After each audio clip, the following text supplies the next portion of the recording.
ಗಜಮುಖದವಗೆ ಗಣಪಗೆ ಚೆಲ್ವತ್ರಿ ಜಗ ಬಂದಿತ ನಿಗಾರತಿ ಎತ್ತಿರೆ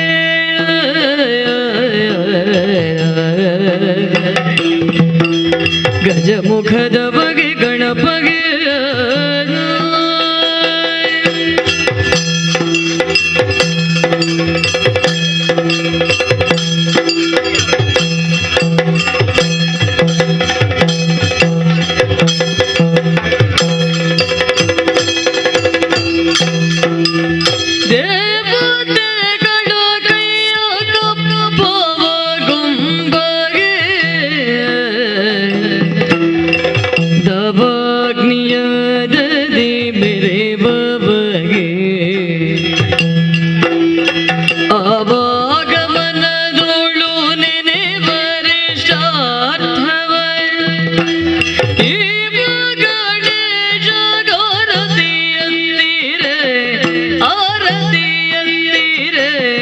ಆರತಿ ಬೆಳಗಿರೆ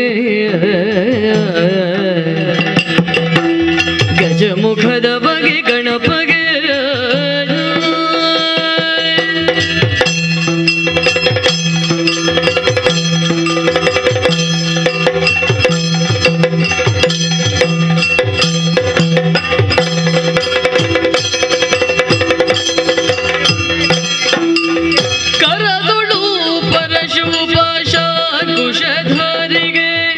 ಹರುಷದಿ ಭಕ್ತರ ಪೊರೆವ ಬಗೆ ಪುರಗಭೂಷಣನ ಕುಮಾರ ಗಜವದನನ ಚರಣ ಕಮಲಗಾರತಿ ಎತ್ತಿರೆ ಆರತಿ ಬೆಳಗಿರೆ ಗಜಮುಖದ ಬಗೆ ಗಣಪಗೆ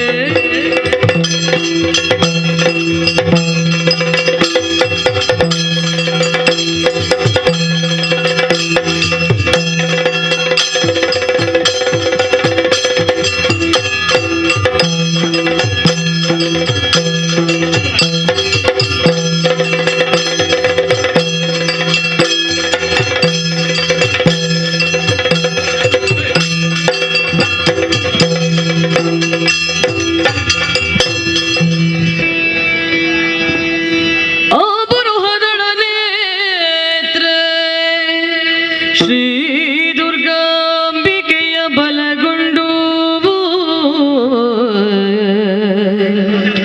ಭಕ್ತಿಯೊಳಂಬಿಕಾ ಸುತ ವಿಘ್ನರಾಜ ಪಿರಿದು ಸಂಸ್ತುತಿಸಿ ಅಂಬುನಿಧಿಯ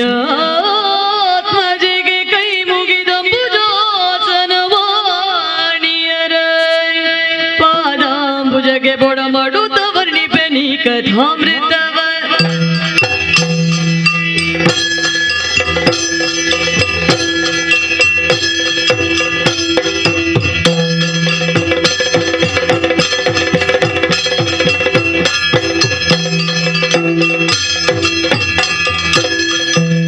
ಜನಪಕುಲ ಮಾಡಿ ರಾಮಚಂದ್ರನು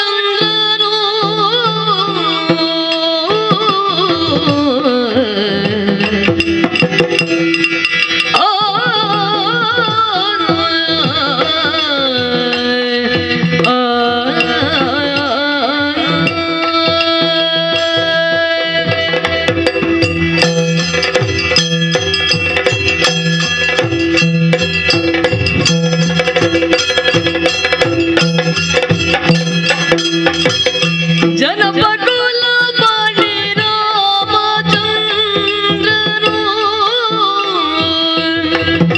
ದಿನ ಬನ್ನಂದದಿ ಸಭೆಯೊಳೆದ್ದನು ರಾಮಚಂದ್ರನು ದಿನ ಬನ್ನಂದದಿ ಸಭೆಯೊಳೆದ್ದನು ಘನತೆಯನು ಕಡಾಡುತ್ತಿರೆ ಪರಿಜನರು ಮುದರಿ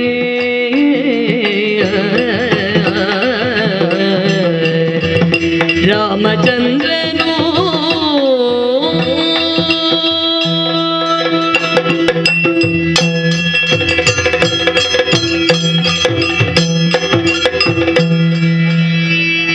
ಧರ್ಮಾದರ್ಥ ಪ್ರಭವತೆ ಧರ್ಮಾತ್ ಪ್ರಭವತೆ ಸರ್ವಂ ಧರ್ಮ ಮೂಲೇನ ಲಭತೆ ಸುಖಂ ಧರ್ಮ ಸಾರಮಿದಂ ಜಗತ್. ನಮ್ಮ ಪೂಜ್ಯ ಗುರುಗಳಾದಂತಹ ವಸಿಷ್ಠರು ನಮ್ಮ ಬಾಲ್ಯದಲ್ಲೇ ಆಡಿಕೊಂಡಿದ್ದಂತಹ ಮಾತಿದು.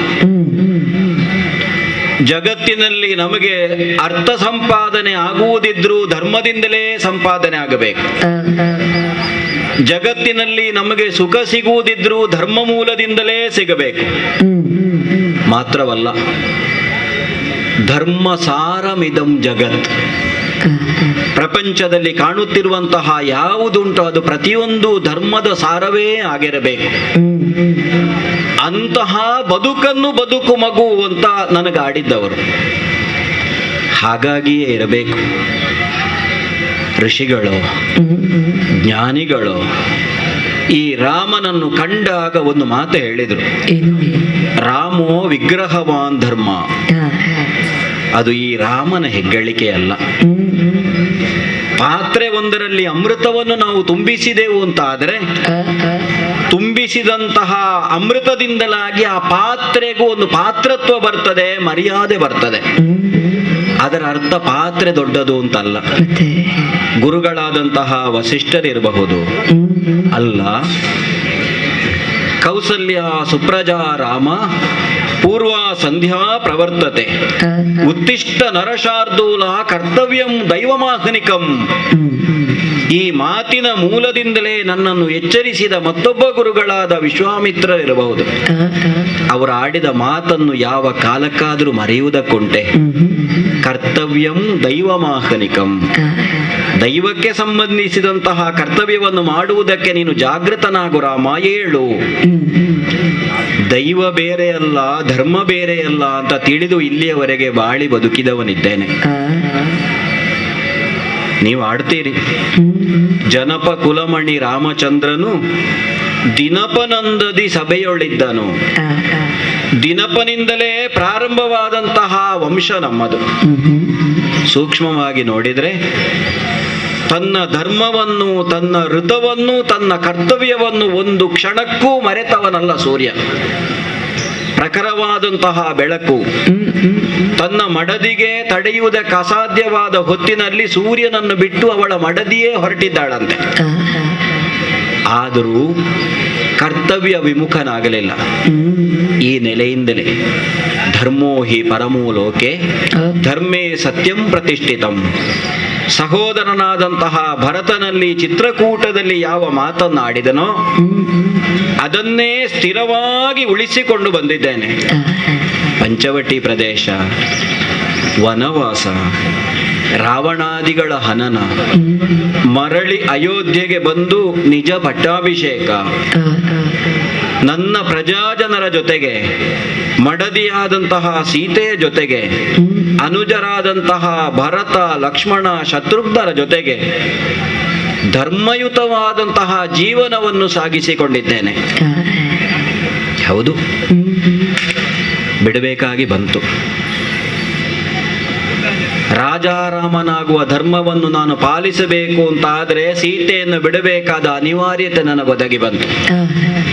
ತಂದೆಯೋ, ತಾಯಿಯೋ, ಬಂಧುಗಳೋ, ಹೆಂಡತಿಯೋ, ಮಕ್ಕಳೋ ಧರ್ಮದ ಮುಂಭಾಗದಲ್ಲಿ ಯಾವುದೂ ದೊಡ್ಡದಲ್ಲ ಅನ್ನುವ ಭಾವದಿಂದಲೇ ಇಲ್ಲಿಯವರೆಗೆ ಬಾಳಿ ಬದುಕಿದವನಿದ್ದೇನೆ.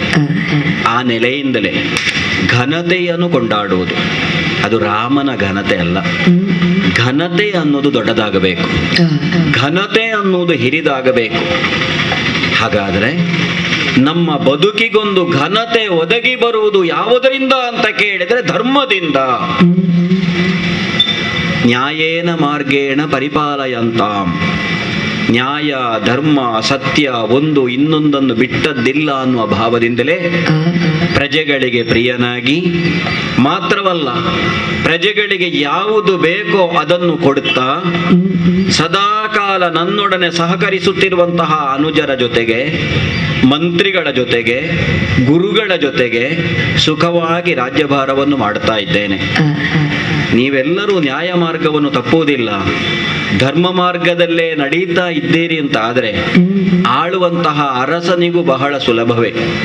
ಈ ನೆಲೆಯಿಂದ ಕ್ಷಾಮ ಡಾಮರಗಳಿಲ್ಲದ ನಮ್ಮ ವಂಶದ ಮೂಲ ಪುರುಷನಾದಂತಹ ಮನುವಿನಿಂದಲೇ ಸಿದ್ಧಗೊಳಿಸಲ್ಪಟ್ಟ 12 ಯೋಜನ ಉದ್ದವೂ 3 ಯೋಜನ ಅಗಲವೂ ಇರುವಂತಹ ವೈಭವಯುತವಾದಂತಹ ಅಯೋಧ್ಯೆಯನ್ನೇ ಸಾಕೇತದ ರಾಜಧಾನಿಯನ್ನಾಗಿರಿಸಿ ಎಂದಿನಂತೆ ಬಂದು ಆಸ್ಥಾನದಲ್ಲಿ ಒಡ್ಡೋಲಗಸ್ತನಾಗಿದ್ದೇನೆ.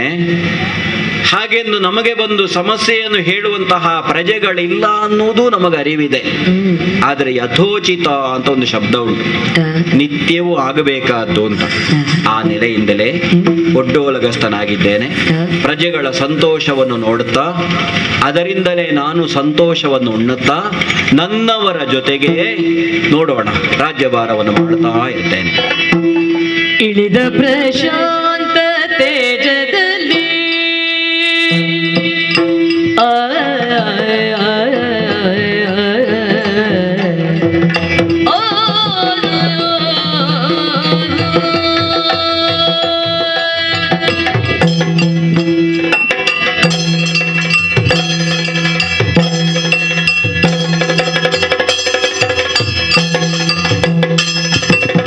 ಇಳಿದ ಪ್ರಶಾಂತ ತೇಜದಲ್ಲಿ ಕಾಲ ನೆಲಗೆ ಪ್ರಚ್ಛನ್ನ ವೇಷದಲ್ಲಿ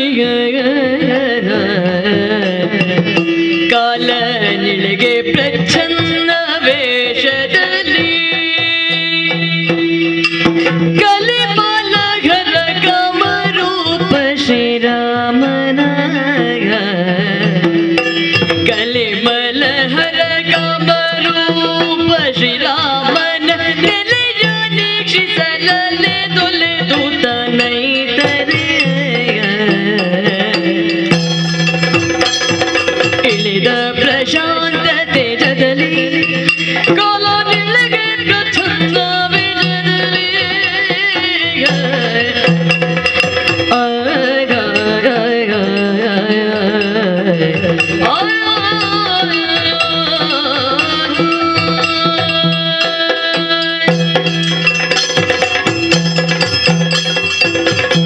ಚಲನಶೀಲವಾದಂತಹ ಕಾಲವೇ ಹೊಸತನಕ್ಕೆ ಹಳೆತನವನ್ನು ಕೊಡುವುದು. ಹಾಗಾಗಿಯೇ ನಾಳೆ ನಿನ್ನೆಯ ಕೂಲ ಕಾಲ ವಾಹಿನಿಗೆರಡು ಅಂತ ತಿಳಿದವರು ಹೇಳಿದರು. ಇಂದು ಅಂತ ಹೇಳುವುದು ನಾಳೆಗಾಗುವಾಗ ಹಳತಾಗುತ್ತದೆ. ಇಂದುಗಳು ನಾಳೆಗಳು ಹಿಂದೆ ಹಿಂದೆ ಓಡುತ್ತಾ ಸಾಗುತ್ತದೆ. ಈ ಕಾಲದ ಪ್ರವಾಹ ಎನ್ನುವುದು ನಿರಂತರವಾಗಿ ನಡೆಯುತ್ತಲೇ ಇರುತ್ತದೆ ಅಂತಾದರೆ ಆ ಕಾಲಕ್ಕೆ ಅಧಿಷ್ಠಾತೃ ದೇವನಾದಂತಹ ಕಾಲಪುರುಷನಾದಂತಹ ನಾನು ವರ್ತಮಾನದ ಕಾಲಸ್ಥಿತಿಯಲ್ಲಿ ನನ್ನದ್ದಾದಂತಹ ವೇಷವನ್ನು ಮರೆಯಿಸಬೇಕಾದಂತಹ ಅನಿವಾರ್ಯತೆ ಬಂತಲ್ಲ. ತಪಸ್ವಾಧ್ಯಾಯ ನಿರತಂ ನಾರದಂ ವಾಗ್ವಿದಂ ವರಮಾಂ. ಪ್ರಪಂಚದಲ್ಲಿ ನಾರದರ ಬಗ್ಗೆ ಇದ್ದಂತಹ ವಿಶೇಷತೆ ಇದು. ದೇವಸಭೆಯಲ್ಲಿ ಒಡ್ಡೋಲಗಕ್ಕೆ ನಾರದರ ಆಗಮನವಾದದ್ದು ಮಾತ್ರವಲ್ಲ, ವರ್ತಮಾನದ ಈ ಒಂದು ತ್ರೇತಾಯುಗದ ಅವಧಿ ಎನ್ನುವುದು ಮುಗೀತಾ ಬರುವಂತಹ ಹೊತ್ತಿನಲ್ಲಿ ಅವತಾರ ಪುರುಷನಾದಂತಹ ಶ್ರೀರಾಮಚಂದ್ರಮ ಇನ್ನೂ ಕೂಡ ಕಾಲ ಪ್ರವಾಹಕ್ಕೆ ತಾನು ಅಡ್ಡಿಯಾಗಿ ನಿಂತಹ ಪರಿಸ್ಥಿತಿ ಉಂಟಾಗಿದೆ. ಅರ್ಥಾತ್ ಅಡ್ಡಿ ಎನ್ನುವಲ್ಲಿ ರಾಮ, ಉದ್ದೇಶಪೂರ್ವಕವಾದಂತಹ ತಡೆ ಎನ್ನುವಂತಹ ತಾತ್ಪರ್ಯದಿಂದಲ್ಲಿ ನಾರದರು ನುಡಿದದ್ದಲ್ಲ. ಈ ಕಾಲಕ್ಕೆ ಮನುಷ್ಯ ರೂಪದಿಂದಲೇ ಭೂಮಿಗಿಳಿದು ಬಂದಂತಹ ಭಗವಂತ ತಾನು ಸೀತೆಯದ್ದಾದಂತಹ ಒಂದು ಭೂಪ್ರವೇಶವಾಗುವಂತಹ ಸಂದರ್ಭದಲ್ಲಿಯೇ ನುಡಿದಂತಹ ಮಾತನ್ನು ಎಚ್ಚರಿಸಬೇಕಾದಂತಹ ಅನಿವಾರ್ಯತೆ ದೇವಾನುದೇವತೆಗಳಿಗೆ ಉಂಟು ಎನ್ನುವುದನ್ನು ನಾರದರು ಸೂಚಿಸಿದ್ದು. ಹಾಗಾದರೆ ಅವಧಿಬದ್ಧವಾದಂತಹ ಕಾಲ ಕೃತವೋ ತ್ರೇತವೋ ದ್ವಾಪರವೋ ಕಲಿಯುಗವೋ ಇದೆಲ್ಲವೂ ಕೂಡ 43,20,000 ವರ್ಷಕ್ಕಿಂತ ಮೀರಿ ಒಂದು ಚತುರ್ಯುಗ ಎನ್ನುವುದು ನಿಲ್ಲುವುದಕ್ಕಿಲ್ಲವಲ್ಲ. ಹಾಗಿದ್ರೆ 4,32,000 ವರ್ಷ ಅಂತ ಹೇಳಿದರೆ ಕಲಿಯುಗ ಅಷ್ಟೇ ಇರಬೇಕಾದದ್ದು. 8,64,000 ವರ್ಷ ಅಂತ ಹೇಳಿದರೆ ತ್ರೇತಾಯುಗ ಅಷ್ಟೇ ಇರಬೇಕು. 18,36,000 ಮೀರಿ ಯಾವ ಕಾರಣಕ್ಕೂ ತ್ರೇತಾಯುಗ ಎನ್ನುವುದು ಇರಬಾರದು ಅಂತಾದರೆ ಈ ಸೂಚನೆಯನ್ನು ರಾಮಚಂದ್ರಮನಿಗೆ ಮುಟ್ಟಿಸುವ ಬಲುಭಾರ ಯಾರದ್ದು? ಹಾಗಾದರೆ ಸ್ವರ್ಗಲೋಕದಲ್ಲಿ ಈ ಕಾಲದಲ್ಲಿ ಶೈಮಿನಿ ಎಂದು ಕರೆಯಲ್ಪಡುವಂತಹ ಆ ಪುರದಲ್ಲಿ ಇದ್ದುಕೊಂಡು ಜೀವರದ್ದಾದಂತಹ ಆತ್ಮದ ಆ ಸ್ವರೂಪದಿಂದಲೇ ಪಾಪ ಪುಣ್ಯದ ನಿಷ್ಕರ್ಷೆಯನ್ನು ಮಾಡಿ ಪರಗತಿಯನ್ನು ಪ್ರಾಪಿಸುವಂತಹ ಯೋಗ್ಯತೆ ಇರುವ ದಂಡಧರನಾದಂತಹ ನಾನೇ ಈ ಕಾಯಕಕ್ಕೆ ಉಜ್ಜುಗಿಸಬೇಕು ಅಂತ ಹೇಳುವುದು ದೇವತೆಗಳದ್ದಾದಂತಹ ನಿರ್ಣಯವಾಯಿತು ಅಂತಾದರೆ ಭೂಮಿಗೆ ಇಳಿಯಬೇಕಾದ ಅನಿವಾರ್ಯತೆ ನೇರವಾಗಿ ಕಾಲನಾಗಿಯೇ ಇಳಿಯುವುದೋ ಖಂಡಿತವಾಗಿ ತಪ್ಪಾಗುತ್ತದೆ. ಈ ಸ್ವರೂಪದಿಂದ ನಾನು ಇಳಿದೆ ಅಂತಾದರೆ ನಾನು ಉದ್ದೇಶಿತವಾದಂತಹ ಕಾರ್ಯಕ್ಕೆ ಕುಂದಾಗುತ್ತದೆ ಎನ್ನುವಂತಹ ಉದ್ದೇಶದಿಂದಲೇ ಪ್ರಚ್ಛನ್ನ ವೇಷವನ್ನು ಧರಿಸಿದ್ದೇನೆ. ಒಬ್ಬ ಬ್ರಾಹ್ಮಣನಾಗಿ ಒಬ್ಬ ಬ್ರಾಹ್ಮಣ ವಿಶೇಷವಾದಂತಹ ಯೋಗ್ಯತೆ ಇರುವಂತಹ ಬ್ರಾಹ್ಮಣನಾಗಿಯೇ ಈ ಕಾಲಕ್ಕೆ ಅಯೋಧ್ಯೆ ಹತ್ತಿರ ಬಂದು ನಿಂತಿದ್ದೇನೆ. ಬಂದು ನಿಂತದ್ದು ಮಾತ್ರವಲ್ಲ, ಒಳಗೆ ಕಾಣುತ್ತಾ ಇದ್ದೇನೆ. ಮನುಜ ಲೀಲಾಸಕ್ತನಾಗಿ ಒಡ್ಡೋಲಗದಲ್ಲಿ ಮೆರೆಯುತ್ತಿರುವಂತಹ ರಾಮಚಂದ್ರ ಮಾತನ್ನಲ್ಲಿರುವ ದೈವಿ ವರ್ಚಸ್ಸನ್ನು ಒಳಗೆ ಹುದುಗಿಟ್ಟುಕೊಂಡು ಕೇವಲವಾದ ಮಾನವೀಯತೆಯ ಕರುಣಾದೃಷ್ಟಿಯನ್ನಷ್ಟೇ ಪ್ರಪಂಚಕ್ಕೆ ಚೆಲ್ಲಿ ಎಂತಹ ಅದ್ಭುತವಾದಂತಹ ಒಂದು ನಾಟಕವನ್ನು ಆಡ್ತಾ ಇದ್ದಾನೆ. ನಾನು ಒಳ ಹೊಕ್ಕೆ ಅಂತಾದರೆ ಬಹುಶಃ ಶಿಷ್ಟಾಚಾರವನ್ನು ಮೀರಿದ ಹಾಗಾಗುತ್ತದೆ. ನಾನಾರು ಎನ್ನುವಂತಹ ಸ್ವರೂಪ ದರ್ಶನ ದೃಷ್ಟಿ ಮಾತ್ರದಿಂದಲೇ ಕಾಣುವಂತಹ ಯೋಗ್ಯತೆ ಇರುವವನು ಎನ್ನುವುದನ್ನು ತಿಳಿದಂತಹ ನಾನು ಒಳ ಪ್ರವೇಶ ಮಾಡುವುದು ಬೇಡ ಅಂತ ತೀರ್ಮಾನಕ್ಕೆ ಬಂದಿದ್ದೇನೆ. ಹಾಗಾದರೆ ಎಲ್ಲಿ ನಿಲ್ಲುವುದು? ನಿಲ್ಲಬೇಕಾದಲ್ಲೇ ನಿಲ್ಲಬೇಕು, ಮಣಿಯಬೇಕಾದಲ್ಲೇ ಮಣಿಯಬೇಕು. ಆ ರಾಮಚಂದ್ರಮ ವಿಷ್ಟರವನ್ನು ಏರಿ ಒಳಗೆ ಕೂತಿದ್ದಾನೆ ಅಂತಾದ್ರೆ ಆ ರಾಮಚಂದ್ರಮ ಕಾಣುವ ಹಾಗೆ ಈ ಕಾಲಕ್ಕೆ ನಿಂತು ಮಣಿಯುವುದೋ ಮಣಿದು ನಿಲ್ಲುವುದೋ, ಈ ಎರಡು ಆಯ್ಕೆಯಲ್ಲಿ ಮಣಿದೇ ನಿಲ್ಲುತ್ತೇನೆ. ನೋಡೋಣ ಯಾರದು? ಆಸ್ಥಾನದಲ್ಲಿ ಸಿಂಹವಿಷ್ಟರದಲ್ಲಿ ನಾನು ಕುಳಿತಿರುವಂತಹ ಹೊತ್ತಿಗೆ ಒಳ ಪ್ರವೇಶ ಇಲ್ಲ. ಹಾಗೆಂದು ಒಳಗೆ ಬರುವುದಕ್ಕೆ ಮನಸ್ಸಿದ್ದ ಹಾಗೆ ಕಾಣುತ್ತದೆ. ದೂರದಿಂದಲೇ ಮಣಿದು ನಿಂತಹ ತೇಜಸ್ವಿ ಪುರುಷನೋರ್ವನನ್ನು ಕಾಣುತ್ತಾ ಇದ್ದೇನೆ. ಇವನನ್ನು ನೋಡಿದ ಮೇಲೂ ನಾನು ಕುಳ್ಳಿರುವುದು ಎದ್ದಿದ್ದೇನಲ್ಲ. ಇದಿರೆದ್ದು ಬಂದು ಮನ್ನಿಸಿ ಕರೆದೊಯ್ದಾಗ, ಇದಿರೆದ್ದು ಬಂದು ಮನ್ನಿಸಿ ಕರೆದೊಯ್ದಾಗ ಉದದ ಪೀಠವೆತ್ತೋಗ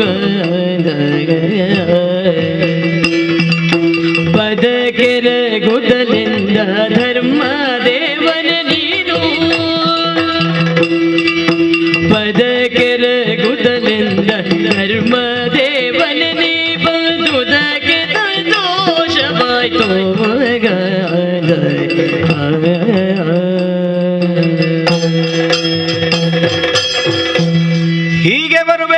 ಹೀಗೆ ಬರಬೇಕು. ಸಂತೋಷವಾಯಿತು. ಸಿಂಹಾಸನದಲ್ಲಿ ಕುಳಿತವ ನಿಮ್ಮನ್ನು ಕಂಡಾಕ್ಷಣ ಎದ್ದಿದ್ದೇನೆ. ರಾಮ, ಎದ್ದು ಬಂದೆಯಾ? ಹೌದು. ಮಾತ್ರವಲ್ಲ, ನಿಮ್ಮ ಹಾಗಿದ್ದವರನ್ನು ಕರೆತರಬೇಕು ಅಂತಾದ್ರೂ ಒಂದು 10 ಹೆಜ್ಜೆ ಒಟ್ಟಿಗೆ ಬರಬೇಕು ಅಂತ ಒಂದು ಮಾತುಂಟು. ಏಳುವ ರಾಮನನ್ನೇ ಕಂಡೆ, ಎದ್ದೆ. ರಾಮನಂದ್ರೆ 7. ಯಾಕೋ? ಯಾಕಂದ್ರೆ ಇದು ಅಕ್ಷರಾಂಕದ ಕ್ರಮ ಪ್ರಕಾರದಲ್ಲಿ ಹಾಗುಂಟು. ಸರಿ. ಯಾ ರಾ ಅಂತ ಕೇಳಿದರೆ 2. ಹೌದು. ಪಾ ವರ್ಗದಲ್ಲಿ ನೋಡಿದರೆ ಪ ಪ ಬ ಭ ಮ ಅಂತ ಹೇಳುವಾಗ 5. ಹಾಗಾಗಿ ರಾಮ ಅಂದ್ರೆ 7. ಸರಿ. ರಾಮ ಹುಟ್ಟಿದ ನಕ್ಷತ್ರ ಯಾವುದು ಅಂತ ಕೇಳಿದರೆ ಪುನರ್ವಸು, ಅದು 7. ಹಾಗಾಗಿ ಈಗಲೇ 7ವ ರಾಮನನ್ನೇ ಕಂಡಾಗ ನನಗೆ 7ರ ನೆನಪಾದದ್ದು. ಸಂಖ್ಯಾವಾಚಕ ಅನ್ನುವುದಕ್ಕಿಂತಲೂ ಕ್ರಿಯಾಪದ ಅಂತ ಹೇಳುವ. ಹೌದು. ಕೂತಲ್ಲಿಂದ ಎದ್ದೆ ಅಂತ. ಹೌದೇ ಹೌದು. ಮಾತ್ರವಲ್ಲ, ದೂರದಲ್ಲಿ ನಿಂತಹ ನಿಮ್ಮನ್ನು ಕೈ ಹಿಡಿದು ಕರೆತಂದವನಿದ್ದೇನೆ, ಸಂತೋಷ, ಮನ್ನಿಸಿದ್ದೇನೆ. ಮಾತ್ರವಲ್ಲ, ಯಥೋಚಿತವಾದಂತಹ ಉಪಚಾರಾದಿಗಳನ್ನು ಮಾಡಿದವನಿದ್ದೇನೆ. ಸ್ವಾಮಿ, ಇದು ಪ್ರಶ್ನೆ ಅಲ್ಲ. ಧರ್ಮದೇವನೇ ನೀನು ಪ್ರಶ್ನೆ ಅಲ್ಲ, ಹೌದು ಅಂತ ಖಚಿತ ನಮಗೆ. ಭೂಮಿಯಲ್ಲಿರುವಂತಹ ಬ್ರಾಹ್ಮಣರನ್ನೆಲ್ಲ ನಾವು ಧರ್ಮದೇವ ಅಂತಲೇ ಆಡುವವರು. ದೇವರನ್ನು ಕಾಣುವುದಕ್ಕೆ ಒಂದು ಪ್ರತೀಕ ಬ್ರಾಹ್ಮಣರು. ಧರ್ಮ ಅನ್ನುವ ಶಬ್ದಕ್ಕೆ ಒಂದು ನಿರ್ವಚನ ಹೇಳಿದರು, ಧಾರಣಾತ್ ಇತ್ಯಾಹು ಅಂತ. ಧಾರಣ ಯೋಗ್ಯವಾದದ್ದೇ ಧರ್ಮ ಅಂತ. ಸದಾಕಾಲ ಧರ್ಮ ಮಾರ್ಗದಲ್ಲೇ ನಡೆಯುವಂತಹ ನಿಮ್ಮನ್ನು ಧರ್ಮದೇವ ಅಂತ ಹೇಳದೆ ಮತ್ತೇನು ಹೇಳಬೇಕು? ಓಹೋ. ಆದರೆ ಒಂದು, ಇಲ್ಲಿಯವರೆಗೆ ನಿಮ್ಮನ್ನು ನೋಡಿದ ನೆನಪಿಲ್ಲ ನನಗೆ. ಮತ್ತೆ ಕೆಲವು ವಿಷಯಕ್ಕೆ ಕಾಲವೇ ಉತ್ತರ ಹೇಳಬೇಕಷ್ಟೇ. ಹೌದು, ಯಾಕಂದ್ರೆ ಎಷ್ಟೋ ಸಮಯದ ಮೊದಲು ಕಂಡವರು ನಂತರ ಕಾಣುವಾಗ ಇದ್ದ ಸ್ಥಿತಿಯಲ್ಲೇ ಇರುವುದಿಲ್ಲ. ಅದಕ್ಕೆ ಕಾರಣ ಕಾಲ. ಕಾಲ ಅನ್ನೋದು ಅವನ ಮೇಲೆ ಪ್ರಭಾವ ಬೀರಿದೆ, ನನ್ನ ಮೇಲೂ ಬೀರಿದೆ, ಬಹುಶಃ ನಿಮ್ಮ ಮೇಲೂ ಬೀರಿರಬಹುದು. ಬೀರಲೇಬೇಕು. ಬಹಳ ವರ್ಷಗಳ ಹಿಂದೆ ನಾನು ನಿಮ್ಮನ್ನು ನೋಡಿದ್ದರೂ ಈಗ ನನ್ನ ಸ್ಮರಣೆಗೆ ಬರ್ತಿಲ್ಲ ಅನ್ನುವುದೊಂದು ಸತ್ಯ. ಹೌದು. ಹಾಗಾಗಿ ಎಲ್ಲಿಂದಲೋ ದೂರದಿಂದ ಬಂದವರಿರಬೇಕು. ಸಾಕೇತ ಪುರಕ್ಕೆ ಬಂದದ್ದು ಮಾತ್ರವಲ್ಲ, ಈ ಪುರಕ್ಕೆ ಪೊಕ್ಕೆ ಅಂದ್ರೆ ಅಯೋಧ್ಯೆಗೆ ನೀವು ಪ್ರವೇಶ ಮಾಡಿದ್ದೆ. ಅರ್ಥ ಆಯಿತು. ಇದನ್ನು ಕಾಲದ ಚೋದ್ಯ ಅಂತ ಹೇಳೋ, ಅಲ್ಲ ಕಾಲನ ಚೋದ್ಯ ಅಂತ ಹೇಳೋ, ನಮಗೆ ಕೆಲವು ಬಾರಿ ಗೊಂದಲಾಗುವುದು. ಹೌದು, ಈ ಕಾಲ ಅನ್ನೋದು ನಪುಂಸಕವೋ ಕಾಲ ಅನ್ನೋದು ಪುಲ್ಲಿಂಗವೋ ಅಂತ. ಹೌದು, ಕೆಲವೊಮ್ಮೆ ಉಭಯವಾಗಿ ಉಭಯಲಿಂಗ ವಾಚಕವಾಗಿ ಕೆಲವು ಶಬ್ದಗಳು ಪ್ರಯೋಗವಾಗುವಾಗ ಅದನ್ನು ಅನ್ವಯಿಸುವಲ್ಲಿ ಅದು ಎರಡು ಕೂಡ ಅರ್ಥಪೂರ್ಣವಾಗಿಯೇ ಇರುತ್ತದೆ. ನಮ್ಮ ಗುರುಗಳು ಹೇಳ್ತಾರೆ, ಕಾಲನಿಗೆ ಬಂಧುಗಳಿಲ್ಲ, ಕಾಲನಿಗೆ ಆಕಾರ ಇಲ್ಲ, ಕಾಲ ಪುರುಷಂಗೆ ಗುಣಮಾನಮೆಲ್ಲಕ್ಕೂ ಗಡ ಅಂತ ಹೇಳಿದ್ರು ಅಂತ ತಿಳಿದವರು ಆಡ್ತಾರೆ. ಅಲ್ಲಿ ಹೇಳುವಾಗ ಗಡ ಅಂತ ಹೇಳುವ ಶಬ್ದಕ್ಕೆ ಅಂತೆ ಅಂತ ಅರ್ಥ ಇಲ್ಲ, ಅದು ಸ್ಪಷ್ಟವೇ. ಗುಣಮಾನ ಇಲ್ಲವೇ ಇಲ್ಲ, ಯಾರನ್ನು ಕಾಣುವುದಕ್ಕಿಲ್ಲ, ಕಾಲ ಇಲ್ಲವೇ ಇಲ್ಲ. ನನ್ನವ ಅಂತ ಹೇಳುವ ಕಾರಣಕ್ಕಾಗಿ ಸ್ವಲ್ಪ ಸಮಯ ಉಳಿಯಲಿ ಅಂತ ಕಾಲನ ಕೃಪೆ ಯಾವನಿಗೂ ಬೀಳುವುದಿಲ್ಲ. ಮಮಕಾರವೇ ಇಲ್ಲದವನು ಪ್ರಪಂಚದಲ್ಲಿ ಯಾರು ಅಂತ ಕೇಳಿದ್ರೆ ಕಾಲನೋರ್ವನೆ. ಹೌದು ಸ್ವಾಮಿ, ಏನೇ ಇರಲಿ, ಒಬ್ಬ ಭೂಸುರ, ತೇಜಸ್ವಿ, ನನ್ನ ಕಣ್ಣ ಮುಂಭಾಗದಲ್ಲಿ ಕಾಣಿಸಿಕೊಂಡದ್ದು, ಇಂಥವರು ನಮ್ಮಲ್ಲಿಗೆ ಬರ್ತಾರೆ ಅನ್ನೋದೇ ನಮಗೊಂದು ಹೆಮ್ಮೆ. ಓಹೋ, ನಮ್ಮ ಅಯೋಧ್ಯೆಯ ಘನತೆ ಅನ್ನೋದು ನಿಮ್ಮ ಹಾಗಿದ್ದವರ ಪಾದಸ್ಪರ್ಶದಿಂದ ಹೆಚ್ಚಾಗ್ತದೆ. ಸರಿ, ಕೇಳಬಾರದು. ಆದರೂ ಒಬ್ಬ ಅರಸನಾಗಿ ಆಳುವವನಾಗಿ ಕೇಳದಿರುವುದಕ್ಕಾಗೋದಿಲ್ಲ. ಏನಾದ್ರೂ ಉದ್ದೇಶದಿಂದ ಬಂದಿದ್ದೀರಾ? ಅಲ್ಲ, ಕೇವಲ ನನ್ನನ್ನು ನೋಡಿ ಆಶೀರ್ವದಿಸಿ ಹೋಗುವ ಅನ್ನೋ ಭಾವದಿಂದ ಬಂದಿದ್ದೀರಾ? ಉತ್ತರಿಸುವ ಕೃಪೆ ಮಾಡಬೇಕು. ಕತ್ತಲಿಗೆ ಚಂದ್ರಮನು ಮಬ್ಬಿಂಗೆ ಹೊಳೆರವೆಯು ನೊಂದರ್ಗೆ ಅಮೃತದ ಉಣಿಸು ಅಂತ ನಿನ್ನ ಬಗ್ಗೆ ತಿಳಿದವರು ಹೇಳಿದ್ದಾರೆ. ಯಾವಾಗ ನಿನ್ನ ರಾಜಸ್ಥಾನಕ್ಕೆ ನಾನು ಪ್ರವೇಶ ಮಾಡಿದೆನೋ ನೀನು ಕೊಟ್ಟಂತಹ ಆತಿಥ್ಯದಿಂದ ಸಂಪೂರ್ಣ ತೃಪ್ತನಾಗಿದ್ದೇನೆ. ಧನ್ಯನಾದೆ ಸ್ವಾಮಿ. ಕೇವಲವಾದಂತಹ ಒಂದು ಆತಿಥ್ಯ ಅಂತಲ್ಲ, ಕೆಲವರೊಮ್ಮೆ ಔಪಚಾರಿಕವಾಗಿ ಕೊಡುವಾಗ ತನ್ನಲ್ಲಿ ಉಂಟು ಅಂತ ಕೊಡುವವರು ಕೆಲವರಿದ್ದಾರೆ. ಹಾಗಾದ್ರೆ ಮನಪೂರ್ವಕವಾಗಿ ಕೊಟ್ಟಂತಹ ಆತಿಥ್ಯ ಅದು ಸ್ವೀಕಾರ ಯೋಗ್ಯವಾಗ್ತದೆ ಅಂತ ಆದ್ರೆ, ಅತಿಥಿಯೊಬ್ಬನನ್ನು ಆತಿಥೇಯನ ನೆಲೆಯಲ್ಲಿ ಗೌರವಿಸಿದ ನಿನ್ನ ಶಿಷ್ಟಾಚಾರಕ್ಕೆ ಮೊದಲಾಗಿ ಶರಣು ಬಂದು ಪರಮ ಪುರುಷ परम पुरुष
ಹೇಗೆ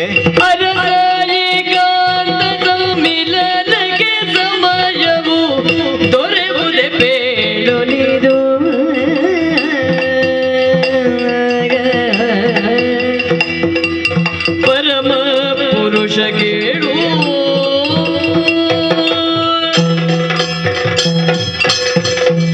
ಪರಮ ಪುರುಷ ಎನ್ನುವ ಹಾಗೆ ನಿನ್ನನ್ನು ಸಂಬೋಧನೆ ಮಾಡ್ತಾ ಇದ್ದೇನೆ.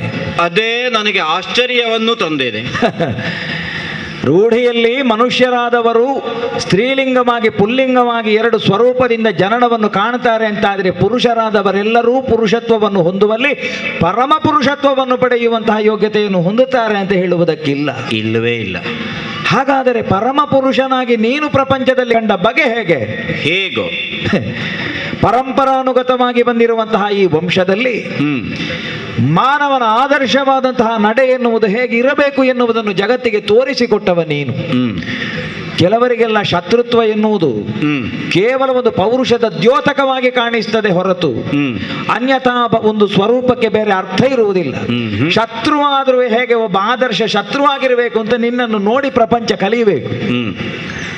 ಹಾಗಿದ್ದರೆ ಈ ಎಲ್ಲ ಗುಣಗಳಿಂದ ಪರಿಪೂರ್ಣನಾದದ್ದರಿಂದ ವರ್ತಮಾನದಲ್ಲಿ ಯಾವನೇ ಬಂದು ಕೇಳಲಿ, ಕೋನ್ ಅಸ್ಮಿನ್ ಸಾಂಪ್ರತಂ ಲೋಕೆ ಗುಣವಾನ್ ಕಶ್ಚ ವೀರ್ಯವಾನ್ ಯಚ್ಚ ಬಿಪ್ಯತಿ ದೇವಾಶ್ಚ ಜಾತರೋಷಸ್ಯ ಸಂಯೋಗೆ, ಈ ಪ್ರಶ್ನೆ ಬಂದರೆ ಉತ್ತರಕ್ಕೆ ಯಾವ ಕಾರಣಕ್ಕೂ ಕೊರತೆ ಬರಲಿಕ್ಕಿಲ್ಲ.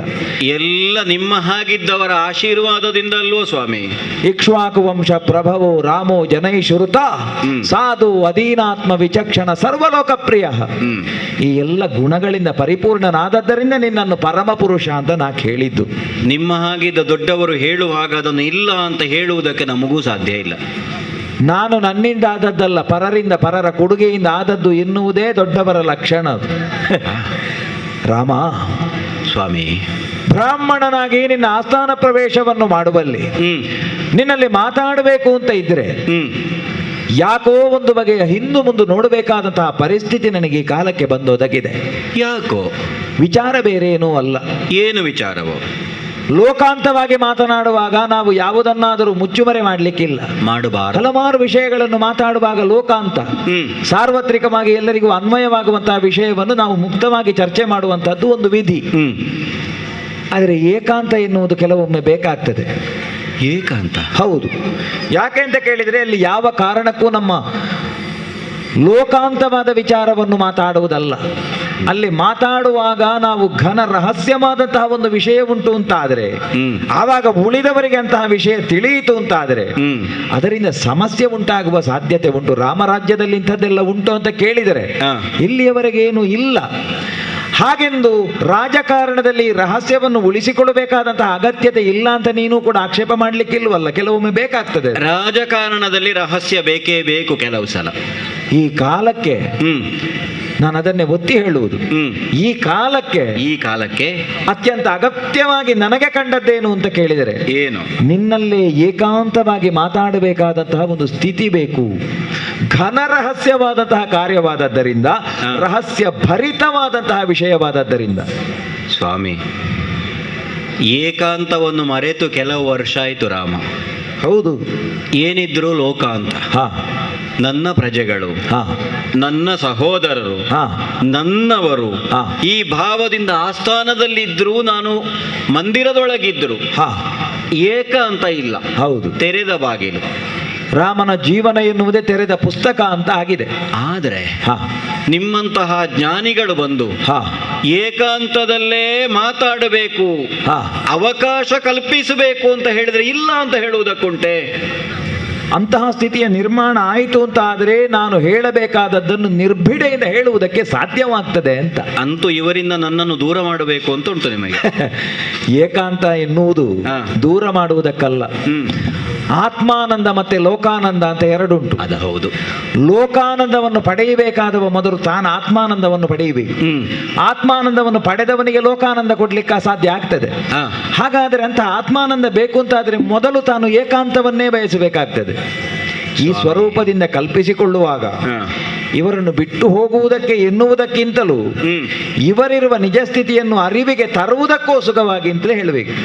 ಈಗ ಮತ್ತಷ್ಟು ಕುತೂಹಲ ಹೆಚ್ಚಾಗುತ್ತಾ ಉಂಟು. ಏನೋ ಒಂದು ಗೂಢವಾದದ್ದನ್ನು ಹೇಳುವುದಕ್ಕೆ ನೀವು ಬಂದಿದ್ದೀರಿ ಅಂತಲೂ ಅರ್ಥ ಆಯಿತು. ಎರಡು ಮಾತಿಲ್ಲ. ಈಗ ನನ್ನಲ್ಲಿ ಏಕಾಂತದಲ್ಲಿ ನಿಮಗೆ ಮಾತಾಡಬೇಕು. ಹೌದು. ಯಾರಿಗೂ ಗೊತ್ತಾಗಬಾರದು ಅಲ್ವೇ? ಯಾರಿಗೂ ಕೇಳಬಾರದು ಮಾತ್ರವಲ್ಲ, ಯಾರಾದರೂ ಇದನ್ನು ಕೇಳಿದರು ಅಂತಾದರೆ ಅಲ್ಲಿಯೂ ಒಂದು ಘನವಾದ ವ್ಯವಸ್ಥೆ ಅಗತ್ಯ ಬೇಕು ನನಗೆ. ಆದೀತು. ಯಾಕಂದ್ರೆ ಕೇವಲ ಗೋಡೆಗೆ ಈ ಕಾಲಕ್ಕೆ ಕಣ್ಣುಂಟು ಅಂತ ನಾವು ಆಲೋಚನೆ ಮಾಡುವುದು. ಹಾ. ಗೋಡೆಗೆ ಕಣ್ಣು ಉಂಟು, ಕಿವಿಯೂ ಉಂಟು. ಹಾಗಾಗಿ ನಾನು ಮಾತಾಡಬೇಕು ಅಂತ ಇದ್ರೆ ಎಂತಹ ಒಂದು ಸ್ಥಿತಿ ಬೇಕು ಅಂತ ಕೇಳಿದರೆ ಯಾರೂ ಕೇಳಬಾರದು, ಅಂತಹ ಒಂದು ವ್ಯವಸ್ಥೆ ನನಗಾಗಬೇಕು. ಸ್ವಾಮಿ, ಕಣ್ಣಿದ್ದವನಿಗೆ ನೋಡಬೇಕು ಅನ್ನುವ ಕುತೂಹಲ ಇರ್ತದೆ. ಹೌದು. ಕಿವಿ ಇದ್ದವನಿಗೆ ಕೇಳಿ ಬಿಡೋಣ ಅಂತ ಅನ್ನಿಸ್ತದೆ. ಕಣ್ಣಿದ್ದರೂ ಕಣ್ಣಿಗೆ ರೆಪ್ಪೆ ಇರಬಾರದು. ಕಿವಿ ಎನ್ನುವುದು ಕೇವಲ ಯಾವುದೋ ಸ್ವರೂಪದಿಂದ ಬೇಕು, ಕಿವಿಯೇ ಇಲ್ಲದವಾಗಬೇಕು, ಅಂಥ ಕಾವಲು ಬೇಕು. ಅದೇ ಅದೇ ನಮಗೆ ಏನು ಸಮಸ್ಯೆ ಕೇಳಿದರೆ, ನಾವು ಏಕಾಂತದಲ್ಲಿ ರಹಸ್ಯವಾದ ವಿಚಾರವನ್ನು ಮಾತಾಡ್ತೇವೆ ಅಂತ ಹೇಳದೇ ಇದ್ರೆ ಕೇಳುವುದಿಲ್ಲ. ಹೌದು. ಅದೇ ನಾವು ರಹಸ್ಯವಾದದ್ದನ್ನು ಮಾತನಾಡ್ತೇವೆ ಕೇಳಬೇಡ ಹೇಳಿದ್ರೆ ಬಾಗಿಲಿಗೆ ಕಿವಿ ಕೊಡುವ ಅಂತಲೇ ಆಗುವುದು. ಹೌದು.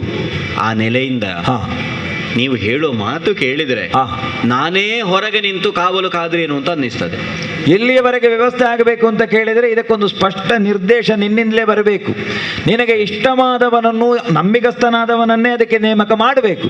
ಅಂದ್ರೆ ನಾನೇ ಹೊರಗೆ ನಿಲ್ಲುವುದು ಅಂದ್ರೆ ನನ್ನಂತವನೇ ಆಗಬೇಕಲ್ಲ, ನಿನ್ನ ಪಡಿಯಚ್ಚೇ ಆಗಬೇಕು, ನೀನೇ ಆಗಬೇಕು. ಇದ್ದಾನಲ್ಲ ನನ್ನ ನೆರಳು, ಅವನನ್ನೇ ಕರೆದು ಅವನಲ್ಲೇ ಹೇಳ್ತೇನೆ. ಆದೀತು. ಲಕ್ಷ್ಮಣ, ಲಕ್ಷ್ಮಣ ನೀ ಬೇಗ ಗೌಪ್ಯದ ರಕ್ಷಣೆಗೇಳೀಗ, ಗೌಪ್ಯದ ರಕ್ಷಣೆಗೇಳೀಗ.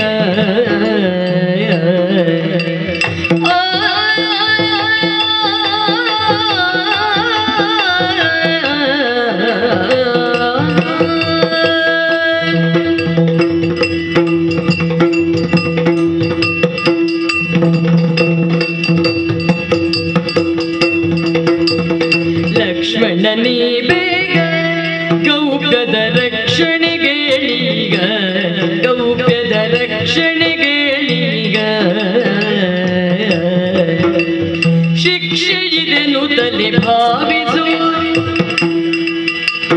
ಶಿಕ್ಷೆ ಇದೆನು ತಲೆ ಭಾವಿಸು. ಅತಿಥಿಯ ಅಪೇಕ್ಷೆಯ ಸಲ್ಲಿಸುವ ಹೊಣೆ ನಮಗೊದಗಿದೆ.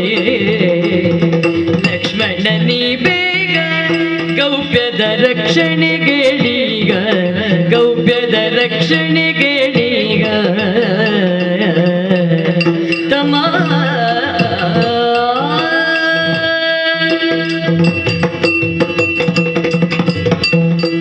ಲಕ್ಷ್ಮಣ, ಅಣ್ಣ ವಂದಿಸಿಕೊಂಡಿದ್ದೇನೆ.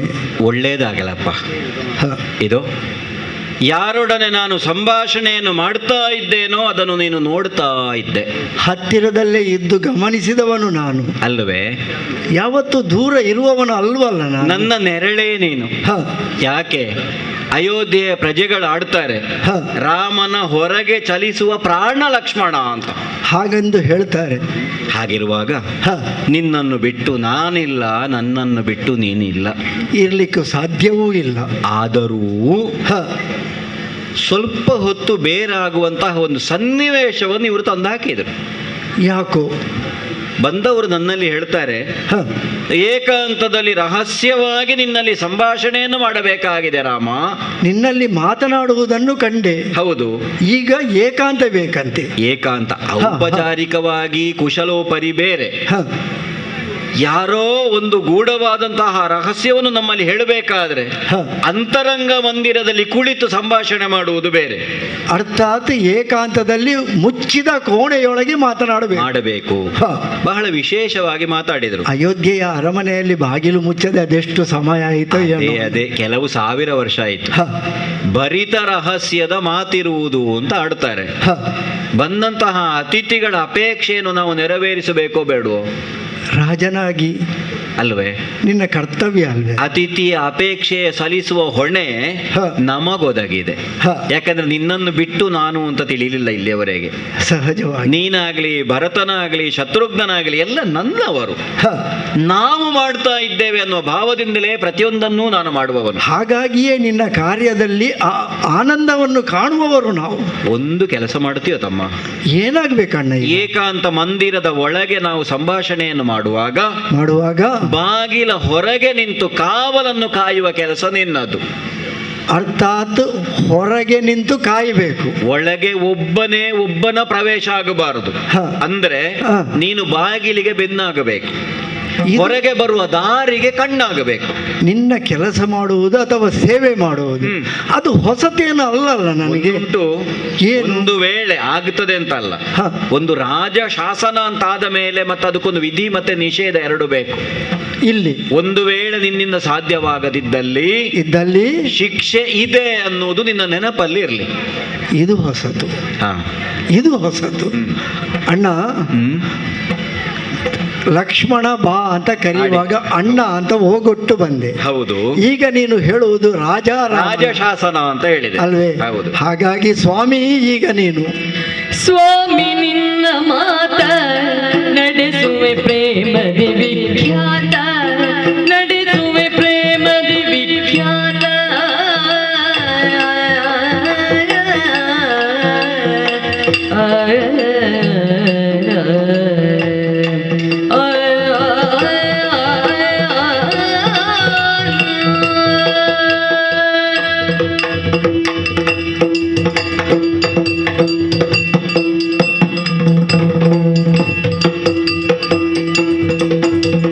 ಸ್ವಾಮಿ ನಿನ್ನ ಮಾತ ನಡೆಸುವೆ ಪ್ರೇಮದಿ ವಿಖ್ಯಾತ, ನಡೆಸುವೆ ಪ್ರೇಮದಿ ವಿಖ್ಯಾತ. ನೇಮದ ಸೀಮೆಯ ಮೀರದೆ ಕಾವಲ, ನೇಮದ ಸೀಮೆಯ ಮೀರದೆ ಕಾವಲ, ನಾಮನ ಗುಣಕ ಚಲಿಸುವೆ ನನಸದೆ. ಸ್ವಾಮಿ ನಿನ್ನ ಮಾತ ನಡೆಸುವೆ ಪ್ರೇಮದಿ ವಿಖ್ಯಾತ, ನಿನ್ನ ಮಾತ ನಡೆಸುವೆ ವಿಖ್ಯಾತ.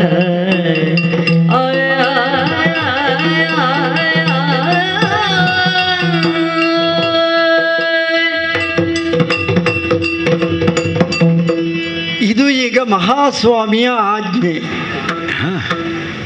ಅಣ್ಣ ಸಿಂಹಾಸನದಲ್ಲಿ ಕುಳಿತು ಆಡಿದ್ದೇನೆ. ಹಾಗಾಗಿ ರಾಜಾರಾಮನ ಆಜ್ಞೆ ಇದು. ಅರ್ಥ ಆಯಿತು ನನಗೆ. ಆದರೆ ಹೊಸತು ಅಂತ ಹೇಳಿದ್ದು ಯಾಕೆ ಗೊತ್ತೇ? ಯಾವುದು ಹೊಸತು? ಇದುವರೆಗೆ ನೀನು ಹೇಳಿದ ಎಲ್ಲ ಮಾತುಗಳಾಗಲಿ ಕೆಲಸಗಳಾಗಲಿ ಅದನ್ನು ಯಥೋಚಿತವಾಗಿ ಮಾಡಿಕೊಟ್ಟವರು ನಾವು. ಅನುಮಾನ ಏನು? ಅದರಲ್ಲೂ ಲಕ್ಷ್ಮಣನಾಗಿ ನಿನ್ನ ನೆರಳಿನ ಹಾಗೆ ಹಿಂಬಾಲಿಸಿ ನಿನ್ನ ಸೇವೆ ಮಾಡುವ ಪುಣ್ಯವನ್ನು ಪಡೆದವನು ನಾನು. ನೀನು ಕೆಲವು ಸಲ ಮಾತಾಡಬೇಕಾಗಿಯೇ ಇಲ್ಲ, ನಿನ್ನ ಕಣ್ಣಿನ ಇಂಗಿತವೇ ಸಾಕು, ಅಥವಾ ನಿನ್ನ ನಡೆಯೇ ಸಾಕು. ಇಂತಹ ಕೆಲಸ ಆಗಬೇಕು ಅಣ್ಣ ಬಯಸಿದ್ದಾನೆ, ಅರ್ಥ ಮಾಡಿಕೊಂಡವ ನಾನು. ಹಾಗಾಗಿ ಅಲ್ಲಿ ಆನಂದವಿತ್ತು. ಅಣ್ಣನ ಸೇವೆ ಇದು. ರಾಜಾರಾಮನ ಸೇವೆ ಎನ್ನುವುದಕ್ಕಿಂತಲೂ ಅಣ್ಣನ ಸೇವೆ ಎನ್ನುವುದರಲ್ಲಿ ಆ ಆನಂದವನ್ನು ಕಾಣುತ್ತಾ ಇದ್ದೆವು. ಅದನ್ನು ಇನ್ನಷ್ಟು ಅಪೇಕ್ಷಿಸುತ್ತಾ ಇದ್ದೆವು. ಇಂತಹ ಕೆಲಸಗಳು ಆಗಾಗ ಒದಗಿ ಬರಬೇಕು. ಅದರಲ್ಲೇ ಅಲ್ವೇ ನಮ್ಮ ಬದುಕಿನ ಧನ್ಯತೆ ಇದ್ದದ್ದು. ಹೌದು. ಹಾಗಾಗಿ ಈ ಸಲ ಮಾತ್ರ ಬಂದವರೊಬ್ಬರು ವರ್ಚಸ್ವಿ ಪುರುಷರು, ತೇಜಪುಂಜದವರು. ಹೌದು. ಬಂದ ಒಡನೆ ಗಮನಿಸಿದವನು ನಾನು. ಬಂದವರೇ ನಿನ್ನೊಡನೆ ಮಾತನ್ನು ಆರಂಭಿಸಿದ್ರು. ಈಗ ನೀನು ಹೇಳುವ ಹಾಗೆ ನಾವು ದೂರದಲ್ಲೇನೂ ಇಲ್ಲ, ಕೂಗಳತೆಯ ದೂರದಲ್ಲೇ ಇರುವುದು, ಹೆಚ್ಚು ದೂರದಲ್ಲಿ ಇರುವುದಿಲ್ಲ. ಒಮ್ಮೊಮ್ಮೆ ನೀನು ಖಾಲಿ ಕಣ್ಣಿನಿಂದ ಹೀಗೆ ನೋಡಿದ್ರೆ ಸಾಕು, ನಾವು ಬರಬೇಕೆನ್ನುವ ಅರ್ಥ ಆಗ್ತದೆ ನಮಗೆ. ಇಂಗಿತ ನಿನಗೆ ಅರಿವಾಗುತ್ತದೆ, ಆ ಅರ್ಥ ಆಗುತ್ತದೆ. ಆದರೆ ಇವತ್ತು ಹಾಗಲ್ಲ, ತುರ್ತಾಗಿ ಕರೆದೆ ಬಾಗಿಲ ಕಾಯಬೇಕು. ಹೌದು. ಕಾಯಲಿಕ್ಕೆ ಇರುವವನು ಈ ಲಕ್ಷ್ಮಣ. ಅದನ್ನು ನಾನು ಯಾವತ್ತೋ ಮಾಡಿಕೊಂಡು ಬಂದವನು. ಈ ಸಲ ಮಾತ್ರ ಕಾಯುವ ಕೆಲಸ ತಪ್ಪಿದರೆ ದಂಡನೆ ಇದೆ. ಒಂದು ಎಚ್ಚರಿಕೆ ಇದು. ಎಚ್ಚರಿಕೆ ಬೇಕಣ್ಣ ಯಾವಾಗಲೂ. ನಮ್ಮ ಕರ್ತವ್ಯವನ್ನು ಮಾಡುವಾಗ ತಪ್ಪಿ ನಡೆದರೆ ಏನಾದರೂ ಆದರೆ ಅಲ್ಲೊಂದು ಶಿಕ್ಷೆ ಕಾದಿದೆ ಎನ್ನುವುದು ಎಚ್ಚರಿಕೆ ಇದೆ ಅಲ್ವೇ? ಕರ್ತವ್ಯದಲ್ಲಿ ಜಾಗ್ರತೆ ಹೆಚ್ಚು ಬರ್ತದೆ. ಜಾಗ್ರತೆಯಾಗಿ ತಪ್ಪಿ ನಡೆಯದಂತೆ ನಮ್ಮನ್ನು ಸದಾ ಎಚ್ಚರಿಸ್ತಾ ಇರ್ತದೆ. ಹೌದಪ್ಪ. ಅದರಲ್ಲೂ ಈ ಸಲ ಕಿವಿಯಿಂದ ಕೇಳಿದರೂ ಕೇಳಿಸಿದ ಹಾಗಿರಬೇಕು. ಅಂದ್ರೆ ಅವರ ಮಾತುಗಳೇ ಹಾಗೆ, ಯಾರಿಗೂ ಕೇಳಬಾರದು. ಕಣ್ಣಿನಿಂದ ನೋಡಿದರೂ ನೋಡದಂತಿರಬೇಕು, ನೋಡ್ಲಿಕ್ಕೆ ಆಗುವುದಿಲ್ಲ. ಮುಚ್ಚಿದ ಬಾಗಿಲೊಳಗೆ ನಿಮ್ಮ ಮಾತುಗಳು. ಕೆಲವೊಮ್ಮೆ ನಾವು ಕಿವಿಯಿಂದ ಕೇಳಿದರೂ ಕಣ್ಣಿನಿಂದ ನೋಡಿದರೂ ಮನಸ್ಸಿಗೆ ಗ್ರಾಹ್ಯವಾಗದಿದ್ರೆ ಆಗ ಮನಸ್ಸು ಯಾವುದನ್ನು ತೆಗೆದುಕೊಳ್ಳುವುದಿಲ್ಲ. ಅರ್ಥಾತ್ ಕಿವಿ ಕೇಳಿದರೂ ಕೇಳಿಸದ ಹಾಗೆ, ಕಣ್ಣು ನೋಡಿದರೂ ನೋಡದ ಹಾಗೆ, ಒಂದು ರೀತಿಯಲ್ಲಿ ಸರ್ಪಗಾವಲ ಆಗಬೇಕಲ್ವೇ? ಅದೇ ಅಲ್ವ ಅದರ ಅರ್ಥ. ಆದ್ರೆ ನನಗೆ ಅಂದ್ರೆ ಅದು ವೈಯಕ್ತಿಕವಾಗಿ ಅದಕ್ಕೆ ಅಪೇಕ್ಷೆ ಇಲ್ಲದಿದ್ರೂ ಇನ್ನೊಬ್ಬರು ಪ್ರವೇಶಿಸುವುದಕ್ಕೆ ಬಿಡುವುದಿಲ್ಲ, ಬಿಡಬಾರದು. ಹೌದು. ಹಾಗಾಗಿ ಎಚ್ಚರಿಕೆ. ಆದ್ರೆ ನನಗೊಂದು ತಳಮಳ ಏನು ಗೊತ್ತೇ? ಏನು? ಕಾಯುವುದಕ್ಕೆ ನಾನು ಅಂಜುವುದಿಲ್ಲ, ತಪ್ಪುವುದಿಲ್ಲ ಎನ್ನುವುದು ನಿನ್ನ ಆ ಮಾತನ್ನು ಪಾಲಿಸಿ ಇದುವರೆಗೆ ನಡೆದುಕೊಂಡು ಬಂದ ಬದುಕು ಸಾಕ್ಷಿ. ತಪ್ಪಲಿಕ್ಕೂ ಇಲ್ಲ. ಆದ್ರೂ ನೀನು ಏಕಾಂತವನ್ನು ಪ್ರವೇಶಿಸ್ತಿ ಅನ್ನುವಾಗ ಯಾಕೋ ಒಂದು ತಳಮಳ. ಈ ಅಯೋಧ್ಯೆಯಲ್ಲಿ 2 ಬಾರಿ ನೀನು ಏಕಾಂತವನ್ನು ಪ್ರವೇಶಿಸಿದ್ದಿ, ಹಾಗೆಲ್ಲವೂ ಅನಾಹುತಗಳಾಗಿವೆ. ಅಂತಹದ್ದೇನಾದರೂ ಆದೀತೆ? ನಮ್ಮ ಅಣ್ಣನಿಗೋ ಅಯೋಧ್ಯೆಗೋ 2 ಬಾರಿಯೂ ಅಯೋಧ್ಯೆಗೆ ಆದದ್ದು ಅಲ್ವೇ? ಹೌದು.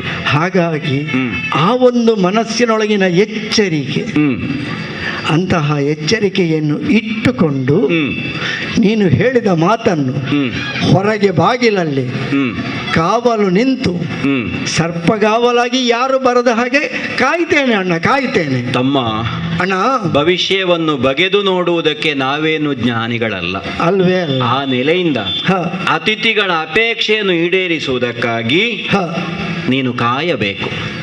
ನಾನು ಒಳಗೆ ಹೋಗ್ತೇನೆ, ನೀನು ಹೊರಭಾಗದಲ್ಲೇ ಇರು. ಆಗದೆ ಅರ್ಥಾತ್ ನಾನು ಕಾಯಬೇಕು. ಆಯ್ತಣ್ಣ, ಆಯ್ತು. ಮಹನೀಯ, ಓ ಈಗ ಸಂತೋಷ ಆಯ್ತಾ? ಸಂತೋಷ ಆಯಿತು. ನಿನ್ನನ್ನೇ ಸ್ವಲ್ಪ ಕಾಯಿಸಿದೆ ಅಂತ ಕಾಣ್ತದೆ. ಛೇ, ನಾವು ಕಾಯುವುದಕ್ಕೇ ಇರುವವರು. ಅಂತರಂಗ ಮಂದಿರದೊಳಗೆ ಬಂದಿದ್ದೇವೆ. ಮಾತ್ರವಲ್ಲ, ನೀನು ಯಾರು ಅನ್ನುವುದನ್ನು ಈಗ ನಾನು ಸ್ಪಷ್ಟವಾಗಿ ತಿಳಿದವನಿದ್ದೇನೆ. ಒಳ ಪ್ರವೇಶ ಮಾಡಿದ ಮೇಲೆ ನನ್ನ ದೇಹದಲ್ಲಾದಂತಹ ಪರಿವರ್ತನೆಯನ್ನು ನೀನು ಗಮನಿಸಿರಬಹುದು.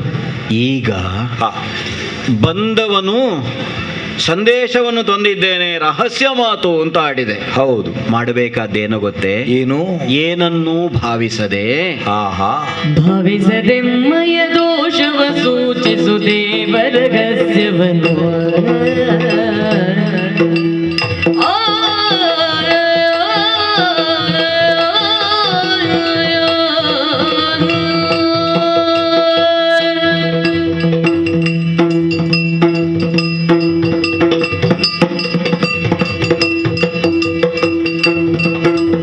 ಭಾವಿಸದೆಮ್ಮಯ ದೋಷವ ಸೂಚಿಸು ದೇವರ ರಹಸ್ಯವನು.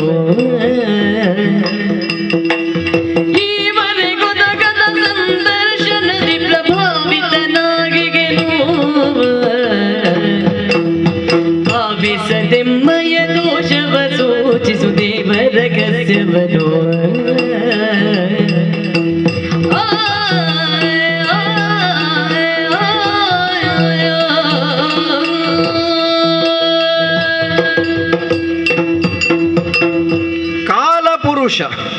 ರಾಮ, ಸಾಕೇತಕ್ಕೆ ಬಂದು ಈ ಸಭೆಯ ಪೊಕ್ಕೆ ಕಾಲಚೋದ್ಯವೋ ಅಂತ ನಾನು ಮೊದಲು ಆಡಿದ್ದು. ಹೌದು. ಮಾತ್ರವಲ್ಲ, ನಿನ್ನ ಕುರಿತಾಗಿ ಧರ್ಮದೇವನೇ ಅಂತಲೇ ಆಡಿದೆ. ಅಂತರಂಗದ ವರ್ಚಸ್ಸನ್ನು ಗುರುತಿಸಿದ್ದಿ ಅಂತ ನೀನಾಗ ಆಡಿದ ಮಾತಿನಲ್ಲೇ ನಾನೂ ಗ್ರಹಿಸಿದ್ದೇನೆ. ಅತಿಬಲನಾದಂತಹ ಒಬ್ಬನ ಸಂದೇಶವನ್ನು ತಂದವನು. ಹೌದು. ಏಕಾಂತದಲ್ಲಿ ರಹಸ್ಯವನ್ನಾಡುವುದಕ್ಕುಂಟು. ಮಹನೀಯ, ಕಾಲವೇ ಒಬ್ಬನ ಮುಂಭಾಗದಲ್ಲಿ ಮಣೀತದೆ ಅಂತ ಆದ್ರೆ ನಾವೆಲ್ಲ ನಿಜವಾಗಿ ಕಾಲಕ್ಕೆ ಮಣಿಯಬೇಕಾದವರು.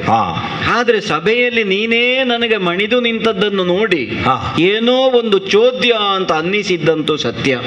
ಒಂದೇ ಹೇಳು, ಏನೋ ಒಂದು ಸ್ವಲ್ಪ ಹೆಚ್ಚು ಕಡಿಮೆ ಆಗಿರಬೇಕು. ಅಂದ್ರೆ ದೋಷ ಅಂತ ಹೆಸರು ಅದಕ್ಕೆ. ಹೌದು ಅಲ್ವೇ? ನಾವು ಗ್ರಹಿಸಿದ್ದಕ್ಕಿಂತ ಆಚೆ ಈಚೆ ಆಯಿತು ಅಂತಾದ್ರೆ ಅದು ದೋಷವೇ. ಏನೋ ಒಂದು ದೋಷ ಬಂತು. ರಾಮನ ಜೀವನದಲ್ಲಿ ಯಾವುದೋ ಒಂದು ದೋಷವನ್ನು ಕಾಲನೂ ಕಂಡನೋ. ಭಾವಿಸದೆಮ್ಮಯ ದೋಷವ ಸೂಚಿಸು ಅಂತ ಆಡಿದ್ದು ಅದಕ್ಕೆ. ಸಂಕೋಚ ಬೇಡ. ಮಾತ್ರವಲ್ಲ, ಭರಿತ ರಹಸ್ಯವಾದ ಮಾತನ್ನಾಡುವುದಕ್ಕಾಗಿ ಬಂದವನು. ದೇವರಹಸ್ಯ. ಹೌದು. ಯಾಕಂದ್ರೆ ನೀನು ಬಂದವನು ದೇವ ಪುರುಷನಿದ್ದಿ. ಹೌದು. ಇದು ಭದ್ರವಾದ ಕಾವಲು. ಆ ನಾನು ಮತ್ತು ನೀನು ಇಬ್ಬರನ್ನು ಬಿಟ್ರೆ ಮತ್ತೊಬ್ಬರಿಲ್ಲಿ ಇಲ್ಲ. ಆ ಈ ನೆಲೆಯಿಂದ ಆ. ನಿಸ್ಸಂಕೋಚವಾಗಿ ರಾಮನಿಂದ ಏನು ಬೇಕು ಹೇಳಯ್ಯ. ಹೇಗೋ ನೀನು ಎದ್ದೆ ರಾಮ. ಹೌದು, ಎದ್ದು ನನಗೆ ಆತಿಥ್ಯವನ್ನು ಮಾಡಿದೆ, ನನ್ನ ಏಕಾಂತ ಮಂದಿರಕ್ಕೆ ವ್ಯವಸ್ಥೆಯನ್ನೂ ಮಾಡಿದ್ದೇನೆ. ಈ ಕಾಲಕ್ಕಾಗುವಾಗ ದೋಷವನ್ನು ಸೂಚಿಸಬೇಕು ಅಂತ ಹೇಳುವಾಗ ನಾನು ಮನಸ್ಸಿನಲ್ಲಿಯೇ ನಗುವುದು. ಯಾಕೋ? ಕ್ಷೀರಸಾಗರಕ್ಕೆ ಯಾರಾದರೂ ಹುಳಿ ಹಿಂಡಿದರೆ ಅದು ಹಾಳಾಗ್ತದೆ. ಆದೀತೆ, ಆದ್ರೆ ಅದು ಕ್ಷೀರಸಾಗರವೇ? ಹಾಗಾದರೆ ರಾಮನಲ್ಲಿ ದೋಷ ಕಾಣುವುದು ಅಂತಲ್ಲ, ಮತ್ತೆ ಆದರೆ ಹೇಳಬೇಕಾದ ಒಂದು ವಿಚಾರ ಉಂಟು ಅಂತ ಆದರೆ ನೀನು ಕೇಳುವ ಮನ ಮಾಡಬೇಕು. ಖಂಡಿತ ಕೇಳ್ತೆ. ಕೇಳಯ್ಯ ರಾಮ ಕೇಳಯ್ಯ, ಕೇಳಯ್ಯ ರಾಮ ಕೇಳಯ್ಯ ರಾಮ.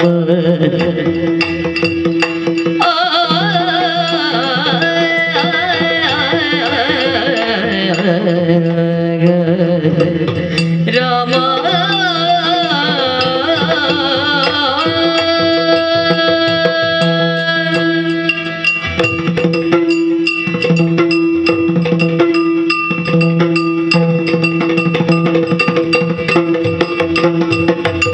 ಕೇಳಯ್ಯ ರಾಮ ಕೇಳಯ್ಯ,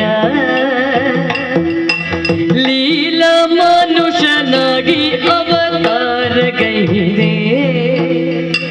ಲೀಲಾ ಮನುಷ್ಯನಾಗಿ ಅವತಾರಗೈದೆ. ಬಾಳಿನ ನೀತಿಯ ಬೋಧಿಸಿ ಮೆರೆದೆ. ಹೌದು ರಾಮ.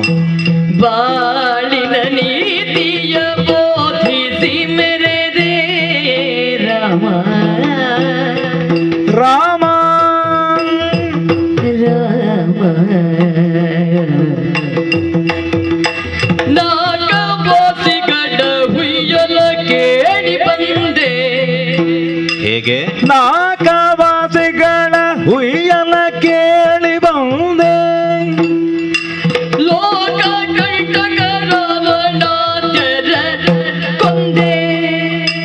ಲೋಕ ಕಂಟಕ ರಾವಣಾದ್ಯರ ಕೊಂದೆ. ಕೊಂದೆ ಸಾಕೇತ ಕಿಲ್ಲಿನಿ ದೊರೆಯಾದಿ ದೇವ. ರಾಮ ಸಾಕೇತ ಕಿಲ್ಲಿನಿ ದೊರೆಯಾದಿ ದೇವ. ವೈಕುಂಠವಾಸ ಎನಿದು ನಿನ್ನ ಭಾವ ರಾಮ. ನಗವಸಿಗಳ ಹುಯ್ಯಲ ಕೇಳಿ ಬಂದೆ. ಲೋಕ ಕಂಟಕ ರಾವಣ ಜರ ಕೊಂದೆ. ಸಾಕೆತ ಕಿಲ್ಲಿನಿ ದೊರೆಯದೆ ದೇವ. ವೈಕುಂಠವಾಸ ಎನಿದು ನಿನ್ನ ಭಾವ. ವೈಕುಂಠವಾಸ ಎನಿದು ನಿನ್ನ ಭಾವ.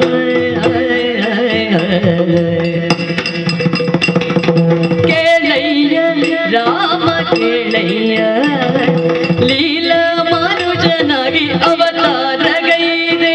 ಬಾಳಿನ ನೀತಿಯ ಬೋಧಿಸಿ ಮೆರೆಗೆ ರಾಮ.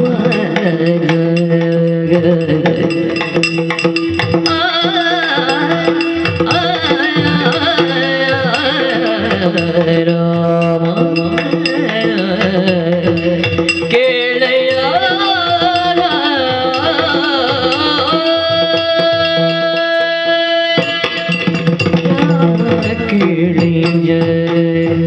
ರಾಮ ಕಾಲಪುರುಷ. ರಾಮನನ್ನು ನೋಡಿದರೆ ಅರ್ಥ ಮಾಡಲಿಕ್ಕೆ ಕಷ್ಟ. ರಾಮನನ್ನು ಕಂಡ್ರೆ ಮಾತ್ರ ಅರ್ಥ ಮಾಡುವುದಕ್ಕೆ ಸಾಧ್ಯ. ಓಹೋ. ಹಾಗಾದರೆ ನೋಡುವುದಕ್ಕೋ ಕಾಣುವುದಕ್ಕೋ ವ್ಯತ್ಯಾಸ ಏನು ಅಂತ ಕೇಳಿದರೆ ದೃಶ್ಯ ಮತ್ತು ದರ್ಶನ ಅಂತ. ದೃಶ್ಯ ಸತ್ಯ ದರ್ಶನ ಆಗುವುದಿಲ್ಲ. ಸತ್ಯ ದರ್ಶನ ಅಂತ ಹೇಳುವುದು ದರ್ಶನ ಆದರೆ ಮಾತ್ರ ಸಾಧ್ಯವಾಗುತ್ತದೆ. ಹೌದೇ? ಹಾಗಾದರೆ ಬಗೆಗಣ್ಣಿನಿಂದ ಕಂಡಾಗ ರಾಮ ಏನು ಎನ್ನುವುದನ್ನು ತಿಳಿಯುವುದಕ್ಕೆ ಸಾಧ್ಯವಾಗುತ್ತದೆ.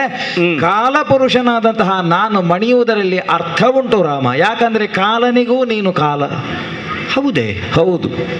ಈ ಪ್ರಪಂಚದಲ್ಲಿ ಸೂಕ್ಷ್ಮಾಣು ಕಾಲದಿಂದ ತೊಡಗಿ ಪರಮ ಮಹತ್ಕಾಲದವರೆಗೆ ಅವ್ಯಕ್ತವಾದಂತಹ ಭಗವಂತನೇ ಕಾಲವನ್ನು ಭೋಗಿಸ್ತಾನೆ. ಹಾಗಾದರೆ ನೀನಾರು? ಇದನ್ನು ನಾನು ಕಂಡುಕೊಂಡಿದ್ದೇನೆ. ಆ ನೆಲೆಯಿಂದಲೇ ನಿನ್ನನ್ನು ಲೀಲಾಮಾನುಷ ವಿಗ್ರಹ ಅಂತ ಕರೀತಾ ಇದ್ದೇನೆ. ದಿಕ್ಕು, ದೇಶ, ಕಾಲ, ಕರ್ಮ ಈ ನಾಲ್ಕರ ಬಂಧುತ್ವ ಎನ್ನುವುದು ಯಾವನಿಗಿಲ್ಲವೋ ಅವನನ್ನೇ ಭಗವಂತ ಅಂತ ಹೇಳಿದ್ದು. ನಿನಗೆ ಅದಿಲ್ಲ ಅಂತ ನಾನು ತಿಳ್ಕೊಂಡದ್ದು, ನೀನು ನನ್ನನ್ನು ಆಡ್ತಿ.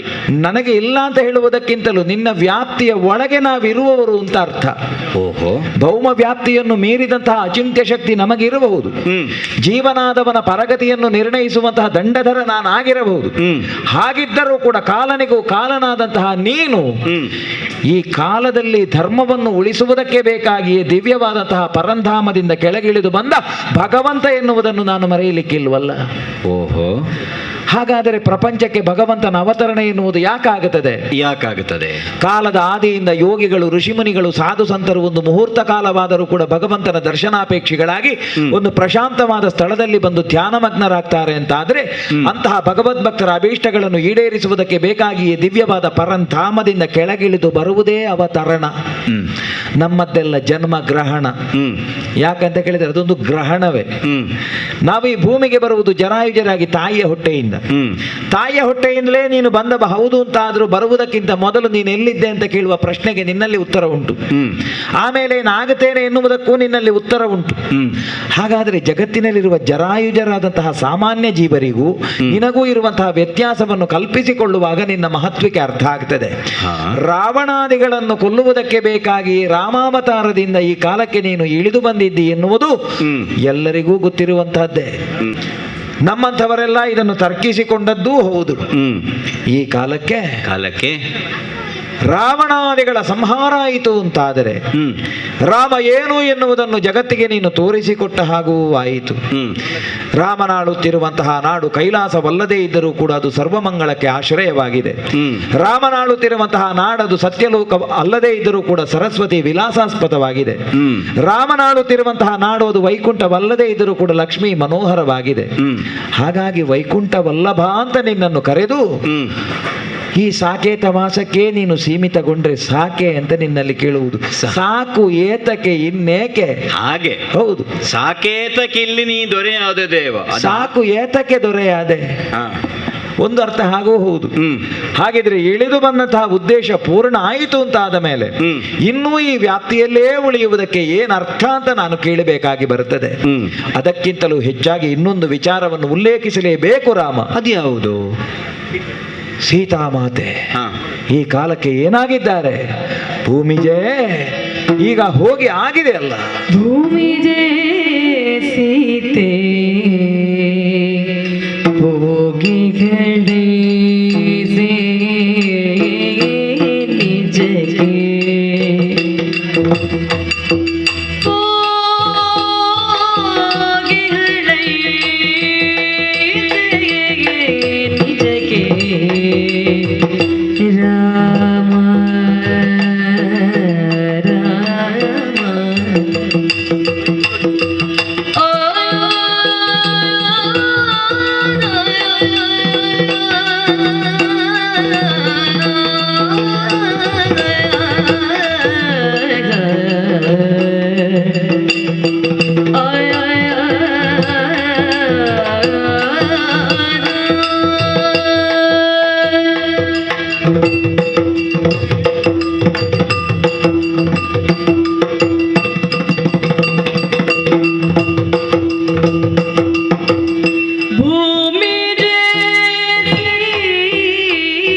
ಏನುಂಟು ಸ್ವಾಮಿ?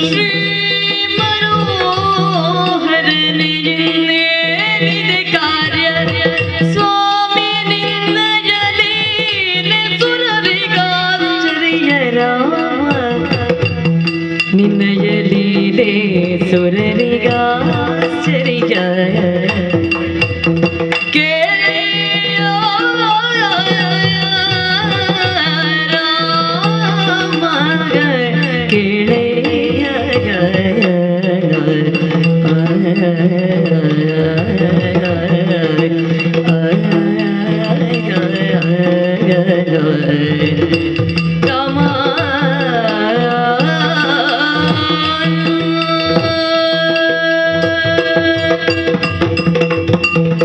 ಶ್ರೀರಾಮ ಧರ್ಮದೇವ, ಜಗತ್ತಿನಲ್ಲಿ ಒಬ್ಬ ರಾಜನಾಗಿ ಹೇಗೆ ತಾನು ಆದರ್ಶವಾದಂತಹ ಆಳ್ವಿಕೆಯನ್ನು ಮಾಡಬಹುದು ಎನ್ನುವುದನ್ನು ತೋರಿಸಿಕೊಟ್ಟೆ. ಅಷ್ಟು ಮಾತ್ರವಲ್ಲ, ಆದರ್ಶ ಶತ್ರುವಾಗಿ ಹೇಗೆ ಕಾಣಿಸಿಕೊಳ್ಳಬಹುದು ಎನ್ನುವುದನ್ನೂ ತೋರಿಸಿಕೊಟ್ಟೆ. ಒಬ್ಬ ಆದರ್ಶ ಮಗನಾಗಿ ಹೇಗೆ ಇರಬಹುದು ಎನ್ನುವುದನ್ನೂ ತೋರಿಸಿಕೊಟ್ಟೆ. ಮಾತ್ರವಲ್ಲ, ಪ್ರಜಾಕೋಟಿಯ ಮನವನ್ನು ಗೆಲ್ಲುವಲ್ಲಿ ನಿನ್ನದ್ದಾದಂತಹ ನಿಜವಾದಂತಹ ನರತ್ವ ಎನ್ನುವುದೇನುಂಟು, ಆ ಶ್ರೇಷ್ಠತೆ ಎನ್ನುವುದೇನುಂಟು, ಅದನ್ನೂ ತೋರಿಸಿಕೊಟ್ಟೆ. ಎಲ್ಲಕ್ಕಿಂತ ಹೆಚ್ಚಾಗಿ ಪ್ರಜಾಕೋಟಿಯ ಭಾವನೆಗೆ ಬೆಲೆ ಕೊಟ್ಟು ಹೆಂಡತಿಯನ್ನು ತೊರೆಯುವಲ್ಲಿಯೂ ನೀನು ಯಾವುದೇ ಕಾರಣಕ್ಕೂ ಹಿಂದು ಮುಂದು ನೋಡದೆ ರಾಮನ ಆಳ್ವಿಕೆಯಲ್ಲಿ ಕರಿಕಲೆ ಎನ್ನುವುದು ಉಳಿಯಬಾರದು ಎನ್ನುವಂತಹ ದೃಷ್ಟಿಯಿಂದ ಸೀತೆಯನ್ನು ಬಿಟ್ಟದ್ದು ಈಗ ನಿನ್ನ ಜೀವನದಲ್ಲಿ ಒಂದು ಅದ್ಭುತವಾದಂತಹ ಒಂದು ಚರಿತ್ರೆಯನ್ನೇ ನಿರ್ಮಾಣ ಮಾಡಿದ್ದು ನಾವೆಲ್ಲರೂ ಕಂಡಂತಹ ಸತ್ಯ. ಆ ಕಾಲಕ್ಕೆ ಅಗಸನಾಡಿದಂತಹ ಮಾತು ಕೇವಲ ಅಗಸನ ಮಾತಾಗಿ ಉಳಿಯದೆ ಅದೊಬ್ಬ ನಾಗರಿಕನ ಪ್ರಶ್ನೆ ಎನ್ನುವ ಹಾಗೆ ಅದನ್ನು ಸ್ವೀಕರಿಸಿದ ನಿನ್ನ ರೀತಿ ಅದ್ಭುತ. ಹಲವಾರು ಮಂದಿ ಈಗಲೂ ಗೊಂದಲದಲ್ಲಿರಬಹುದು. ಸೀತೆಯ ಮೇಲೆ ಅನುಮಾನ ಪಟ್ಟ ರಾಮ ಖಂಡಿತವಾಗಿ ಸೀತೆಯ ಮೇಲೆ ಅನುಮಾನ ಪಟ್ಟಿದ್ದಲ್ಲ, ಇದು ಪ್ರಾಜ್ಞರಾದವರಿಗೆ ಅರ್ಥ ಆಗ್ತದೆ. ಅಯ್ಯ, ಲಕ್ಷ್ಮಣನಲ್ಲಿ ಆಡುವಾಗ ನಾನು ಅದನ್ನೇ ಆಡಿದ್ದೆ ಅಲ್ವೇ? ಅಂತರಾತ್ಮ ಚಮೇ ವೇತ್ತಿ ಸೀತಾಂ ಶುದ್ಧಾಂ ಯಶಸ್ವಿನಿ. ಖಂಡಿತ ಹೌದು. ಹಾಗಾದರೆ ನಿನ್ನ ಅಂತರಂಗಕ್ಕೆ ಸೀತೆ ಶುದ್ಧಳಾಗಿದ್ದಾಳೆ ಅಂತ ತಿಳಿದರೂ ನೀನು ತೊರೆದಂತಹ ಉದ್ದೇಶ ಏನು? ಒಬ್ಬ ಸಾಮಾನ್ಯ ಪ್ರಜೆ ಸೀತೆಯಾದರೂ ಅಗ್ನಿ ಪ್ರವೇಶವನ್ನು ಮಾಡಿ ಮತ್ತೆ ತಾನು ಪರಿಶುದ್ಧೆ ಅಂತ ಸೇರುವುದಕ್ಕೆ ಸಾಧ್ಯ ಆಯಿತು. ಇದು ಲೋಕದ ಉಳಿದವರಿಗೆ ಮಾಡುವುದಕ್ಕೆ ಸಾಧ್ಯವೇ? ಉಳಿದ ಹೆಣ್ಣು ಮಕ್ಕಳು ಹಾಗೆಯೇ ಹಾರಿ ಅಗ್ನಿಯಿಂದ ಶುದ್ಧರಾಗಿ ಬರುವುದಕ್ಕೆ ಸಾಧ್ಯವೇ? ಹಾಗಿದ್ರೆ ಇಂತಹ ಗೊಂದಲ ಎನ್ನುವುದು ಸೃಷ್ಟಿಯಾಗ್ತದೆ. ಪ್ರಜಾಕೋಟಿಗೆ ನನ್ನಿಂದ ಕಷ್ಟವಾಯಿತು ಅಂತ ಆದರೆ ಸೀತೆಯನ್ನು ತೊರೆದೆ ಸ್ವಗಂಬಾಳುವೆ. ಹೌದು, ಇದು ಅದ್ಭುತವಾದ ತ್ಯಾಗ. ಧರಣಿಜೆ ಯಾವಾಗ ಧರಣಿ ಗರ್ಭವನ್ನು ಸೇರಿ ಹೋದ್ಲು ಆ ಕಾಲದಲ್ಲಿಯೂ ನಮ್ಮೆಲ್ಲರನ್ನು ಕರೆದು ಹೇಳಿದಂತಹ ಮಾತು ಈಗಲೂ ನೆನಪಿದೆ. 11,000 ವರ್ಷದ ಅವಧಿಬದ್ಧವಾದಂತಹ ನನ್ನ ರಾಜ್ಯಾಡಳಿತ ಉಂಟು ಅಂತಾದರೆ ಆ ಕಾಲಕ್ಕಾಗುವಾಗ ಬಂದು ನೀವು ಸೂಚನೆಯನ್ನು ಕೊಡಬೇಕು. ರಾಮ, ನರರೆಲ್ಲರೂ ನಾವು ಆಶ್ಚರ್ಯದಿಂದ ಕಂಡವರಿದ್ದಾರೆ. ಸುರರಿಗೂ ಆಶ್ಚರ್ಯವಾದಂತಹ ನಿನ್ನ ಈ ಲೀಲೆ ಈ ಕಾಲಕ್ಕಾಗುವಾಗ ಒಂದು ಚೋದ್ಯವಾಗಿ ಉಳಿದದ್ದಂತೂ ಸತ್ಯ. ಈ ಚೋದ್ಯ ಅಂತ ನೀ ಹೇಳುವುದಲ್ಲ, ಈಗ ನಾವು ಹೇಳಬೇಕಾದದ್ದೇ. ನಾಟಕವನ್ನು ಮಾಡುವಂತಹ ಒಬ್ಬ ಅಭಿನಯಕಾರ ಅದ್ಭುತವಾಗಿ ರಂಗದಲ್ಲಿ ನಟನೆಯನ್ನು ಮಾಡಬೇಕು ಅಂತ ಇದ್ರೆ ಅವನಿಗೆ ನಟನಾ ಸಾಮರ್ಥ್ಯ ಸಿದ್ಧಿ ಆಗಿರಬೇಕಾಗ್ತದೆ, ಆಗಲೇಬೇಕು. ನಿನ್ನ ಜೊತೆಯಲ್ಲಿ ನಾವು ಕೂಡ ಒಂದು ರೀತಿಯಲ್ಲಿ ಅಭಿನಯದ ಒಂದು ವಸ್ತುಗಳೇ ಆಗಿ ಇದ್ದೇವೆ ಈ ಕಾಲಕ್ಕೆ. ಸಣ್ಣ ಪಾತ್ರ ನಿಮಗೂ ಉಂಟು. ಈಗ ನಾನು ಒಂದು ವೇಷ ಮಾಡಿ ಬರಬೇಕಾಗಿ ಬಂತಲ್ಲ, ಅನುಮಾನ ಏನು? ಹಾಗಾದರೆ ನಾಟಕವ ನೋಡು, ಬ್ರಹ್ಮಾಂಡ ರಂಗಸ್ಥಳದಿ ಬಲುವಿಧದ ವೇಷಗಳ ನಾಂತಿಹರು ನರರು. ನಾಟಕಕ್ಕೆ ಕೊನೆಯಲ್ಲಿ, ನಾಟಕಕ್ಕೆ ಮೊದಲಲ್ಲಿ ನೋಟಕರು ಮಾಟಕರೇ. ಹೌದು. ಹಾಗಿದ್ರೆ ನಲಿಯುವವನೊಬ್ಬ ಬೊಮ್ಮ, ಬೊಮ್ಮನಿಗೂ ನೀನು ತಂದೆಯ ಸ್ಥಾನದಲ್ಲಿದ್ದಿ ಅಂತಾದ್ರೆ ನಿನ್ನ ಈ ನರ ನಾಟಕ ರಾಮ ಅದ್ಭುತವಾಗಿದೆ ಅಂತ ಹೇಳಬೇಕು. ಈಗ ನಮ್ಮ ಪರಿಸ್ಥಿತಿ ಹೇಗಾಗಿದೆ ಗೊತ್ತೋ? ಹೇಗಾಗಿದೆ? ಅಂಕದ ಪರದೆ ಹಿಡ್ಕೊಂಡವನ ಪರಿಸ್ಥಿತಿ. ಈಗ ನಾಟಕದ ಸೂತ್ರಧಾರ, ನಾಟಕದ ಪಾತ್ರಧಾರಿ. ಹೌದು. ರಂಗಸ್ಥಳದಲ್ಲಿ ನಟನೆ ಮಾಡ್ತಾ ಇದ್ದಾನೆ, ಕಾಲಮಿತಿಗೆ ಮುಗಿಬೇಕು. ಇವ ಅಂಕದ ಪರದೆ ಹಿಡಿದಿಗೆ ಕಾತು ಕೂತ್ಕೊಳ್ಳು. ಯಾವಾಗ ಪರದೆ ಈ ಅಭಿನಯ ಮಾಡುವವ ಸೂತ್ರಧಾರ, ಅವನೇ ಸೂತ್ರಧಾರ, ಅವನೇ ಅಭಿನಯ ಮಾಡ್ತಾ ಇದ್ದಾನೆ. ಹೊತ್ತಾಗಿದೆ ಅಂತ ಅವನಿಗೆ ಹೇಳಬೇಕಾದದ್ದಲ್ಲಿ ಅಂಕದ ಪರದೆ ಹಿಡ್ಕೊಂಡವನ ಪರಿಸ್ಥಿತಿ ಯಾರಿಗೆ ಅರ್ಥ ಆಗ್ತದೆ? ಸರಿ, ನನ್ನ ಮಾತು ನಿನಗೆ ಅರ್ಥ ಆಗಿರಬಹುದು. ಖಂಡಿತ. ಈ ಕಾಲಕ್ಕಾಗುವಾಗ ತ್ರೇತಾಯುಗ ಮುಗೀತಾ ಉಂಟು. ಸರಿ, ಮತ್ತೊಮ್ಮೆ ಕೃತಯುಗ ಬರುವಂತಹ ಒಂದು ಸೂಚನೆ ಕಾಣ್ತಾ ಉಂಟು. ನೀನು ಇದ್ದಲ್ಲಿಯವರೆಗೆ ಚಲಿಸದೆ ಕಾಲವೆನ್ನುವುದು ಸ್ತಬ್ಧವಾಗಿ ನಿಂತಿದೆ ರಾಮ. ಹಾಗಾಗಿ ಇದು ದೇವ ಸೂಚನೆ, ದೇವತೆಗಳು ಹೇಳಿ ಕಳುಹಿಸಿದ್ದು. ಕಾಲ ಪುರುಷನಾದ ನಿನ್ನಲ್ಲಿ ಕಾಲನ ಸ್ವರೂಪನೇ ಆಗಿರುವ ನನ್ನ ಭಿನ್ನಹ ತ್ರೇತೆ ಮುಗಿದಿದೆ ರಾಮ. ವೈಕುಂಠ ಅಲ್ಲಿ ಬರಿದಾಗಿದೆ ಅಂತಲ್ಲ, ಭೂಮಿಯಲ್ಲಿ ಇನ್ನು ಕಾಲ ಮುಂದುವರಿಯಬೇಕು ಅಂತ ಇದ್ರೆ ನಿಮ್ಮ ನಿರ್ಯಾಣದ ಅಗತ್ಯ ಉಂಟು ಅಂತ ಸೂಚನೆ ಕೊಡ್ಲಿಕ್ಕೆ ಬಂದವ. ಅಯ್ಯ, ಹ, ಕೇವಲ ಒಂದು ದೃಶ್ಯ ಅಲ್ಲ, ನಾಟಕವೇ ಮುಗೀತು ಅಂತ ನೀನು ಹೇಳುವುದು. ಹೌದು. ಯಾರು ಅಂತ ಕೇಳಿದ್ರೆ ಹ, ಕಾಲವೇ ಪುರುಷ ರೂಪವನ್ನು ಧರಿಸಿ ನನ್ನ ಮುಂಭಾಗದಲ್ಲಿ ಆಡ್ತಾ ಇದ್ದಾನೆ. ಹೌದು. ಅಯ್ಯ ಕಾಲ ಪುರುಷ. ಓ, ಎಲೆ ಕಾಲ ಪುರುಷ ಕೇಳು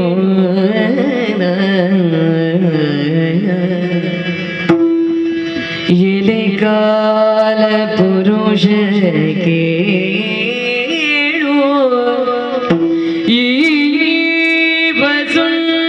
ವಸುಂಧರೆಯು ನರನಿಲಯ ಈ ವಸುಂಧರೆಯು ನರನಿಲಯ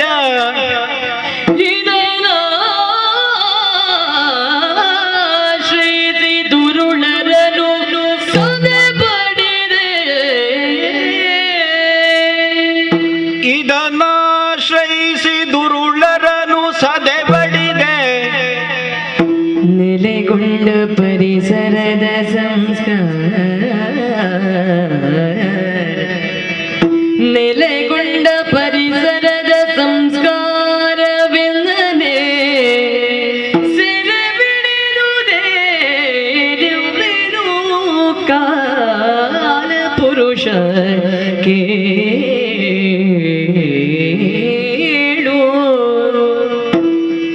ತಳುವದೈ ತಂದು ನೀ ಸೂಚಿಸಿದೆ ಮೂಲವನು, ತಳುವದೈ ತಂದು ನೀ ಸೂಚಿಸಿದೆ ಮೂಲವನು ಸೂಚಿಸಿದೆ. ತಳುವದೈ ತಂದು ನೀ ಸೂಚಿಸಿದೆ ಮೂಲವನು. ಕಳವಳವು ಬೇಡ, ಕಳವಳವು ಬೇಡೆಂದು ನಿರ್ಜರಾಧಿಪಗೆ ಬೀಡು ತಿಳಿದು ಲೋಕಾಂತರವಗೈವೆನು ಈ ವಿಷಯಗನುಮಾನ ಬೇಡ. ಈ ವಿಷಯಕ್ಕೆ ಇನ್ನು ಅನುಮಾನ ಬೇಡ. ಕಾಲ ಪುರುಷ ಎಲೆ ಕಾಲ ಪುರುಷ ಕೇಳಿ ವಸುಂಧರೆಯು ನರ ನಿಲಯವಿದನಾಶ್ರಯಿಸಿ ದುರುಳರನು ಸದೆ ಬಡಿದೆ. ನೆಲೆಗೊಂಡ ಪರಿಸರದ ಸಂಸ್ಕಾರ ಎನ್ನನೇ ಸೆರೆ ಬಿಡಿದುದೇನೆಂಬೆನು.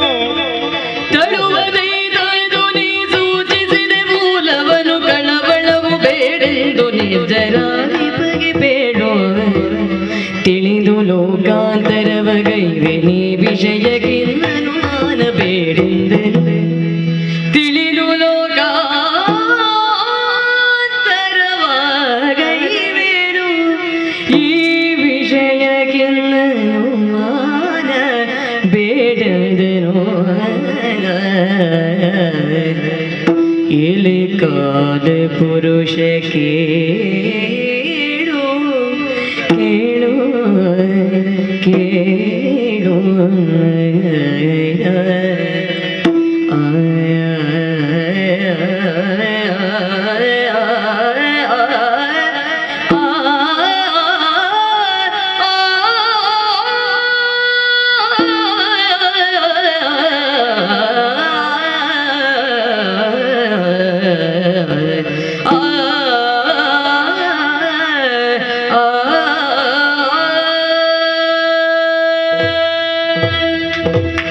ಅಯ್ಯ ಕಾಲಪುರುಷ ರಾಮಚಂದ್ರ, ನೀನಾಡುತ್ತಿರುವಂತಹ ಮಾತುಗಳನ್ನೆಲ್ಲ ಕೇಳುತ್ತಾ ಇದ್ದೇನೆ. ಹಾ, ಹೌದು. ಯಾವಾಗ ರಾವಣನ ಅಂಕದಿಂದ ಜಾರಿದವಳಿದ್ದಾಳೆ ಈಕೆ, ನಿನ್ನನ್ನು ನಾನು ಸ್ವೀಕರಿಸಲಾರೆ ಅಂತ ಸೀತೆಯಲ್ಲಿ ಹೇಳಿದನು. ಆಕೆ ಅಗ್ನಿ ಪ್ರವೇಶ ಮಾಡುವ ಹೊತ್ತಿಗೆ ದೇವತೆಗಳೆಲ್ಲ ಭುವಿಗಿಳಿದವರು ಲಂಕಾ ರಾಷ್ಟ್ರಕ್ಕೆ. ಹೌದು. ಅವರು ಇದೇ ಮಾತನ್ನ ಆಡಿದ್ರು. ನರನೇನಿ ನರಸತಿಯೇ ಜಾನಕಿ, ಹೌದು. ತರುಚರರೇ ಮರ್ಕಟರು, ವಿಶ್ವಂಭರೆಯ ಭಾರವ ತಿದ್ದಲೋಸುಗ ಜನನವಾಯ್ತೆಂಬ ಹದನವ ನಾವು ಅರಿಯವೆ. ಬ್ರಹ್ಮನಾಗ್ಲಿ ಪರಮೇಶ್ವರನಾಗ್ಲಿ ನನ್ನಲ್ಲಿ ಆಡಿದಂತಹ ಮಾತು ಹೌದು. ಆದ್ರೆ ನಾನೊಬ್ಬ ಮನುಷ್ಯ ಅಂತ ಆ ಹೊತ್ತಿಗೆ ಆಡಿದ್ದೆ. ಹೌದು. ಅದು ಯಾಕೆ ಅನ್ನುವುದು ನಿಮ್ಮ ಅರಿವಿಗೆ ಬಂದಿರಲೇಬೇಕು.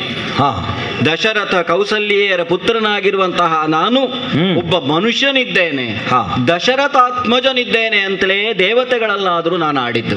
ನಾನು ಅದನ್ನೇ ಹೇಳಿದ್ದು, ನರ ನಾಟಕ ಅಂತ. ಮಹನೀಯ, ಗೊತ್ತಾಯ್ತು. ನಾಟಕ ಮುಗಿದ ಮೇಲೂ ವೇಷ ಹಾಕಿಕೊಂಡು ನೀನಲ್ಲಿ ಏನು ಮಾಡ್ತಾ ಇದ್ದಿ? ಅದೇ ಸಮಸ್ಯೆ ಆಗುವುದು. ಯಾಕಂದ್ರೆ ಅದು ಪ್ರಧಾನವಾಗಿ ಆ ನಾಟಕದ ಸೂತ್ರಧಾರಣೆ ರಂಗಸ್ಥಳದಲ್ಲಿರುವಾಗ ಸಮಸ್ಯೆ ಆಗುವುದು. ಹೌದು, ಅಂಕದ ಪರದೆ ಹಾಕುವವನಿಗೆ ಕಷ್ಟವೇ. ನಾವು ಕಾದು ಕುಳಿತದ್ದು ಯಾವಾಗ ಇದು ಮುಗೀತದೆ, ಹೊತ್ತಿಗೆ ಮುಗಿಸಬೇಕಾದದ್ದು ಹೊಣೆ ನಮ್ಮದಲ್ವ. ಆದರೆ ಒಂದು ಉಂಟಲ್ಲ, ಕಾಲವೇ ಬರದೆ ಮುಗಿಸುವುದು ಹೇಗೆ? ಅದೂ ಆಗುವುದಿಲ್ಲ. ಹಾಗಂತ ಅಂಕದ ಪರದೆಯನ್ನು ಹೊತ್ತವನಿಗೆ ಕಾಲದ ಸೂಚನೆ ಕೊಡಬೇಕಾದದ್ದು ಒಂದು ಹೊಣೆ ಅಲ್ವೋ? ಇದು ಅದೇ ತಾನೆ. ಈ ವಸುಂಧರೆಯು ನರನಿಲಯ, ಹೌದಲ್ಲ? ಖಂಡಿತ. ಪಂಚಭೂತಾತ್ಮಕವಾದಂತಹ ಶರೀರವನ್ನು ಪಡೆದೇ ನಾವಿಲ್ಲಿ ಜನಿಸ್ತೇವೆ. ಹೌದು. ಶಬ್ದ, ಸ್ಪರ್ಶ, ರೂಪ, ರಸ, ಗಂಧ, ಸುಂದರವಾದದ್ದನ್ನು ನೋಡಬೇಕು, ಸುಮಧುರವಾದದ್ದನ್ನು ಆಘ್ರಾಣಿಸಬೇಕು, ಹೌದಲ್ಲ? ಹೌದೇ. ನಾಲಗೆಗೆ, ಕಣ್ಣಿಗೆ, ಕಿವಿಗೆ, ಮೂಗಿಗೆ, ಚರ್ಮಕ್ಕೆ ಪ್ರತಿಯೊಂದು ಬೇಕು ಬೇಕು ಬೇಕು ಅನ್ನುವಂತಹ ಪ್ರಲೋಭನೆಯನ್ನು ಒಡ್ಡುವಂಥದ್ದಿದು. ಜ್ಞಾನೇಂದ್ರಿಯಗಳು, ಕರ್ಮೇಂದ್ರಿಯಗಳು ವಿಷಯವಾಸನೆಯತ್ತ ಎಳೆಯುವುದು, ಸೆಳೆಯುವುದು ನರರಾದವರಿಗೆ ಸಹಜ. ಅದು ನರನಿಲಯ. ಹೌದು. ಇದನ್ನೇ ಆಶ್ರಯಿಸಿ ನಾನು ದುರುಳರನ್ನು ಸದೆ ಬಡಿದೆ. ಮನುಷ್ಯನಾಗಬೇಕಾದ ಅನಿವಾರ್ಯತೆ ನನಗಿತ್ತು. ಒಂದು ಉಂಟಲ್ಲ, ಒಂದು ಪರಿಸರದಲ್ಲಿ ಸುಗಂಧ ದ್ರವ್ಯ ಒಂದು ಇದ್ರೆ ಆ ಸುಗಂಧ ದ್ರವ್ಯ ಯಾವುದಲ್ಲುಂಟೋ ಅದನ್ನು ಬಹಳ ದೂರ ಒಯ್ದ ಮೇಲೂ ಪರಿಸರದಲ್ಲಿ ಸ್ವಲ್ಪ ಸಮಯ ಅದು ಇದ್ದೇ ಇರ್ತದೆ, ಹೌದಲ್ವೋ? ಅದು ಸಂಸ್ಕಾರವಾಗಿ ಉಳಿಯುತ್ತದೆ. ಅದಕ್ಕೆ ಅಂಟು ಅಂತ ಹೆಸರು. ಹೌದು. ಅದು ನಾವಾಗಿ ಅಂಟಿಸಿಕೊಂಡ್ರೂ ಪರಿಮಳವೇ. ಹೌದು. ಇನ್ನೊಬ್ಬ ತಂದು ನಮಗೆ ಅದನ್ನು ಸ್ಪರ್ಶಿಸಿದ್ರೂ ಪರಿಮಳವೇ. ಹೌದು. ನನಗೂ ಹಾಗೆ ಆಗಿದೆ. ಹೆಂಡತಿ, ಮಕ್ಕಳು, ಪ್ರಜೆಗಳು, ತಮ್ಮಂದಿರು, ಇದೆಲ್ಲದರ ಜೊತೆಗೆ ಇಷ್ಟು ವರ್ಷಗಳಿಂದ ಇದ್ದು ನೆಲೆಗೊಂಡ ಪರಿಸರದ ಸಂಸ್ಕಾರ ಎಂದನೇ ಸೆರೆ ಹಿಡಿದುದು. ಆಹಾ, ಅದು ನಿನಗೆ ಅನುಭವಿಸಿದ್ರೆ ಮಾತ್ರ ಗೊತ್ತಾದೀತು. ಓಹೋ, ನೀನು ಒಮ್ಮೆ ಭೂಲೋಕದಲ್ಲಿ ಹೀಗೆ ಮನುಷ್ಯನಾಗಿ ಹುಟ್ಟಿದ್ರೆ ನಿನಗೂ ಅದು ಗೊತ್ತಾದೀತು. ಆದರೆ ಒಂದುಂಟು ರಾಮ. ಏನು? ತಲೆಯ ಮೇಗಡೆ ಬೇರು, ಹೌದು. ಕೆಳಗೆ ಕೊಂಬೆಲೆ ಚಿಗುರು, ಹೌದು. ಬಿಳಲೂರೆಗಳ ಲೆಕ್ಕಕ್ಕಿಲ್ಲ ಕೊನೆ ಮೊದಲು, ಬೆಳೆವು ದೀಪರಿ ಅರಳಿ ಮರದಂತೆ ನರಕೋಟಿ, ನಲಿವನದರಲ್ಲಿ ಬೊಮ್ಮ ಅಂತ. ಹೌದು. ಈಗ ಸಂಸಾರದಲ್ಲಿ ಇರುವಾಗ ಸಂಸಾರದ ಒಳಗೆ ನಾವಿರುವುದು ಅಂತ ಒಂದು, ಸಂಸಾರವನ್ನೇ ನಮ್ಮ ಒಳಗೆ ಮಾಡಿಕೊಳ್ಳುವುದು ಅಂತ ಒಂದು, ಇನ್ನೊಂದು. ಸಾಮಾನ್ಯರಾದರೆ ಸಂಸಾರದ ಒಳಗೆ ಬೀಳುವುದು ಅದಷ್ಟು ಸುಲಭ ಇಲ್ಲ, ಸಂಸಾರ ಸಾಗರ. ಆದರೆ ಕೆಸುವಿನ ಮೇಲೆ ಬಿದ್ದ ನೀರಿನ ಹಾಗೆ ನಿನ್ನಂತವನು ಮಾಯೆಗೆ ಅತೀತನಾದವನು ಈ ಕಾಲಕ್ಕೆ ಕಾಣಿಸಿಕೊಳ್ಳುತ್ತಿ ಅಂತ ಬಿಟ್ರೆ ಅದು ಲೋಕಕ್ಕೆ ನಿನ್ನ ನರತ್ವವನ್ನು ಕಾಣಿಸಿಕೊಳ್ಳುವುದಕ್ಕೆ ನಿನ್ನ ಲೀಲೆ ಅಂತ ಸ್ವೀಕರಿಸ್ತೇನೆ ಬಿಟ್ರೆ ಅದರ ಹೊರತಾಗಿ ಅತೀತತೆ ಎನ್ನುವುದು ನಿನ್ನಲ್ಲಿ ಉಂಟೆ. ಆದರೂ ನಿನ್ನ ಅದ್ಭುತ ನಾಟಕ ಅಂತ ಹೇಳುವುದುಂಟು ನೋಡು, ಅದಕ್ಕೆ ಮಾತ್ರ ಎಷ್ಟು ಅಂಕ ಕೊಟ್ಟರೂ ಸಾಕಾಗ್ಲಿಕ್ಕಿಲ್ಲ. ಮಹನೀಯ, ನೀನು ಬರಬೇಕು ಅಂತಲೇ ನಾನು ಇಲ್ಲಿಯವರೆಗೆ ಕಾದವ. ಅಂದ್ರೆ ನಿಮ್ಮ ಅಪೇಕ್ಷೆಯಂತೆ ಮನುಷ್ಯನಾಗಿ ಜನಿಸಿದವ, ನಿಮ್ಮ ಅಪೇಕ್ಷೆಯಂತೆ ಮರಳಿ ಬರಬೇಕಲ್ಲ. ಹೌದು. ಹಾಗಾಗಿ ತಳುವದೈ ತಂದು ನೀ ಸೂಚಿಸಿದೆ ಮೂಲವನು. ಹೌದು. ತಡ ಮಾಡಲಿಲ್ಲ, ನೀನು ಬೇಗ ಬಂದಿದ್ದಿ. ನಮಗೆ ಹೊಣೆ ಅದು. 11,000 ವರ್ಷ ಸಂಪೂರ್ಣ ಆಗ್ಲಿಲ್ವಲ್ಲ. ಹೌದು. ಮತ್ತೆ ಇನ್ನೊಂದುಂಟು, ಕೆಲವು ಸಲ ನಾಟಕದಲ್ಲಿ ವೇಷಧಾರಿಯಾಗಿರುವವನು ವೇಷ ಮುಗಿದ ತಕ್ಷಣ ಏನನ್ನೆಲ್ಲ ಧರಿಸಿಕೊಂಡಿದ್ದಾನ ವೇಷಭೂಷಣಗಳನ್ನು ಸಿಕ್ಕಲ್ಲಿ ಎಸೆದು ಅವನು ಹೋಗಿ ಆಯ್ತು. ಮತ್ತೆ ಇನ್ನೂ ಒಂದುಂಟು. ಏನು? ಇಷ್ಟು ಹೊತ್ತಿಗೆ ಮುಗಿಯಬೇಕು ಅಂತ ಕಾಲಮಿತಿ ಹೌದು ಅಂತ ಆದ್ರೆ ಆ ಕಾಲಮಿತಿಯ ಕೊನೆಯ ಹಂತಕ್ಕಾಗುವಾಗ ಅದಕ್ಕಿಂತ ಸ್ವಲ್ಪ ಮೊದಲೇ ಬಂದು ಹೇಳಬೇಕು ಅಲ್ವೋ? ಅಲ್ಲದೆ ಇದ್ರೆ ಅದು ಆ ಹೊತ್ತಿಗಾಗುವಾಗ ಮುಗಿಯುವುದಿಲ್ಲ. ಅದಕ್ಕೆ ನಾನು ಆಡಿದ್ದು ತಳುವದೈ ತಂದು ನೀ ಸೂಚಿಸಿದೆ ಮೂಲವನು. ಹೌದು. ಸ್ವಲ್ಪ ಹೊತ್ತಿಗೆ ಮೊದಲೇ ಬಂದು ಹೇಳಿದ್ದಿ. ಒಂದೇ ಹೇಳ, ನಾನು ನೀನಾಡಿದಂತೆ ಮೂಲ ಸ್ವರೂಪದಲ್ಲಿ ಶ್ರೀಮನ್ನಾರಾಯಣನೇ ಆದರೂ ಇಲ್ಲಿ ಸೂರ್ಯವಂಶೀಯ, ಹೌದು, ದಶರಥನ ಮಗ, ಪ್ರಜೆಗಳಿಗೆ ಅರಸ. ಇಲ್ಲಿಂದ ನಾನು ಹೊರಡುವ ಹೊತ್ತಿಗೆ ಎಲ್ಲವನ್ನು ಸ್ವಚ್ಛವಾಗಿ ಅಚ್ಚುಕಟ್ಟಾಗಿ ಮಾಡಿಟ್ಟು ಹೋಗಬೇಕೋ ಬೇಡೋ? ಹೌದೇ ಹೌದು. ಉತ್ತರಾಧಿಕಾರಿ ಅದು ಬೇಕು. ಬದ್ಧತೆ. ಹಾಗಾಗಿಯೇ ಹಾ ನಾಟಕ ಮುಗಿದಿದೆ, ಹೌದು. ಹಾ. ಅಂಕದ ಪರತೆಯನ್ನು ಹಾಕುವುದಕ್ಕೆ ನೀನು ಸಿದ್ಧನಾಗಿದ್ದೆ, ಹೌದು. ಹಾ. ಏನು ನಾನು ನಾಟಕಕ್ಕೆ ಬೇಕಾದ ಪರಿಸೋಪಸ್ಕರಗಳನ್ನು ಬಳಸಿದ್ದೇನೋ ಹಾ. ಅದೆಲ್ಲವನ್ನು ಬಿಚ್ಚಿಟ್ಟು ಹಾ. ಬೇಕಾದ ವ್ಯವಸ್ಥೆಯನ್ನು ಮಾಡಿ ಹಾ. ಅಲ್ಲಿಗೆ ನಾನು ಬರ್ತೇನೆ. ಆದೀತು. ಕಳವಳವು ಬೇಡೆಂದು ನಿರ್ಜರಾಧಿಪಗೆ ಬೇಡ. ಆದೀತು. ನಿಮ್ಮ ಸಂಕಟ ನನಗೆ ಗೊತ್ತಾಯ್ತು. ಹೌದು. ಅಯೋಧ್ಯೆ ನಾಳೆ ವೈಕುಂಠ ಆಯ್ತು ಅಂತ ಆದ್ರೆ ವೈಕುಂಠದಲ್ಲಿ ಯಾರು ಅಂತಲ್ವ? ವೈಕುಂಠ ಅಲ್ಲಿ ಇಲ್ಲ ಅಂತಲ್ಲ, ಹಾ. ವೈಕುಂಠದಲ್ಲಿ ಕೊರತೆ ಬರ್ತದೆ ಅಂತ ಅಲ್ಲ. ವೈಕುಂಠದಲ್ಲಿದ್ದುಕೊಂಡು ಭೂಮಿಯ ವ್ಯವಸ್ಥೆಯನ್ನು ಸ್ಥಿತಿಕರ್ತನಾಗಿ ನೀನು ಮಾಡ್ತಿ ಅಂತಾದ್ರೆ ಈ ಕರ್ಮ ಭೂಮಿಯಲ್ಲಿರುವಂತಹ ಕಾಲಗತಿಯ ಸಂಚಾರಕ್ಕೆ ತೊಡಕಾದದ್ದರಿಂದ ಆಯಿತು, ನಿನಗೆ ತೊಡಕಾಗುತ್ತದೆ. ಹೌದು. ಆ ನೆಲೆಯಿಂದಲೇ ನನ್ನ ಮುಂಭಾಗದಲ್ಲಿ ಮಣಿದು ನಿಂತವ. ಹೌದು. ಚಿಂತಿಸಬೇಡ. ಹಾ. ದೇವತೆಗಳಲ್ಲೂ ಅದನ್ನೇ ಹೇಳು. ಹಾ. ತಿಳಿದು ಲೋಕಾಂತರವಗೈವೆ, ಅನುಮಾನ ಬೇಡ. ಆದೀತು. ಆದೀತಲ್ಲ? ನಿನ್ನ ಜೊತೆಯಲ್ಲಿಯೇ ಮಾತಾಡ್ತಾ ಇರುವಾಗಲೇ ಹೌದು. ನಿನ್ನ ಜೊತೆಯಲ್ಲಿರುವವರನ್ನು ಇದಕ್ಕೆ ಪ್ರೇರೇಪಿಸುವ ಹಾಗೆ ಕಾಲನಾಗಿ ನಾನು ಸಂಕಲ್ಪಿಸಿದ್ದೇನೆ. ಆದೀತು. ಮಾತು ಮುಂದುವರಿಸೋಣ. ಮಾತು ಮುಂದುವರಿಸೋಣ. ಏನಾಗ್ತದೆ ಅಂತ ಮುಂದೆ ನೋಡೋಣ. ಸಂಭಾಷಣೆಯಲ್ಲಿ ನಿರತರಾಗೋಣ. ಆದೀತು.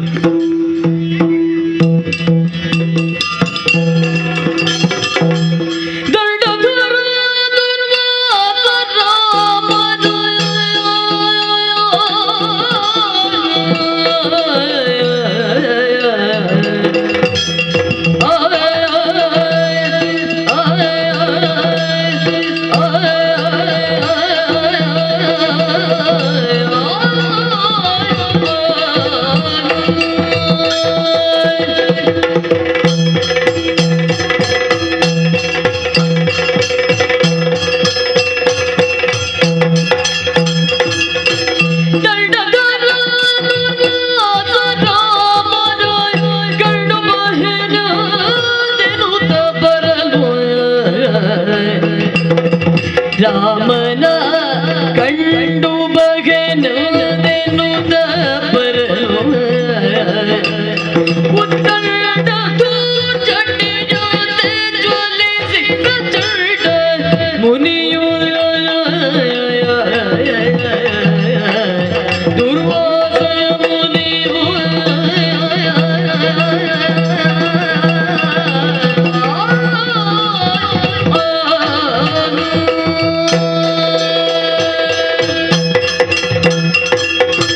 ದಂಡದರ ದೂರ್ವಾಸ. ದೂರ್ವಾಸನೊಬ್ಬನೆಯೋ ಪ್ರಪಂಚದಲ್ಲಿ ದಂಡ ಹಿಡಿದವನು, ಅಥವಾ ದಂಡ ಹಿಡಿದವರೆಲ್ಲರೂ ದೂರ್ವಾಸರು? ಲೋಕವನ್ನೇ ಸೃಷ್ಟಿ ಮಾಡಿದಂತಹ ಬ್ರಹ್ಮದೇವನ ಕೈಯಲ್ಲಿರುವುದು ದಂಡವೇ, ಅದಕ್ಕೆ ಬ್ರಹ್ಮದಂಡ ಅಂತ ಹೆಸರು. ಯಮನ ಕೈಯಲ್ಲಿರುವುದು ದಂಡವೇ, ಅದು ಕಾಲದಂಡ. ಧರೆಯನ್ನಾಳುವಂತಹ ಧರಾಧಿಪಾಲಕರ ಕೈಯಲ್ಲಿರುವುದು ದಂಡವೇ, ಅದು ರಾಜದಂಡ. ದೂರ್ವಾಸ ದಂಡದರ. ಯಾಕೆ ನಾನು ಕೈಯಲ್ಲಿ ದಂಡವನ್ನು ಹಿಡಿದದ್ದು? ನನ್ನ ಜನ್ಮಕ್ಕೆ ಕಾರಣೀಕರ್ತರಾದವರು ಬ್ರಹ್ಮಮಾನಸ ಪುತ್ರರಾದಂತಹ ಅತ್ರಿ ಮಹರ್ಷಿಗಳು. ಮೂರು ಮೂರ್ತಿಗಳನ್ನೇ ಮಕ್ಕಳನ್ನಾಗಿ ಪಡೆಯಬೇಕು ಎನ್ನುವಂತಹ ಉದ್ದೇಶದಿಂದ ಸಹಸ್ರ ವರ್ಷಗಳವರೆಗೆ ತಪಸ್ಸನ್ನಾಚರಿಸಿದ್ರಂತೆ. ಅವರ ತಪಸ್ಸಿಗೆ ಬಳಿದಂತಹ ಮೂರು ಮೂರ್ತಿಗಳು ಏನು ಬೇಕು ಅಂತ ಕೇಳಿದವಾಗ ನೀವೇ ಮಕ್ಕಳಾಗಿ ಬರಬೇಕು ಅಂತ ಹೇಳಿದ್ರಂತೆ. ತಥಾಸ್ತು ಅಂದ್ರಂತೆ ಮೂರು ಮೂರ್ತಿಗಳು. ನಮ್ಮ ಅಮ್ಮ ಪರಮ ಪತಿವ್ರತೆಯರ ಸಾಲಿನಲ್ಲಿ ಗುರುತಿಸಿಕೊಂಡಂತಹ ಅನಸೂಯ ದೇವಿಯರು, ಅಸೂಯೆಯೇ ಇಲ್ಲದವರು. ಅನಸೂಯ ದೇವಿಯರ ಪಾತಿವ್ರತ್ಯವನ್ನು ಕಂಡಾವಾಗ, ಅದನ್ನು ಕೇಳಿದವಾಗ ಮೂರು ಮೂರ್ತಿಯರ ಮಡದಿಯರಲ್ಲಿ ಉಂಟಾಯ್ತಂತೆ ಅಸೂಯೆ. ನೋಡಿ ಹೆಂಗಸರಲ್ಲಿ ಹೇಗೆ ಅಸೂಯೆ ಉಂಟು. ಆ ಅಸೂಯೆಯ ಪರಿಣಾಮವಾಗಿ ಅವರಲ್ಲಿ ಹುಟ್ಟಿಕೊಂಡಂತಹ ಅಸೂಯೆ ಅದರ ಪರೀಕ್ಷೆಗೆ ಬೇಕಾಗಿ ತನ್ನ ಗಂಡಂದಿರನ್ನೇ ಕಳುಹಿಸಿಕೊಟ್ಟರಂತೆ ಅತ್ರಿ ಮಹರ್ಷಿಗಳ ಆಶ್ರಮಕ್ಕೆ. ಮೂರು ಮೂರ್ತಿಗಳನ್ನು ಕಂಡಾವಾಗ ಅನಸೂಯ ದೇವಿಯವರು ಸತ್ಕರಿಸಿದರು. ಆವಾಗ ಹೇಳಿದರಂತೆ, ನೀನು ಹೀಗೆ ಸತ್ಕರಿಸಿದರೆ ಸಾಕಾಗುವುದಿಲ್ಲ, ನೀನು ವಿವಸ್ತ್ರಳಾಗಿ ಮೈಯಲ್ಲಿ ಬಟ್ಟೆ ಇಲ್ಲದೆ ನಮಗೆ ಊಟ ಬಡಿಸಬೇಕು ಅಂತ. ಪರಮಾಶ್ಚರ್ಯವಾಯಿತು. ಒಬ್ಬಳು ಪತಿವ್ರತೆ ಹೆಣ್ಣು ಪರಪುರುಷರ ಮುಂದೆ ವಿವಸ್ತ್ರಳಾಗುವುದಕ್ಕುಂಟೆ? ಯೋಚಿಸಿರಂತೆ ಅನಸೂಯ ದೇವಿಯವರು, ಏನು ಮಾಡುವುದು? ಅತ್ತ ಇತ್ತೆ ನೋಡಿದವಾಗ ಅತ್ರಿ ಮಹರ್ಷಿಗಳ ಕಮಂಡಲದ ಜಲ ಇತ್ತಂತೆ, ಅದನ್ನೇ ತೆಗೆದು ಪ್ರೋಕ್ಷಿಸಿತು ಮೂರುಮೂರ್ತಿಗಳಿಗೆ. ಅವರನ್ನೇ ತೊಟ್ಟಿಲ ಶಿಶುಗಳನ್ನಾಗಿ ಮಾಡಿ ಅವರಿಗೆ ಉಣಬಡಿಸಿದರಂತೆ. ಈ ತೊಟ್ಟಿಲ ಶಿಶುಗಳಲ್ಲಿ ಯಾವುದೇ ವಿಧವಾದಂತಹ ಭಾವವಿಕಾರ ಆಗುವುದಕ್ಕೆ ಉಂಟೆ. ಆ ಪರಿಣಾಮವಾಗಿ ಬ್ರಹ್ಮದೇವನ ಅಂಶದಿಂದ ಹುಟ್ಟಿಕೊಂಡವ ಚಂದ್ರ ಮಹಾವಿಷ್ಣುವಿನ ಅಂಶದಿಂದ ಹುಟ್ಟಿಕೊಂಡವ ದತ್ತಾತ್ರೇಯ, ಲಯಕಾರಕನಾದಂಥ ಪ್ರಭು ಪರಮೇಶ್ವರನ ಅಂಶದಿಂದ ಹುಟ್ಟಿಕೊಂಡವ ದೂರ್ವಾಸ. ಒಂದು ಪ್ರಶ್ನೆ ನನ್ನನ್ನು ಕಾಡುತ್ತದೆ. ಲೋಕಕ್ಕೆ ತಂಪನ್ನು, ಹೊಂಬೆಲಕನ್ನು, ತಂಬೆಲಕನ್ನು ನೀಡಿ ಸಕಲ ಸಸ್ಯಗಳಲ್ಲಿ ಔಷಧಿಯ ಗುಣಗಳನ್ನು ತುಂಬಿದಂತಹ ಚಂದ್ರ, ಕೋಶಾಧೀಶನೆಂದು ಕರೆಸಿಕೊಂಡಂತಹ ಚಂದ್ರ ಪ್ರಪಂಚಕ್ಕೆ ಏನು ಕೊಟ್ಟ ಎಂಬಂತಹ ಪ್ರಶ್ನೆ ನನ್ನನ್ನು ಕಾಡುತ್ತದೆ.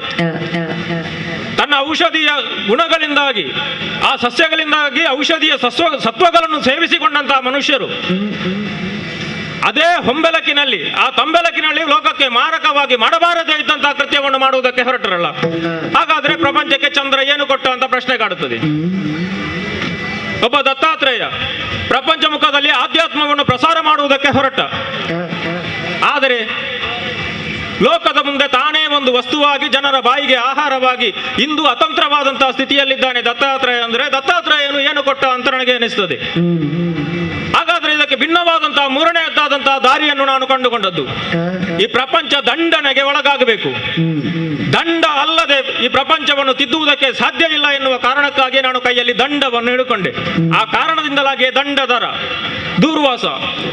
ಕೆಲವರೆಲ್ಲ ನನ್ನನ್ನು ಹೇಳುವುದುಂಟು, ಸದಾ ದುರ್ವಸನವುಳ್ಳಂತಹ ವಸನವನ್ನು ನೋಡುವವ. ಆದುದರಿಂದಲೇ ನಾನು ಲೋಕದಿಂದ ದೂರವಾಗಿ ಕಾಡಿನಲ್ಲಿ ತಪಸ್ಸನ್ನು ಆಚರಿಸುತ್ತಾ ಇದ್ದವನು. ನಾನು ದೂರದಲ್ಲೇ ವಾಸವನ್ನಾಗಿಸಿಕೊಂಡವನು. ಶೀಘ್ರಕೋಪಿ. ಕೆಲವರಿಗೆಲ್ಲ ಹೇಳುವುದುಂಟು, ಅವರಿಗೆ ಮೂಗಿನ ತುದಿಯಲ್ಲೇ ಕೋಪ, ಅವ ದುರ್ವಾಸನ ಸಂತಾನದವ ಅಂತ.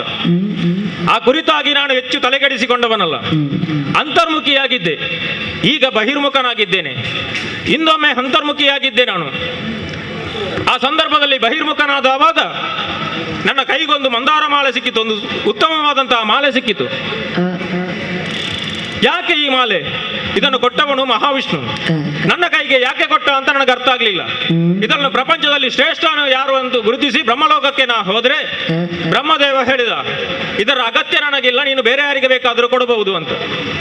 ನೇರವಾಗಿ ಮಹೇಶ್ವರನ ಬಳಿಗೆ ಹೋದ್ರೆ, ವಿಷ್ಣು ಕೊಟ್ಟದ್ದಲ್ವೋ, ನನಗೆ ಕೊಟ್ಟರೆ ಅದು ದತ್ತಾಪಾರ ದೋಷ ಬರುತ್ತದೆ, ಆದುದರಿಂದ ನನಗೆ ಅದರ ಅಗತ್ಯ ಇಲ್ಲ ಅಂತ ಹೇಳಿದ. ಅದನ್ನು ಕೈಯಲ್ಲಿ ಹಿಡಿದುಕೊಂಡು ಸಾಗುತ್ತಾ ಇರುವಂತಹ ಹೊತ್ತಿಗೆ ದೇವೇಂದ್ರ ಐರಾವತವನ್ನು ಅಡರಿಕೊಂಡು ಬಂದ. ಮೂರು ಲೋಕದ ಅಧೀಶ ದೇವೇಂದ್ರ. ಅವನ ಕೊರಳಿಗೆ ಮಾಲೆ ಹಾಕಿದ್ರೆ ಒಳ್ಳೆಯದು ಅಂತ ಹೇಳಿ ಅದನ್ನು ದೇವೇಂದ್ರನ ಕೊರಳಿಗೆ ಹಾಕುವುದಕ್ಕೆ ಮುಂದಾದವಾಗ ದೇವೇಂದ್ರ ತೆಗೆದ ಆನೆಯ ಸೊಂಡಿಲಿಗೆ ಹಾಕಿದ. ಆನೆ ಅದನ್ನು ಕಾಲಿನೊಳಗೆ ಹಾಕಿ ತುಳಿಯಿತು. ಸಿಟ್ಟು ನಖದಿಂದ ಶಿಖದವರೆಗೆ ಏರಿತು. ಯಾವ ಮದೋನ್ಮತದಿಂದ, ಯಾವ ಅಹಂಕಾರದಿಂದ ನೀನು ವರ್ತಿಸಿದ್ಯೋ, ನಿನ್ನ ಸಂಪತ್ತೆಲ್ಲವೂ ಶರದಿ ಬಾಲಾಗಲಿ ಅಂತ ಹೇಳಿದ ಶಾಪವನ್ನು ಕೊಟ್ಟೆ. ಸುರರ ಸಂಪತ್ತು ಶರದಿ ಬಾಲಾಯಿತು. ಹಾಗಂತ ಅದರ ಅಂತ್ಯಭಾಗದಲ್ಲಿ ದೊರೆತದ್ದು ಅಮೃತವೇ ಅಲ್ವೋ? ಹಾಗಾದ್ರೆ ದೂರ್ವಾಸ ಹೋದಲ್ಲಿ ಒಂದು ಪ್ರಸಂಗ ಆಗುತ್ತದೆ, ಒಂದು ಪ್ರಕರಣ ಆಗುತ್ತದೆ ಅಂತ ಆದ್ರೆ, ಆ ಬಳಿಕ ಅಂಬರೀಷನ ಪ್ರಕರಣವೂ ಹಾಗೆ. ನನ್ನ ಬದುಕಿನಲ್ಲಿ ಘಟಿಸಿದಂತಹ ಒಂದೊಂದು ಪ್ರಕರಣದ ಹಿಂದೆ ಒಂದು ಸತ್ವ ಉಂಟು, ತತ್ವ ಉಂಟು ಅಂತ ನಾ ತಿಳ್ಕೊಂಡವನು. ಈಗ ಅಂತರ್ಮುಖಿಯಾದವ ಬಹಿರ್ಮುಖನಾಗಿದ್ದೇನೆ. ಯಾವ ಕಾಲ ಪ್ರಚೋದನೆ ಅಂತ ಗೊತ್ತಿಲ್ಲ. ತಟ್ಟನೆ ಯಾರೋ ಬಡಿದೆಬ್ಬಿಸಿದ ಹಾಗೆ.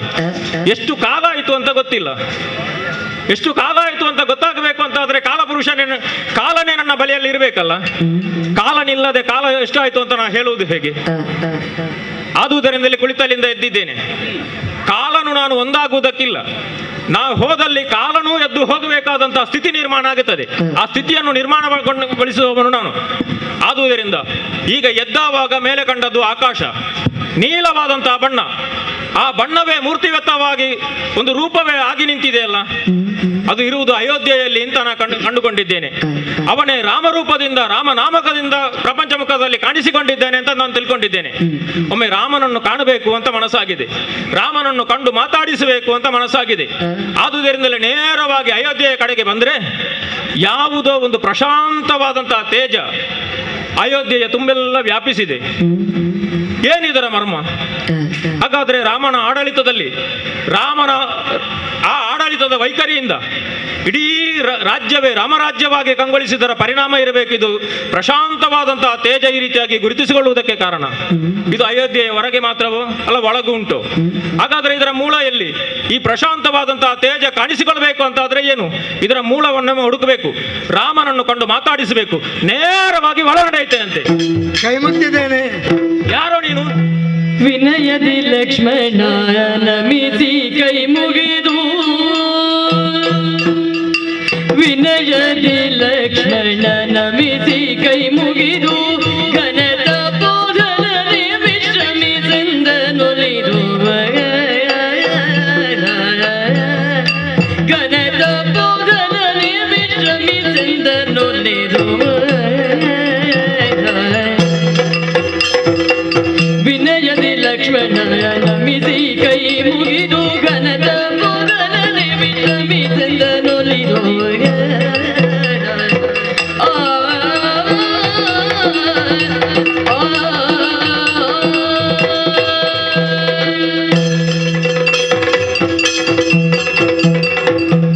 ದೂರ್ವಾಸ ಮಹಾಮುನಿಗಳಿಗೆ ಎರಡೂ ಕೈ ಜೋಡಿಸಿ ವಂದಿಸಿಕೊಂಡಿದ್ದೇನೆ. ಯಾರೋ ನೀನು?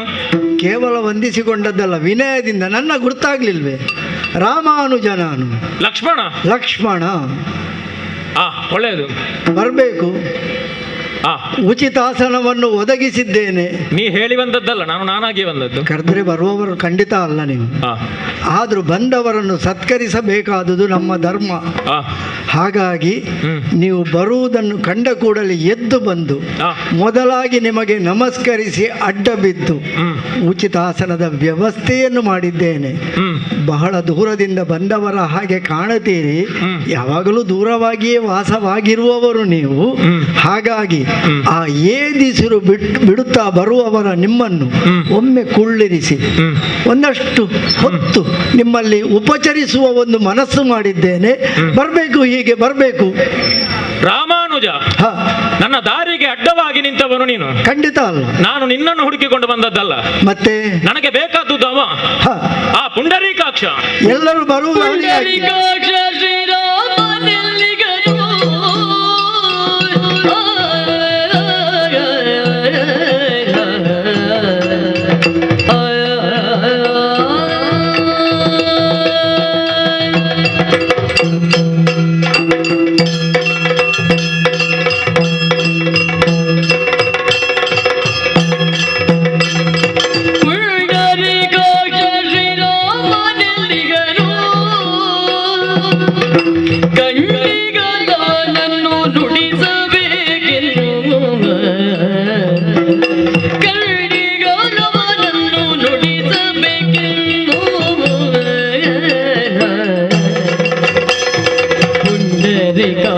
ಶ್ರೀರಾಮನಿಲ್ಲಿಗನು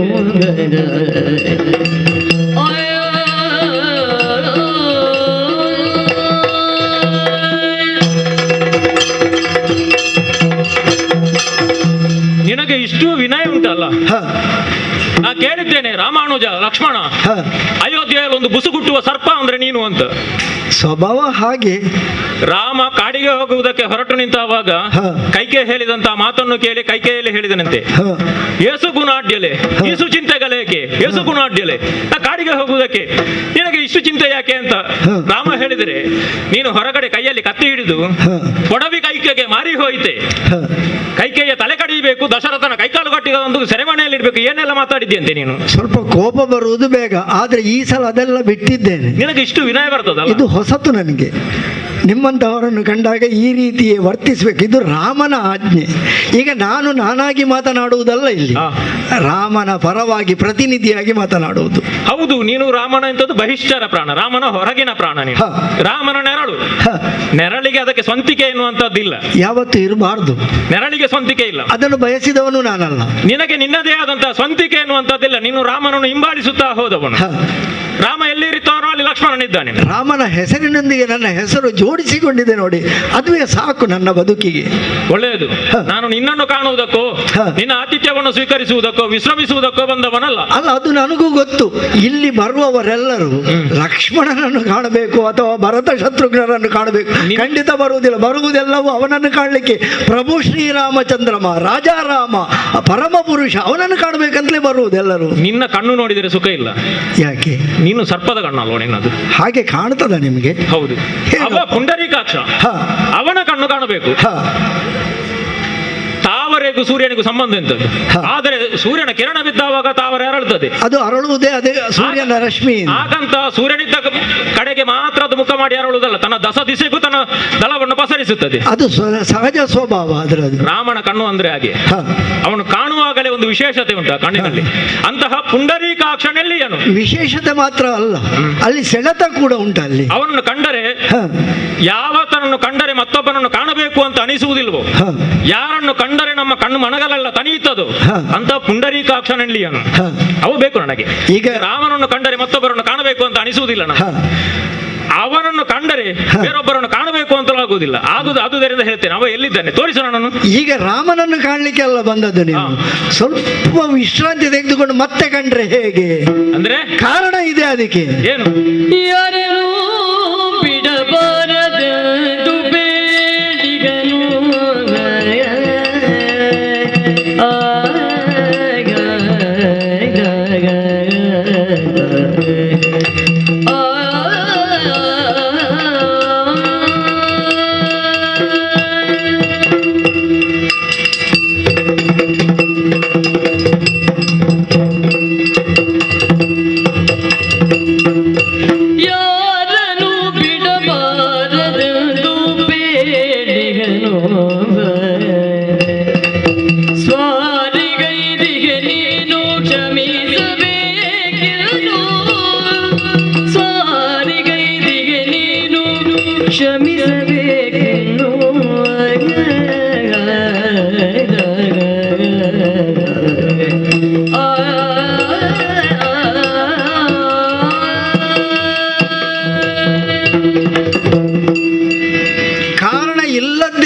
ನಾನು ಉಪಚರಿಸಲು ಬಂದದ್ದಲ್ಲ. ಏನು ಕಾರಣ? ಒಂದು ಅರ್ಥೈಸಿಕೊಳ್ಳಿ, ಒಂದೊಮ್ಮೆಗೆ ರಾಜಾರಾಮನೇ ಇಲ್ಲಿ ಇರುತ್ತಿದ್ರೆ ನಿಮ್ಮಂತಹವರು ಬರುವಾಗ ಎದ್ದು ಸ್ವತಃ ಅವನೇ ಬಂದು ಉಪಚರಿಸುತ್ತಿದ್ದ. ಆದ್ರೆ ಇಲ್ಲಿ ನಾನು ಅವನ ಪ್ರತಿನಿಧಿಯಾಗಿ ಬಂದು ಉಪಚರಿಸುವ ಕೆಲಸವನ್ನು ಯಾಕೆ ಮಾಡಿದ್ದೇನೆ? ಯಾಕೆ? ರಾಜಾರಾಮನ ಆತಿಥ್ಯಕ್ಕೆ ಕೊರತೆ ಬರಬಾರದು, ಅವನ ಹೆಸರಿಗೆ ಕಳಂಕ ಬರಬಾರದು. ಅವನ ಪ್ರತಿನಿಧಿಯಾಗಿ ಇಲ್ಲಿ ನನ್ನನ್ನು ನೇಮಿಸಿದಾಗ ನಾನು ಆ ಕೆಲಸವನ್ನು ಯಥೋಚಿತವಾಗಿ ಮಾಡಬೇಕು ಎನ್ನುವ ಕಾರಣ ಒಂದಾದರೆ, ಇನ್ನೊಂದು ಕಾರಣ ಬಲವಾದುದು ಇದೆ. ಏನದು? ರಾಮನ ಆಜ್ಞೆ ನನಗೆ ಹೀಗಿದೆ. ಹೇಗೆ? ರಾಮ ಇನ್ನೊಬ್ಬರೊಡನೆ, ಅರ್ಥಾತ್ ನಿಮ್ಮಂತಹವರ ಮಹಾಪುರುಷರೊಡನೆ ಮಾತನಾಡುವ ಸಮಯದಲ್ಲಿ ಯಾರನ್ನೂ ಬಿಡಬಾರದು, ಒಳಗೆ ಯಾರೂ ಬರತಕ್ಕದ್ದಲ್ಲ ಎನ್ನುವ ಆಜ್ಞೆ ನನಗಿತ್ತು. ಇಲ್ಲಿ ನಿಯಮಿಸಿದ ಕಾರಣವಾಗಿ ನಾನು ನಿಮ್ಮನ್ನು ಉಪಚರಿಸುವುದು ಯಾಕೆ ಗೊತ್ತೇ? ಬನ್ನಿ, ದೂರದಿಂದ ಬಂದವರು, ಉಪಚಾರದಿಂದ ನಿಮ್ಮ ಬಳಲಿಕೆ ಆಯಾಸ ಎಲ್ಲವೂ ಪರಿಹಾರ ಆಗಬೇಕು. ನೀವು ಅಷ್ಟು ಹೊತ್ತು ವಿಶ್ರಾಂತಿ ತೆಗೆದುಕೊಂಡು ಉಪಚಾರವನ್ನು ಸ್ವೀಕರಿಸಿದ ಒಡನೆ ರಾಮ ತಕ್ಷಣ ಬರ್ತಾನೆ ಇಲ್ಲಿಗೆ. ಈಗ ಘನತರವಾದಂತಹ ರಹಸ್ಯದ ಮಾತುಕತೆಯಲ್ಲಿ ಅವ ಇದ್ದಾನೆ. ಹಾಗಾಗಿ ಸದ್ಯಕ್ಕೆ ಯಾರನ್ನು ಬಿಡುವ ಹಾಗಿಲ್ಲ. ಎಂತ ಹೇಳಿದ್ದು ನೀನು? ಘನತರವಾದಂತಹ ರಹಸ್ಯ ಮಾತುಕತೆ. ಘನ ರಹಸ್ಯ? ಅದೆಂತದ್ದು? ಅಷ್ಟು ದೊಡ್ಡ ದೊಡ್ಡ ಶಬ್ದ ಎಲ್ಲ ಮಾತಾಡ್ಬೇಡ ನಮಗೆ. ರಹಸ್ಯ ಘನ ಆಗುವುದು ಹೇಗೆ? ರಹಸ್ಯ ಎನ್ನುವಂಥದ್ದು ಸೂಕ್ಷ್ಮ ಅಲ್ವಾ?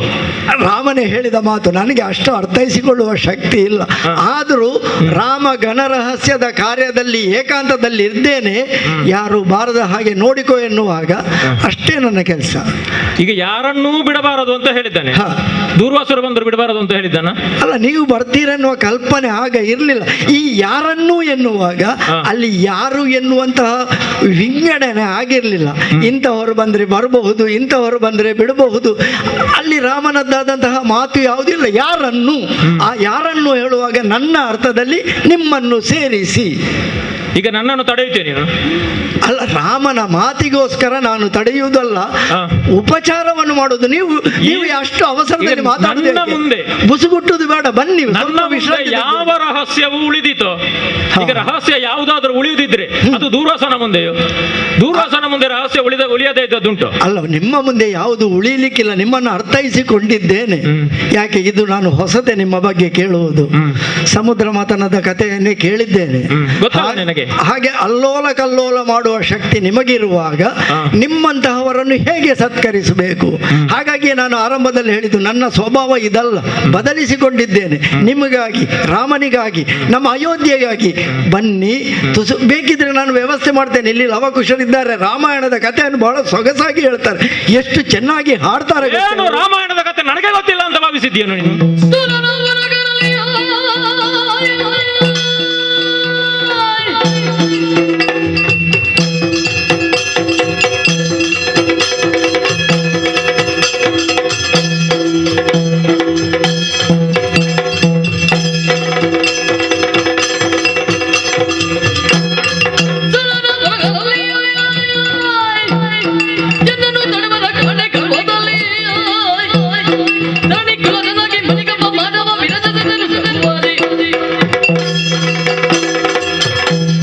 ರಾಮಾಯಣದ ಕಥೆ ನನಗೆ ಹೇಳುವುದಕ್ಕೆ ಹೊರಟ ಅಲ್ಲ, ನಾನು ಅರಿಯದೇ ಇದ್ದವನು ರಾಮ, ಈಗ ನನಗೆ ಕಾಣದೇ ಇದ್ದದ್ದು ರಾಮ. ನಿಮಗೆ ತಿಳಿಯದ್ದು ಯಾವುದೂ ಇಲ್ಲ ಸ್ವಾಮಿ. ನೀನು ಊಟ ಮಾಡ್ತೀಯ? ಊಟ ಮಾಡ್ತೀಯಲ್ಲ, ಮಾಡ್ಲೇಬೇಕಲ್ಲ, ನಿದ್ರೆ ಮಾಡ್ತೀಯಲ್ಲ.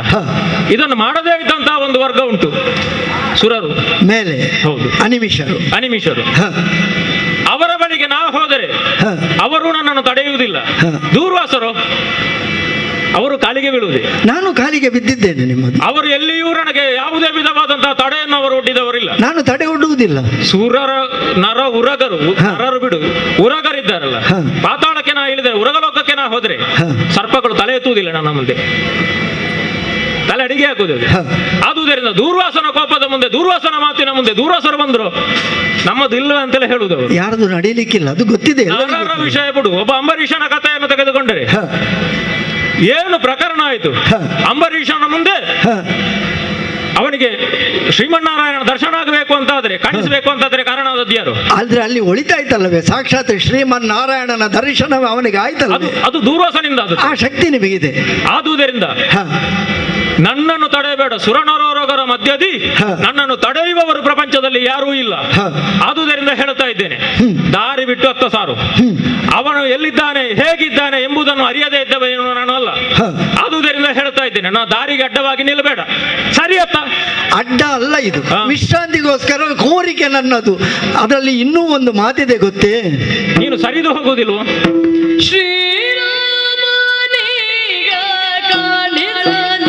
ಜನ್ನುತ್ತನೆ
ನೀವೆಷ್ಟು ಶಕ್ತಿವಂತರು, ನೀವೆಷ್ಟು ಕೋಪವುಳ್ಳವರು, ನಿಮ್ಮ ಮಂತ್ರದ ಪ್ರಭಾವ ಕೋಪಕ್ಕೆ ಎಷ್ಟು ಶಕ್ತಿ ಇದೆ ಎಲ್ಲವನ್ನು ಕಂಡವರು ಎಲ್ಲರೂ ಇದ್ದಾರೆ.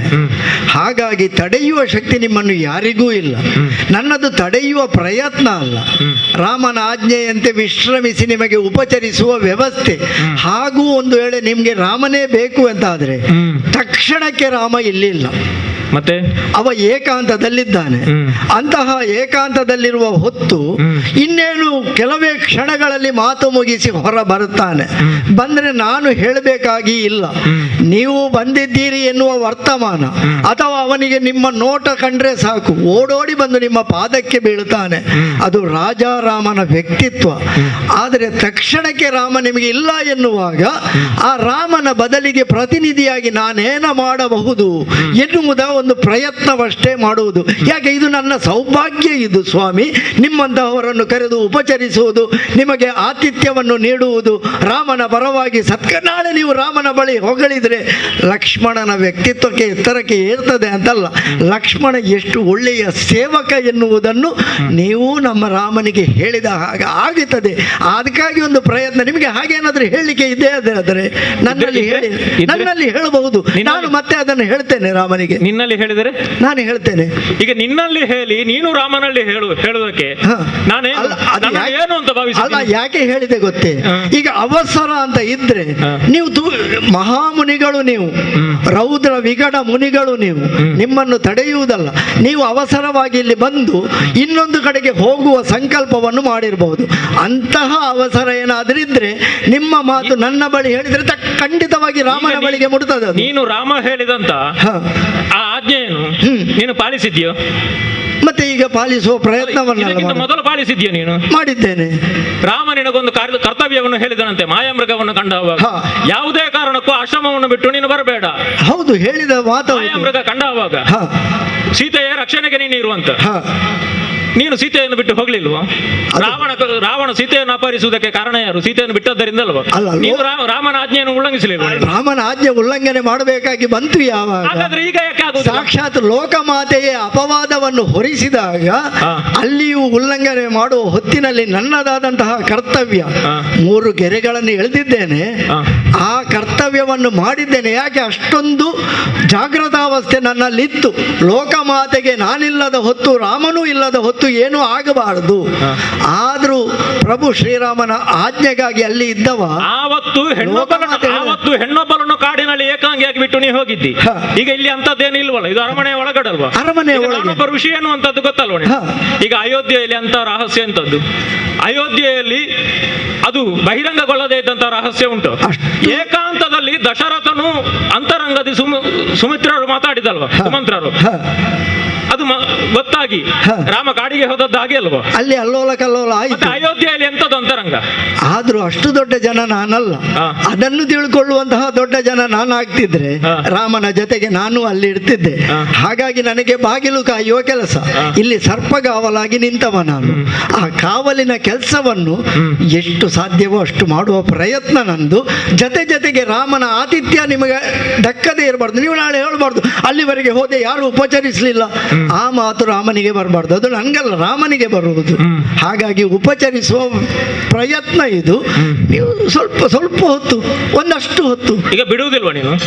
ದಾರಿ ಬಿಟ್ಟು ಸಾರುವುದಿಲ್ವ ನೀನು? ದಾರಿ ಬಿಡ್ಲಿಕ್ಕೆ ಆಗುವುದಿಲ್ಲ. ಒಂದು ವಿಶ್ರಮಿಸಿ ನೀವು ಹೋದ್ರೆ ಒಳ್ಳೆಯದು. ನಾ ಹೋಗಬೇಕಾದ್ದು, ಕಾಣಬೇಕಾದ್ದು ನಿನ್ನನ್ನಲ್ಲ, ನನಗೆ ಬೇಕಾದ್ದು ಭೂಪ.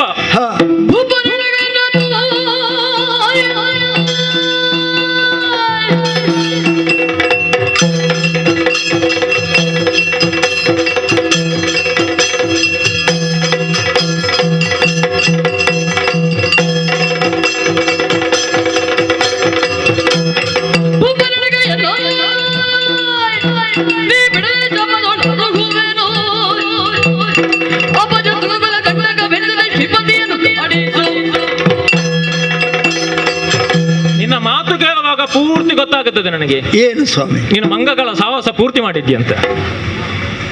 ಹಾಗೆ ಕಾಣ್ತೇನೆ ನಾನು. ನಾ ಏನನ್ನು ಹೇಳುತ್ತೇನೋ ಅದಕ್ಕೆ ತಡೆಯಾಗಿ ನಾನು ಹೇಳಿದ್ದನ್ನೇ ತಿರುಗಿಸಿ ನನಗೆ ಹೇಳುವುದು ನೀನು. ಅದು ಮಂಗಗಳ ಸಾಹಸ ಮಾಡಿದರೆ ಹಾಗೆ ಆಗುವುದು.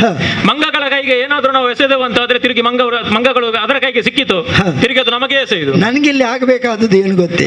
ಹೇಗಾದ್ರೂ ಒಂದಷ್ಟು ಕಾಲಕ್ಷೇಪ ಆಗಬೇಕು. ರಾಮನ ಕೆಲಸಕ್ಕೆ ತೊಂದರೆ ಆಗಬಾರ್ದು. ನನಗೆ ಅವಸರ. ನೀವು ಬಂದವರು ಹಾಗೆ ಹೋಗಬಾರ್ದು. ನಿನಗೆ ಇರಬಹುದು, ಆದ್ರೆ ನನಗಿಲ್ಲ. ಎರಡು ಒಂದೇ ಉದ್ದೇಶ ಇದು. ನನಗಾಗಿಲ್ಲ. ನನಗೆ ಭೂಪನನ್ನು ಕಾಣಬೇಕು, ರಾಮನನ್ನು ನಿನ್ನನ್ನು ಕಾಣಬೇಕು ಅಂತ ನನಗೆ ಅನಿಸುತ್ತಾ ಉಂಟು. ಈಗಲೇ ಕಾಣಬೇಕು. ಅದಕ್ಕೆ ಇನ್ನು ವಿಶ್ರಮಿಸಿ ಸ್ವಲ್ಪ ಕಾಲ ಆದ ಮೇಲೆ ಮತ್ತೆ ಹೋಗುತ್ತೇನೆ. ಅದಾಗುವುದಿಲ್ಲ ನನಗೆ. ಯಾಕೆ? ಈಗ ನೀನು ನನ್ನನ್ನು ಬಿಡದೇ ಇದ್ರೆ ನಾ ಏನು ಮಾಡುತ್ತೇನೆ ಗೊತ್ತುಂಟು? ಏನ್ ಮಾಡ್ತೀರಿ? ದೂರ್ವಾಸನ ಕತೆ ಗೊತ್ತುಂಟಲ್ಲ, ಅದು ಮತ್ತೊಮ್ಮೆ ನಿನಗೆ ವಿವರಿಸಬೇಕಾದಂತ ಅವಶ್ಯಕತೆ ಇಲ್ಲ. ಕೋಪ ಬರ್ತದೆ ನಿಮಗೆ, ಬರದೇ ಏನು? ಕೋಪ ಬರಬಾರ್ದು ಎನ್ನುವ ವಿನಂತಿಯಲ್ಲಿ ಮಾತನಾಡುವುದು ನಾನು. ದೂರ್ವಾಸ ಇರುವುದೇ ಕೋಪದಲ್ಲಿ. ಎಷ್ಟು ಸಾಧ್ಯವೋ ಅಷ್ಟು ನಗು ಮೊಗದಿಂದ ನಿಮ್ಮನ್ನು ಉಪಚರಿಸುವ ಪ್ರಯತ್ನ ನನ್ನದು. ನಾ ಯಾವಾಗಲೂ ಹೊರಡುವಾಗ ಹಣೆಗೆ ಒಂದು ಬೊಟ್ಟು ಇಡುತ್ತೇನೆ, ಆದ್ರೆ ಇವತ್ತು ಇಡ್ಲಿಲ್ಲ ನಾನು. ಯಾಕೆ? ಯಾಕೋ ಏನೋ. ಈಗ ನೀನು ನನ್ನನ್ನು ತಡೆದರೆ ಶಾಪ ಕೊಟ್ಟು ಸಮಸ್ತವಾದಂತ ಅಯೋಧ್ಯೆಯನ್ನೇ ಸುಟ್ಟು ಭಸ್ಮ ಮಾಡಿ ಆ ಭಸ್ಮವನ್ನು ತೆಗೆದು ನನಗೆ ಬೊಟ್ಟಿಟ್ಟೇನು ನಾನು. ದಾರಿ ಬಿಡು ಸ್ವಾಮಿ, ಸ್ವಲ್ಪ ತಡೆಯಿರಿ. ಒಂದರೆಗಳಿಗೆ ಸ್ವಲ್ಪ ಆಲೋಚನೆ ಮಾಡ್ತೇನೆ, ಸ್ವಲ್ಪ ತಡೆಯಿರಿ. ಕಡುಗೋಪಿ ಮುನಿಮನ ತಡೆದರೆ ವಂಶಕ್ಕೆ ಕೆಡುಕಹುದೆಂದು ಲಕ್ಷಣನು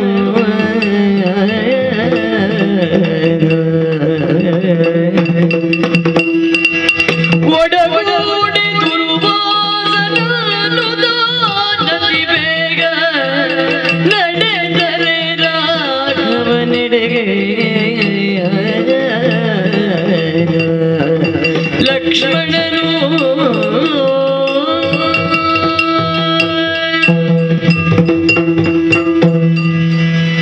ರಾಮನ ಮಾತನ್ನು ಯಥಾವತ್ತಾಗಿ ಪಾಲಿಸುವ ಪ್ರಯತ್ನವಿದು ನನ್ನದು. ಬಂದವರು ದೂರ್ವಾಸ ಮಹಾಮುನಿಗಳು ಎನ್ನುವುದನ್ನು ಅರ್ಥೈಸಿಕೊಂಡರೂ ರಾಮನ ಮಾತಿಗಾಗಿ ಅವರನ್ನು ನಗು ಮೊಗದಿಂದ ಎಷ್ಟು ಸಾಧ್ಯವೋ ಅಷ್ಟು ಉಪಚರಿಸುವ ನನ್ನ ಮಾತುಗಳು ವ್ಯರ್ಥವಾಗುತ್ತಾ ಇವೆ. ತಡೆದೆನೆಂದಾದರೆ ಅಯೋಧ್ಯೆಯನ್ನೇ ಸುಟ್ಟು ಭಸ್ಮ ಮಾಡುತ್ತೇನೆ. ಎಂತಹ ಮಾತು, ಎಂತಹ ಮಾತು! ನನ್ನ ತಡೆಯುವಿಕೆ ಅಯೋಧ್ಯೆಯ ಭಸ್ಮಕ್ಕೆ ಕಾರಣವಾಗುತ್ತದೆ ಎಂದಾದರೆ ಅಯೋಧ್ಯೆಯೇ ಭಸ್ಮವಾಯಿತು ಎಂದಾದ ಮೇಲೆ ನನ್ನ ಪ್ರಭು ಶ್ರೀರಾಮಚಂದ್ರಮ ಉಳಿಯುತ್ತಾನೆ, ಅಯೋಧ್ಯೆಯ ಪ್ರಯೋಜನರು ಉಳಿಯುತ್ತಾರೆ. ಹಾಗಿದ್ದರೆ ಇಂತಹ ಕೋಪಿಷ್ಟ ಮಹಾಮುನಿಗಳನ್ನು ತಡೆಯುವುದರಲ್ಲಿ ಅನಾಹುತ ಇದೆ. ಅರ್ಥ ಮಾಡಿಕೊಂಡೆ ನಾನು. ಒಂದು ವೇಳೆ ನಾನು ತಡೆದೆ ಎಂದಾದರೆ ಇಷ್ಟೆಲ್ಲ ಅನಾಹುತ ಆಗುತ್ತದೆ ಎಂದಾದರೆ ಆ ಅಪವಾದವೆಲ್ಲವೂ ನಾಳೆ ಲಕ್ಷ್ಮಣನತ್ತ ಬೆರಳು ಮಾಡಿ ತೋರಿಸುವುದಿಲ್ಲವೇ? ಲಕ್ಷ್ಮಣನಿಂದಾಗಿ ಅಯೋಧ್ಯೆ ಭಸ್ಮೀಭೂತವಾಯಿತು, ದೂರ್ವಾಸರ ಶಾಪಕ್ಕೆ ಒಳಗಾಯಿತು. ಬೇಡ, ಇಂತಹ ಮಾತುಗಳನ್ನು ಕೇಳುವುದು ಖಂಡಿತವಾಗಿಯೂ ಬೇಡ. ಒಂದೊಮ್ಮೆಗೆ ಇವರನ್ನು ನಾನು ತಡೆದರು ರಾಮನ ಬಳುವಿಗೆ ಕಳುಹಿಸಿದರೆ ಏನಾಗುತ್ತದೆ? ಲಕ್ಷ್ಮಣನೊಬ್ಬನಿಗೆ ದೇಹದಂಡನೆಯಾಗುತ್ತದೆ. ಅರ್ಥಾತ್ ನನ್ನೊಬ್ಬನ ಆ ಒಂದು ಏನಾದರೂ ಆಗುವಿಕೆಯಿಂದ ಸಮಸ್ತ ಅಯೋಧ್ಯೆಗೆ ನನ್ನ ಪ್ರಭು ಶ್ರೀರಾಮಚಂದ್ರಮನಿಗೆ ಅಣ್ಣದೇವನಿಗೆ ಒಳಿತಾಗುತ್ತದೆ ಎಂದಾದರೆ ನಾನು ಮಾಡಬೇಕಾದುದೇನು ನಿರ್ಧರಿಸಿದ್ದೇನೆ. ಸ್ವಾಮಿ ಬನ್ನಿ, ಹೀಗೆ ಕರೆದುಕೊಂಡು ಹೋಗ್ತೇನೆ, ಬನ್ನಿ ಹೋಗುವ.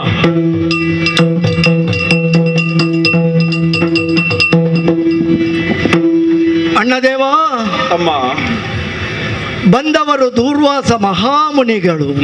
ತಕ್ಷಣವೇ ನಿನ್ನನ್ನು ಕಾಣುವ ಅವಸರದ ಕಾರ್ಯ, ಕರೆದುಕೊಂಡು ಬಂದಿದ್ದೇನೆ ಸನ್ನಿಧಾನಕ್ಕೆ. ಅವರಲ್ಲೇ ಮಾತಾಡ್ತೇನೆ. ಆಗಲಿ ಅಂತೆ. ಸ್ವಾಮಿ ರಾಮಚಂದ್ರ, ಕರೆತಂದು ದುರ್ವಾಸನನ್ನು ಪೀಠವನಿದ್ದು ಚರಣ ಪರಿಯು ಕೌತುಕವೆನ್ನಲೆಂದ ರಾಮನು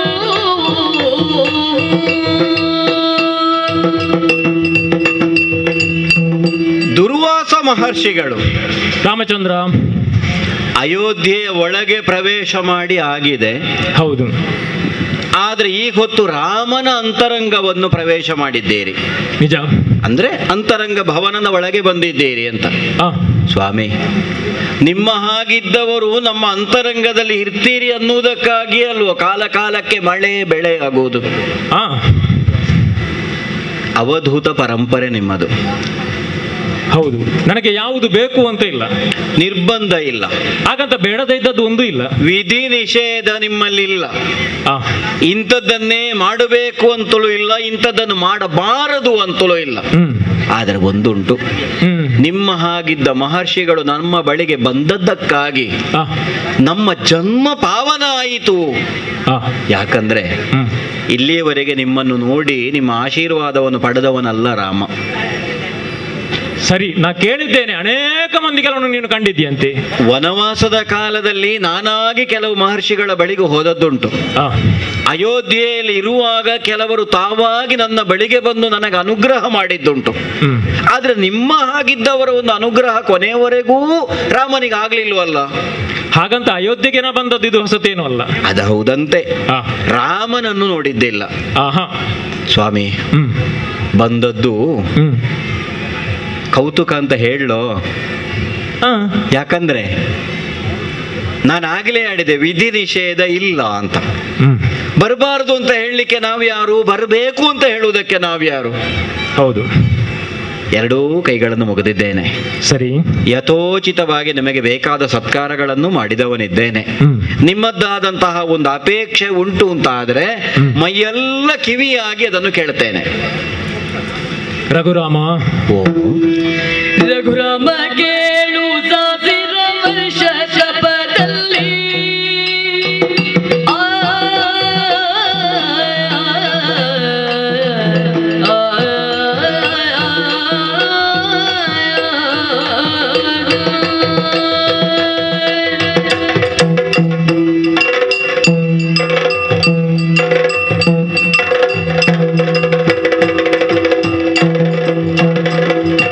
ರಘುರಾಮ ಕೇಳು ಸಾವಿರ ವರ್ಷ ಶಪದಲ್ಲಿ ಮಗುಚಿತು ಸುರಗಿ ತಿಂದ್ರಿಯವು ಓಹೋ, ಸೊಗಸಿನುಳ್ಳಾನಂದಲಾತಿಥ್ಯ ಪಡೆಯಲು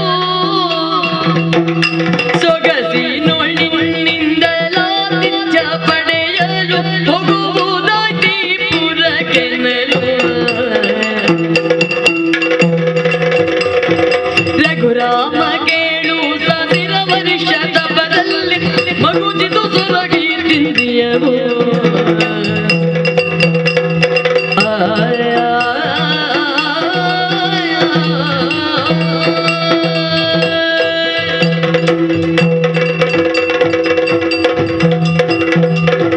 ರಾಮಚಂದ್ರ, ಮಹರ್ಷೆ. ಅಂತರಂಗ ಭವನವನ್ನು ಹೊಕ್ಕವನು ನೀನು. ನಿನ್ನ ಅಂತರಂಗವನ್ನೇ ನಾ ಹೊಕ್ಕೆ, ನಿನ್ನ ಹತ್ತಿರಕ್ಕೆ ನಾ ಬಂದಿದ್ದೀರಿ. ನಿನ್ನನ್ನು ಕಂಡ ಮೇಲೆ ಆ ಆವೇಶ, ಆ ಸಿಟ್ಟು ನಿನ್ನ ಮುಂದೆಯೋ ಇಲ್ಲವೇ ಇಲ್ಲ. ನಿನ್ನನ್ನು ಕಂಡಾವಾಗ ಯಾಕೋ ಏನೋ ಒಂದು ಆತ್ಮೀಯತೆ, ಏನೋ ಒಂದು ಆನಂದ. ರಘುರಾಮ ಸ್ವಾಮಿ, ನಾ ಬಂದವಾಗ ಅವ ಇದ್ದ, ಎದ್ದು ಹೋದ. ಹೌದು, ಅಂದ್ರೆ ಅವನ ಕೆಲಸ ಅಷ್ಟೇ.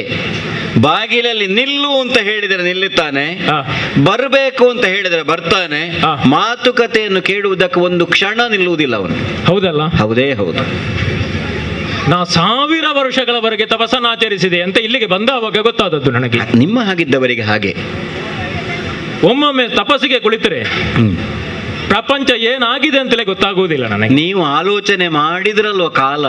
ಹೌದಲ್ಲ? ಅಲ್ಲದೆ ಹೋದ್ರೆ ಕಾಲವಾದ್ರೂ ನಿಮ್ಮ ಮುಂಭಾಗದಲ್ಲಿ ಇಲ್ಲ. ಹೌದು, ಕಾಲನು ಎದ್ದು ನಡೆಯಬೇಕಾದಂತಹ ಸ್ಥಿತಿ ನಿರ್ಮಾಣ ಆಗುತ್ತದೆ. ಯಾಕಂದ್ರೆ ನೀವು ದಂಡಧರನೇ. ಹೌದು ತಾನೆ? ಹಾಗೆ 1000 ವರ್ಷಗಳವರೆಗೆ ತಪಸ್ಸನ್ನಾಚರಿಸಿದರ ಪರಿಣಾಮವಾಗಿ ನನ್ನನ್ನು ನೋಡಂತೆ ನಾ ಸೊರಗಿದ್ದೇನೆ. ಸ್ವಾಮಿ, ತಪ್ಪು ತಿಳಿಬೇಡಿ. ಯಾಕಂದ್ರೆ ನೀವು ಹೇಗಿದ್ದೀರಿ ಮತ್ತು ಹೇಗಿರ್ತೀರಿ ಅದನ್ನು ನೀವೇ ಹೇಳಬೇಕು. ತಪಸ್ಸಿಗೆ ಕುಳಿತಾವಾಗ ನಾ ಹೀಗೆ ಇದ್ದೇನೋ ಅಂತ ನನಗೇ ಗೊತ್ತಿಲ್ಲ. ಈಗ ನನಗೆ ಅನಿಸಿತು. ಏನನ್ನಿಸ್ತು? ನನ್ನ ಇಂದ್ರಿಯಗಳೆಲ್ಲ ಮಗುಚಿತು ಅಂತ. ಹೌದು, ಇದ್ದ ಹಾಗೆ ಇಲ್ಲವೋ ಅಂತ ಅನಿಸ್ತದೆ. ಇಂದ್ರಿಯಗಳು? ಹೌದು. ಕಣ್ಣು ಕಿವಿಯಾಗಿದೆ, ಕಿವಿ ಕಣ್ಣಾಗಿದೆ. ಹಾಗೆ ಮೂಗು ಬಾಯಾಗಿದೆ, ಬಾಯಿ ಮೂಗಾಗಿದೆ. ಕೆಲವು ಸಲ ಹಾಗಾಗ್ತದೆ. ನಮ್ಮ ಶರೀರಕ್ಕೆ ವಿಪರೀತವಾದಂತಹ ನಿಶ್ಶಕ್ತಿ ಬಂದರೆ ಯಾವುದು ಎಲ್ಲಿ ಹೇಗೆ ಅಂತಲೇ ಪಕ್ಕನೆ ಗೊತ್ತಾಗುವುದಿಲ್ಲ. ಅದು ಆಗಿತ್ತೋ ಏನೋ. ಕಿವಿ ಕಾಣುತ್ತದೆ, ಕಣ್ಣು ಕೇಳುತ್ತದೆ. ಯಾಕೆ ಹೀಗೆ ಅಂತ ಭಾವಿಸಿದರೆ, ಅಂತ ಯೋಚಿಸಿದರೆ 1000 ವರ್ಷಗಳ ತಪಸ್ಸಿನ ಪರಿಣಾಮವಾಗಿ ನಾ ಹೀಗಾದದ್ದು ಅಂತಾಯ್ತು. ಹಾಗಾಗಿ ತಪಸ್ಸಿನಿಂದ ಎದ್ದಾವಾಗ ಹಸಿವು ಬಾಧಿಸಿತು. ಈ ಹಸಿವನ್ನು ನೀಗಿಸಬೇಕು ಅಂತಾದ್ರೆ ಯಾರಲ್ಲಿ, ಎಲ್ಲಿಗೆ ಹೋಗುವುದು ಅಂತ ನಾ ಯೋಚಿಸಿದೆ. ತಟ್ಟನೆ ಹೊಳೆದದ್ದು ನನಗೆ. ಯಾವುದು? ರಾಮನನ್ನ ತಿಂದರೇನು? ನನಗೆ ರಾಮನನ್ನ ತಿನ್ನಬೇಕು ಅಂತ ಮನಸ್ಸಾಯ್ತು. ರಾಮನ ಅನ್ನ ತಿನ್ನಬೇಕು ಅಂತ ಇದೆ. ರಾಮನ ಅನ್ನ ತಿನ್ನಬೇಕು. ಹೌದು, ಸರಿ. ರಾಮನ ಅನ್ನ ತಿನ್ನಬೇಕು ಅಂತ ಮನಸ್ಸಾಯಿತು. ಆದುದರಿಂದ ನೇರವಾಗಿ ಇಲ್ಲಿಗೆ ಬಂದಿದ್ದೇನೆ.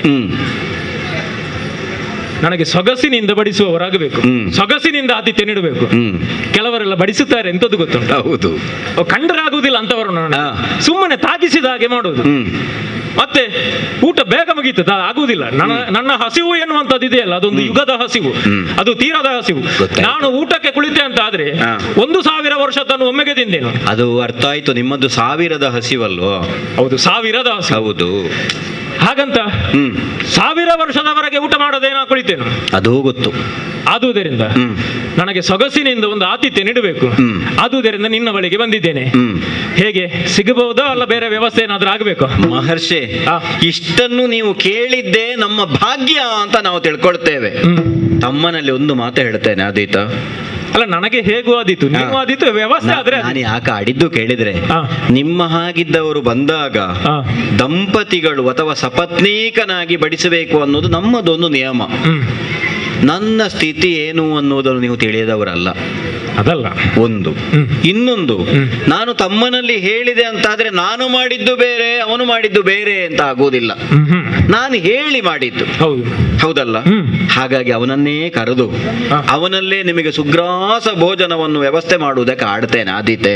ಸರಿ ತಮ್ಮ, ಅಣ್ಣ ನೋಡಿದೆಯಲ್ಲ, ವಿಗಡರಿ ಮುನಿಗಳು ಯಾವ ಕ್ಷಣಕ್ಕೆ ಹೇಗೆ ಅಂತ ಗೊತ್ತಿಲ್ಲ, ಮತ್ತು ಎಷ್ಟನ್ನು ಉಣ್ಣುತ್ತಾರೆ ಅಂತಲೂ ಗೊತ್ತಿಲ್ಲ. ವ್ಯವಸ್ಥೆ ಮಾಡಬೇಕಾದ ಹೊಣೆಗಾರಿಕೆ ನಿನ್ನದ್ದು. ಹಾಗಾಗಿ ಅವರಿಗೆ ಮನಸ್ಸಿಗೆ ತೃಪ್ತಿಯಾಗುವಂತೆ, ಶರೀರಕ್ಕಲ್ಲ, ಯಾಕಂದ್ರೆ ಶರೀರಕ್ಕೆ ಅವರಿಗೆ ತೃಪ್ತಿಯೇ ಆಗ್ಲಿಕ್ಕಿಲ್ಲ. ಅವರಿಗೆ ಬೇಕು ಅಂತ ಆದ್ರೆ ಮನಸ್ಸಿಗೆ ತೃಪ್ತಿಯಾಗುವಂತೆ ಬೇಕಾದ ಭೋಜನದ ವ್ಯವಸ್ಥೆಯನ್ನು ಮಾಡಿ ಆಮೇಲೆ ಸಭೆಗೆ ಬಾ. ಏನು ಆದೀತು ಅಣ್ಣ ದೇವ. ಹೇಗೆ ಊಟ ಇದ್ದಲ್ಲಿಗೆ ನಾವು ಹೋಗುದಲ್ಲ, ನಾವು ಇದ್ದಲ್ಲಿಗೆ ಊಟ ಬರ್ತದ? ಈಗ ನಿಮಗೆ ಹೇಗೆ ಆಗಬೇಕು ಸ್ವಾಮಿ? ಅಲ್ಲ, ನನಗೆ ಹೋದಲ್ಲಿ ಮತ್ತೆ ವ್ಯವಸ್ಥೆ, ಅಲ್ಲಿಯ ವ್ಯವಸ್ಥೆ ಹೇಗುಂಟು ಅಲ್ಲಿಗೆ ನಾವು ಹೋಗಿಕೊಳ್ಳುವುದು. ನಮಗೆ ಹೀಗೆ ಆಗಬೇಕು ಅಂತ ಏನೂ ಇಲ್ಲ. ಹೇಗೆ ನಿಂತು ಊಟ ಮಾಡುವುದಾ, ಕುಳಿತು ಊಟ ಮಾಡುವುದಾ? ಯಾಕೆ ಈ ಮಾತು ನಿಮ್ಮಲ್ಲಿ ಕೇಳಿದೆ ನಾನು? ನಮಗೆ ಬೇಕಾದ ಹಾಗೆ ಒಗ್ಗುವವರು ನೀವಲ್ಲ. ನಿಮ್ಮ ಸ್ವಭಾವಕ್ಕೆ ನಾವು ಒಗ್ಗಿಕೊಳ್ಬೇಕು. ನಾನು ಹೋದಲ್ಲಿ ನನ್ನದಿಲ್ಲ, ನಾನು ಹೋದಲ್ಲಿ ಅಲ್ಲಿಯ ವ್ಯವಸ್ಥೆ ಹೇಗುಂಟು ಹಾಗೆ. ನಮಗೆ ಹೀಗೆ ಆಗಬೇಕು ಅಂತ ಇಲ್ವೇ ಇಲ್ಲ. ವ್ಯವಸ್ಥೆ ನಾನು ಆರಂಭದಲ್ಲೇ ಮಾಡಿದೆ, ಅದು ನಿಮಗೆ ಪಥ್ಯ ಆಗ್ಲಿಲ್ಲ. ಈಗ ಶಂಕದಿಂದ ಬಂದ ಮೇಲೆ ತೀರ್ಥ ಆಯಿತು, ಆಗಲಿ ಅಂತೆ ನಮ್ಮ ಮನೆಗೆ ಹೋಗಿ. ಅದು ನಮ್ಮ ಮನೆ ಅಂತ ಹೇಳಿದ್ರೆ ಅಯೋಧ್ಯೆಯಲ್ಲಿ ಅದಕ್ಕೆ ಬೇರೆ ಬೇರೆ ವಿಂಗಡಣೆ ಅಂತ ಇಲ್ಲ. ಆದರೆ ಸಪತ್ನೀಕನಾಗಿ ನಾನು ನಿಮಗೆ ಊಟದ ವ್ಯವಸ್ಥೆಯನ್ನು ಮಾಡಬೇಕು. ನಿಮ್ಮ ಆ ಹಸಿವನ್ನು ತಣಿಸಬೇಕು, ಮನಸ್ಸನ್ನು ತಣಿಸಬೇಕು.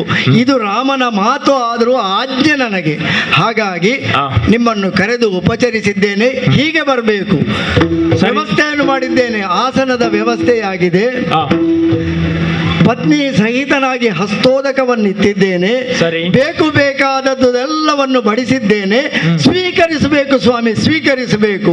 ಸಕಲವನ್ನು ಉಂಡಿದ್ದೇನೆ, ಶೇಷವನ್ನು ಉಳಿಸಲಿಲ್ಲ. ವಿಶೇಷವಾಗಿ ಶೇಷ ಉಳಿಯದ ಹಾಗೆ ವಿಶೇಷವಾಗಿದೆ, ವಿಶೇಷವಾದಂಥದ್ದು ಇದು. ನಿಮ್ಮ ಮಾತಿನಲ್ಲೇ ಶೇಷ ಉಳಿದದ್ದು ಕಾಣಲಿಲ್ಲ ನನಗೆ. ಹಾಗಾಗಿ ಶೇಷ ಉಳಿಯದೆ ಮುಂಜಿಸಿದ್ದೇನೆ. ಅರ್ಥಾತ್ ನಿಮ್ಮ ಮನಸ್ಸಿಗೆ ಸಂತೃಪ್ತಿ ಆಯಿತು ಎನ್ನುವುದನ್ನು ನಾನು ಗ್ರಹಿಸಿಕೊಂಡ್ರೆ ತಪ್ಪೇನೂ ಇಲ್ಲಲ್ಲ ಸ್ವಾಮಿ. ಮತ್ತೆ ಊಟ ಮಾಡಿದವರು ಆಶೀರ್ವಾದ ಮಾಡಬೇಕು ಅಂತ ಇಲ್ಲ. ಊಟ ಮಾಡಿದವರು ಒಂದು ತೇಗು ಬಂದ್ರೆ ಆಯ್ತು, ಅಲ್ಲಿಗೆ ಅದು ಆಶೀರ್ವಾದ. ನಿಮ್ಮಂತಹವರು ತೇಗಿದ್ರು ಆಶೀರ್ವಾದ ಆಗ್ತದೆ ನಮ್ಮವರ ಪಾಲಿಗೆ. ಆದುದರಿಂದ ನನಗೆ ತೃಪ್ತಿ ಆಯ್ತು. ಇನ್ನು ರಾಮನಲ್ಲಿ ಮಾತಾಡುವುದಕ್ಕಿಲ್ವಲ್ಲ, ನಾನು ಇಲ್ಲಿಂದಲೇ ಹೋಗುತ್ತೇನೆ. ಈಗ ಊಟ ಆದ್ಮೇಲೆ ಇಲ್ಲಿಂದಲೇ ಹೋಗು. ಮತ್ತೆ ಊಟ ಆದ್ಮೇಲೆ ಮತ್ತೆ ನಿಲ್ಲುವುದಿಲ್ಲ, ಮತ್ತೆ ಅಲ್ಲಿಂದಲೇ ಹೋಗುವುದೇ. ನನಗೆ ಬಂದ ಕೆಲಸ ಆಯ್ತಲ್ಲ. ಆಗ್ಲಿ, ನಿಮ್ಮ ಸಂತೃಪ್ತಿಯೇ ನಮ್ಮ. ನಾನು ರಾಮನನ್ನ ತಿನ್ನಬೇಕು ಅಂತ ಬಂದದ್ದು. ಈಗ ಲಕ್ಷ್ಮಣನ ಅನ್ನವೂ ತಿಂದ ಹಾಗಾಯಿತು. ಲಕ್ಷ್ಮಣನ ಒಟ್ಟಾರೆ ರಾಮ ಭವನಕ್ಕೆ ನೀವು ಬಂದವರು. ರಾಮನ ಅನ್ನ, ರಾಮ ಅನ್ನ, ಲಕ್ಷ್ಮಣ ಅನ್ನ ಎರಡೂ ವ್ಯವಸ್ಥೆ ಆಗಿದೆ. ಸಂತೃಪ್ತಿ ಆದ್ರೆ ಆ ಸಂತೃಪ್ತಿಯಿಂದೊಮ್ಮೆ ಕೈ ಎತ್ತಿ ಆಶೀರ್ವಾದ ಕೊಟ್ರೆ ಸಾಕು. ನೀವು ಸರಿ, ನಿನ್ನನ್ನ ತಿಂದೆ, ಮುಂದೆ ಏನು ಅಂತ ನೋಡೋಣ. ಈಗ ನನ್ನನ್ನು ತಿಂದ ಆಯಿತು, ಮುಂದೆ ನಿಮ್ಮ ಆಶೀರ್ವಾದ ಯಾವತ್ತೂ ಇರಲಿ, ಶ್ರೀರಕ್ಷೆ ಆಗಲಿ, ಆಗಲಿ ಅಂತೆ, ಆಗಲಿ ಅಂತೆ. ರಾಮಚಂದ್ರ ಸಭೆಯ ವಿಶ್ವರವನೇರಿ ಭೂಮಿ ಪಾಲರನ್ನು ಗ್ರಹಿಸುತ್ತ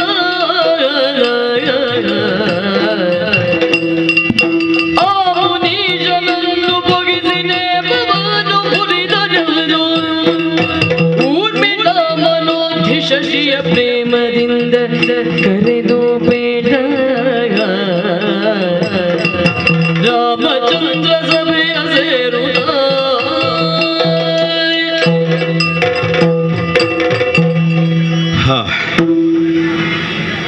ಮಹರ್ಷಿಗಳಾದಂತಹ ದುರ್ವಾಸರ ಆಗಮನವಾದ ಹೊತ್ತಿಗೆ ಏಕಾಂತ ಮಂದಿರದಲ್ಲಿ ನನ್ನ ಜೊತೆಯಾಗಿ ಸಂಭಾಷಣೆಯಲ್ಲಿ ನಿರತನಾಗಿದ್ದಂತಹ ಕಾಲಪುರುಷ ನುಡಿದಂತೆ ನಡೆ ಅಂತ ನನ್ನನ್ನು ಎಚ್ಚರಿಸಿ ಅಲ್ಲಿಂದಲೇ ಅದೃಶ್ಯನಾದ.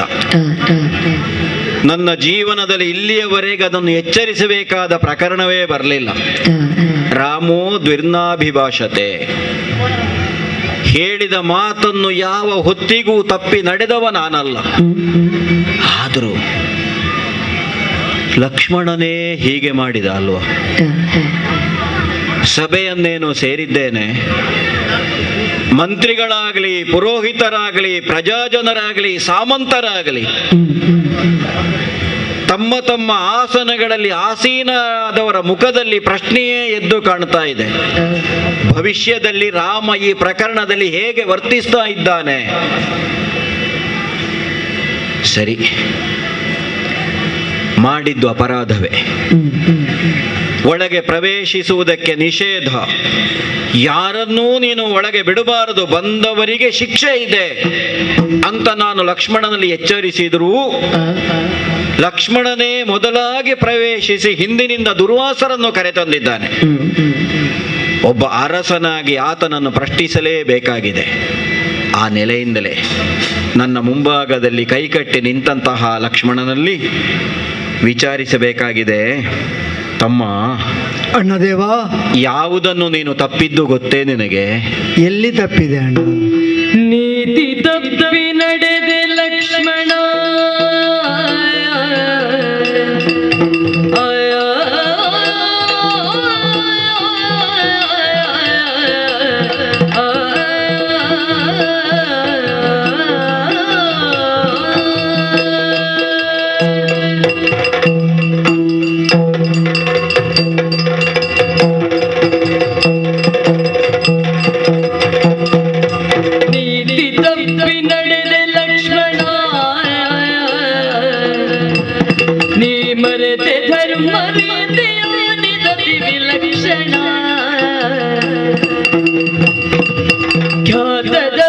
ಪುರುಷನೊಡನೆ ಮಾತನಾಡುತ್ತಿರುವ ವೇಳೆ ಏತ ಕಲ್ಲಿಯು ಕರೆದು ತಂದೆ ಬೇಡು.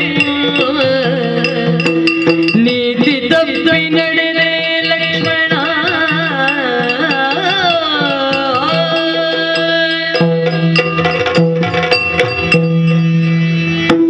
ತೇಜಸ್ವಿಯಾದಂತಹ ಒಬ್ಬ ತಪಸ್ವಿಯೊಡನೆ ಅಂತರಂಗ ಭವನವನ್ನು ನಾನು ಪ್ರವೇಶಿಸುವ ಹೊತ್ತಿಗೆ ನಿನ್ನಲ್ಲಿ ಆಡಿದ್ದು.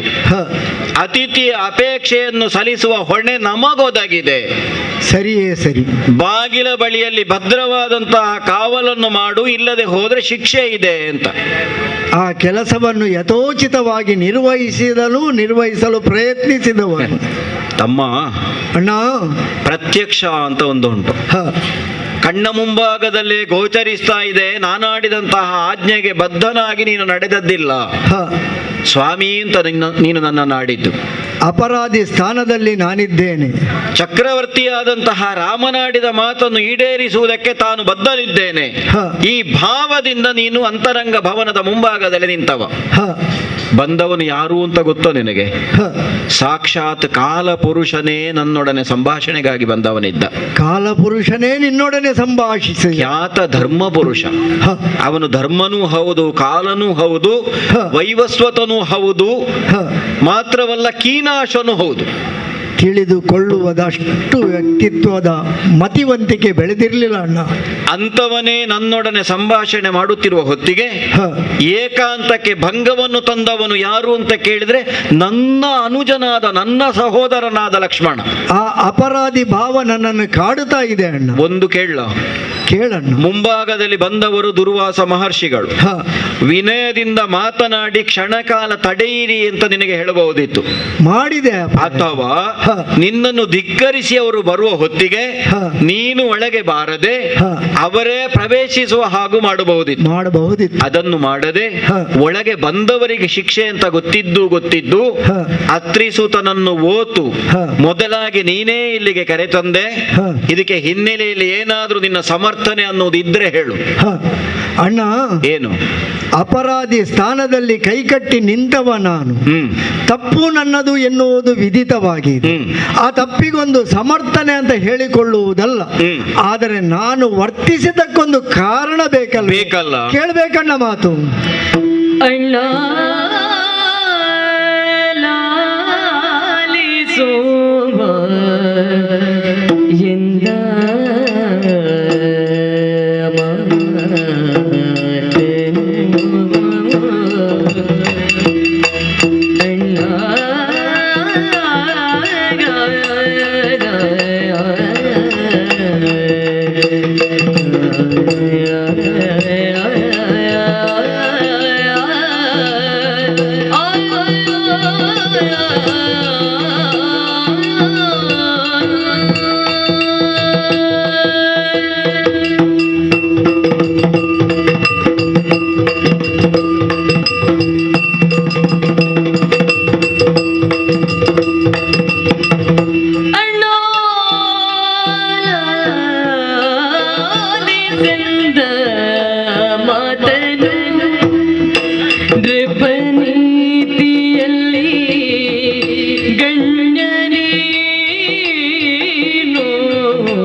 ಅಣ್ಣದೇವ, ಲಕ್ಷ್ಮಣ, ನಿನ್ನ ಮಾತು ಅಂತ ಹೇಳಿದರೆ ಅದಕ್ಕೆ ಆಜ್ಞೆ ಅಂತ ನಾವು ಅದನ್ನು ಸ್ವೀಕರಿಸಬೇಕಾಗಿಲ್ಲ. ರಾಮನ ಮಾತು ಯಾವತ್ತೂ ಆಜ್ಞೆಯೇ ಅದು ನಮಗೆ. ಅದು ಶಿರೋಧಾರಣೆಯಾಗಿ ಅದನ್ನು ನಾವು ಶಿರದಲ್ಲಿ ಧರಿಸಿ ಕೆಲಸ ಮಾಡಿದವರು. ಇದುವರೆಗೆ ಲಕ್ಷ್ಮಣ ಆ ಮಾತಿಗೆ ತಪ್ಪಿದವನಲ್ಲ. ತಪ್ಪಿ ನಡೆಯುವಂತಹ ಹುಂಬ ಪ್ರಯತ್ನವೂ ನನ್ನದಲ್ಲ. ನಿನ್ನ ಮಾತು ಸರಿಯಾಗಿ ಗಮನಿಸಿ ಕೇಳಿದ್ದೆ, ಬಾಗಿಲಲ್ಲಿ ಕಾಯಬೇಕು ಅಲ್ವೇ? ಕಾದೆ ನಾನು. ಆದರೆ ಮಾತಿಗೆ ಅರ್ಥ ಬೇರೆ ಆಯಿತು. ಯಾಕಪ್ಪ? ಕಾಯಬೇಕು ಎನ್ನುವ ಸೂಕ್ಷ್ಮಾರ್ಥ ಮತ್ತೆ ಅರ್ಥ ಆಯಿತು ಯಾವಾಗ ದೂರ್ವಾಸ ಮಹಾಮುನಿಗಳ ಆಗಮನವಾದಾಗ. ಇಲ್ಲಿ ಕಾಯ ಎನ್ನುವುದು ಬೇಕಾದುದು ನನಗೆ ಎನ್ನುವುದನ್ನು ಅರ್ಥೈಸಿಕೊಂಡೆ. ನೀನು ಹೇಳಿದ ಹಾಗೆ ಅವರನ್ನು ತಡೆಯುವಂತಹ, ಅರ್ಥಾತ್ ತಡೆಯುವುದಲ್ಲದಿದ್ದರೂ ರಾಜಾರಾಮನ ಪ್ರತಿನಿಧಿಯಾಗಿ ಬೇಕಾದಂತಹ ಉಪಚಾರ ಮಾಡುವ ಸರ್ವ ಪ್ರಯತ್ನವನ್ನು ನಾನು ಮಾಡಿದೆ. ಆದರೆ ದೂರ್ವಾಸರ ಸ್ವಭಾವ ನಿನಗೂ ಗೊತ್ತಲ್ಲವೇ ಅಣ್ಣ? ಒಂದು ಮಾತಿಗೆ ಹಠ ಬಿದ್ದು ನಿಂತರೆಂದಾದರೆ ಆ ಮಾತನ್ನು ಬಿಟ್ಟು ಹಿಂದೆ ಸರಿಯುವವರಲ್ಲ. ಅಲ್ಲಿಯೂ ಹಾಗೆಯೇ ಆಯಿತು. ನನ್ನ ಉಪಚಾರವನ್ನು ಸ್ವೀಕರಿಸಲು ಒಪ್ಪಲಿಲ್ಲ. ನನ್ನ ಮಾತನ್ನು ಕೇಳುವ ವ್ಯವಧಾನ ಅವರಲ್ಲಿ ಇರಲಿಲ್ಲ. ನನ್ನದಾದಂತಹ ಯಾವುದೇ ಪ್ರಯತ್ನ ಅವರಿಗೆ ಅದು ಅಡ್ಡಿಯಾಯಿತು, ತಡೆಯಾಯಿತು. ತಡೆಯುವವ ನೀನಾರು ಎನ್ನುವ ಪ್ರಶ್ನೆಯನ್ನಿಟ್ಟರು. ಆದರೂ ಹೇಳಿದೆ, ರಾಮನ ಬಳಿಯಲ್ಲಿ ಅವಸರದ ಕೆಲಸ ಇದ್ದರೆ ನನ್ನ ಬಳಿ ಹೇಳಿ. ಮಾಡುವ ಎಲ್ಲಾ ಪ್ರಯತ್ನಗಳು ವಿಫಲವಾದಾಗ ದೂರ್ವಾಸರು ಸಿಡಿದು ನಿಂತರು. ಶಾಪವನ್ನು ಕೊಡ್ತೇನೆ ಎಂದು ಕೈ ಎತ್ತಿದ್ರು. ಅಣ್ಣ, ನಿನಗೆ ತಿಳಿದೇ ಇದೆ, ದೂರ್ವಾಸರು ಶಾಪವನ್ನು ಕೊಟ್ಟೆನೆಂದಾದರೆ ಅದು ಹೇಳಿದ ಮಾತೇನು?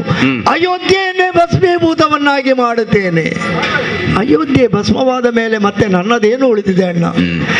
ನೀನು ಉಳಿಯದಾದ ಮೇಲೆ ನಾನು ಉಳಿದೇನು? ನಾನು ನಷ್ಟ ಆದರೇನು ಪ್ರಯೋಜನ? ಅಲ್ಲಿ ನನ್ನ ತಡೆಯುವಿಕೆಯಿಂದ ಸಮಸ್ತ ಅಯೋಧ್ಯೆಯು ನೀನು ಸೇರಿದಂತೆ ನಾಶವಾಗುತ್ತೀರಿ, ಭಸ್ಮವಾಗುತ್ತೀರಿ ಎಂದಾದರೆ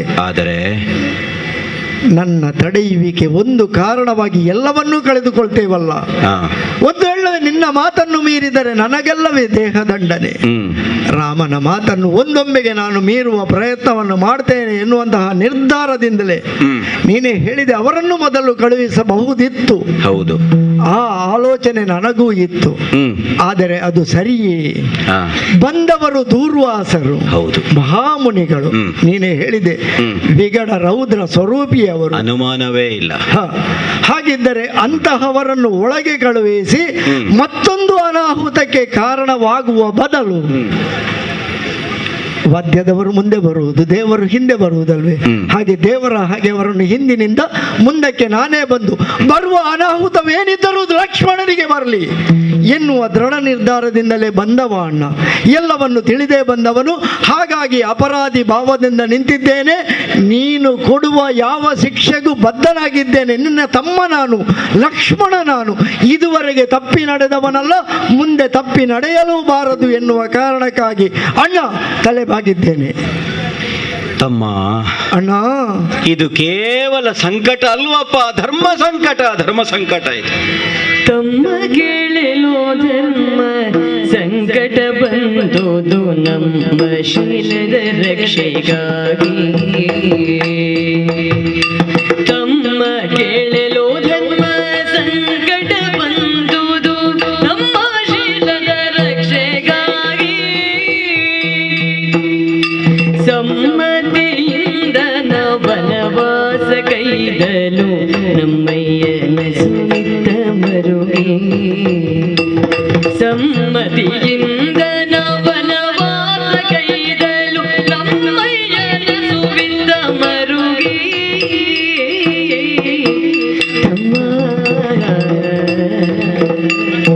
ತಮ್ಮ ಕೇಳಲು ಧರ್ಮ ಸಂಕಟ ಬಂದುದು ನಮ್ಮ ಶೀಲದ ರಕ್ಷೆಗಾಗಿ.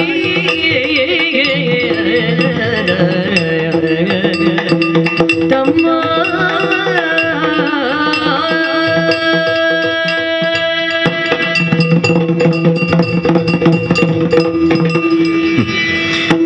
ತಮ್ಮ, ಅಣ್ಣ, ಎಂತಹ ತ್ಯಾಗವನ್ನು ಮಾಡಿಬಿಟ್ಟೆ ಅಪ್ಪ, ಎಂತಹ ತ್ಯಾಗವನ್ನು ಮಾಡಿಬಿಟ್ಟೆ. ಇದರಲ್ಲಿ ತ್ಯಾಗವೇನು ಬಂತು ಅಣ್ಣ?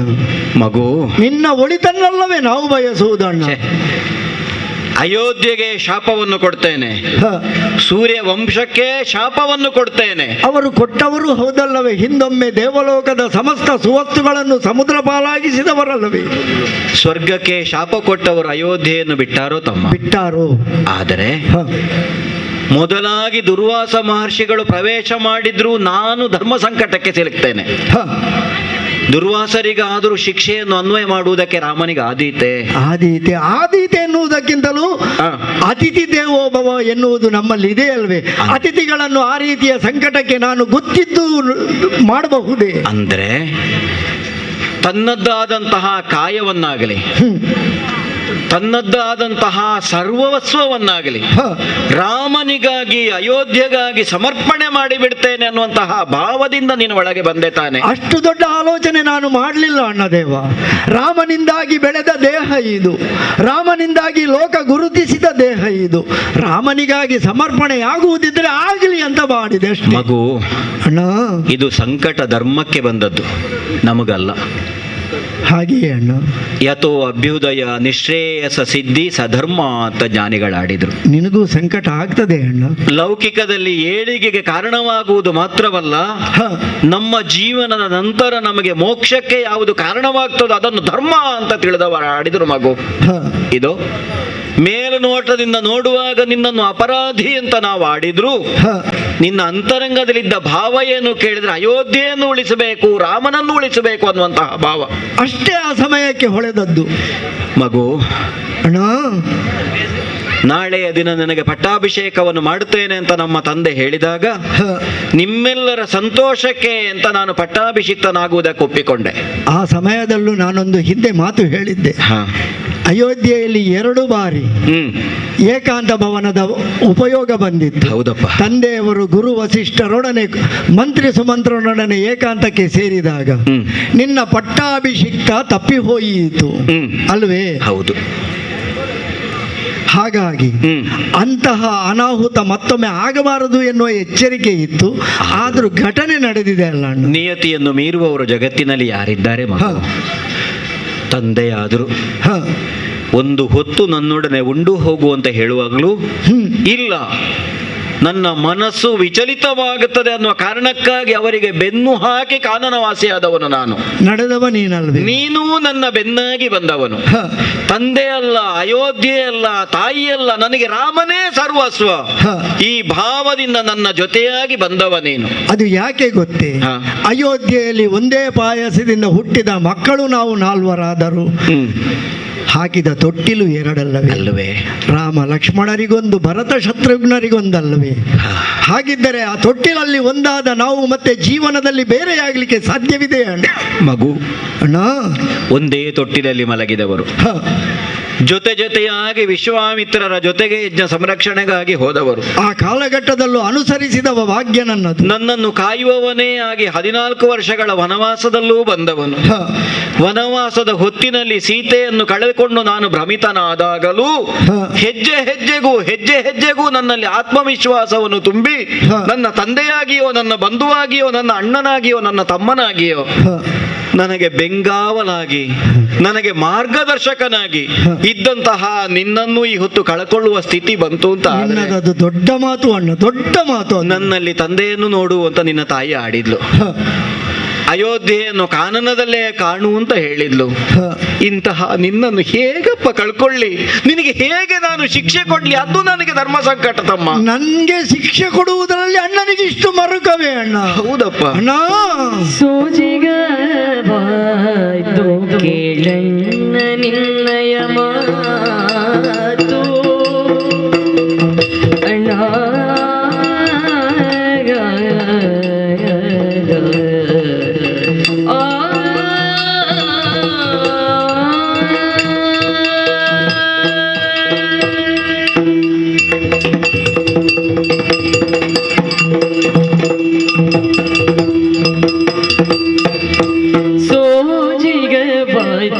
ಕೇಳಣ್ಣ ನಿನ್ನಯ ಮಾತು, ರಾಜನಾಗಿ ನೀನು ಜಗಕ್ಕೆ ಜಗ ಬೆರಗಾಗುವಂತೆ ಸೀತೆಯ ಬಿಟ್ಟೆ, ಜಗ ಬೆರಗಾಗುವಂತೆ ಸೀತೆಯ ಬಿಟ್ಟೆ, ಮಾಜಲಿನೇಕೆ ಸಚ್ಚರಿತೆಗೆ ಅಣ್ಣ.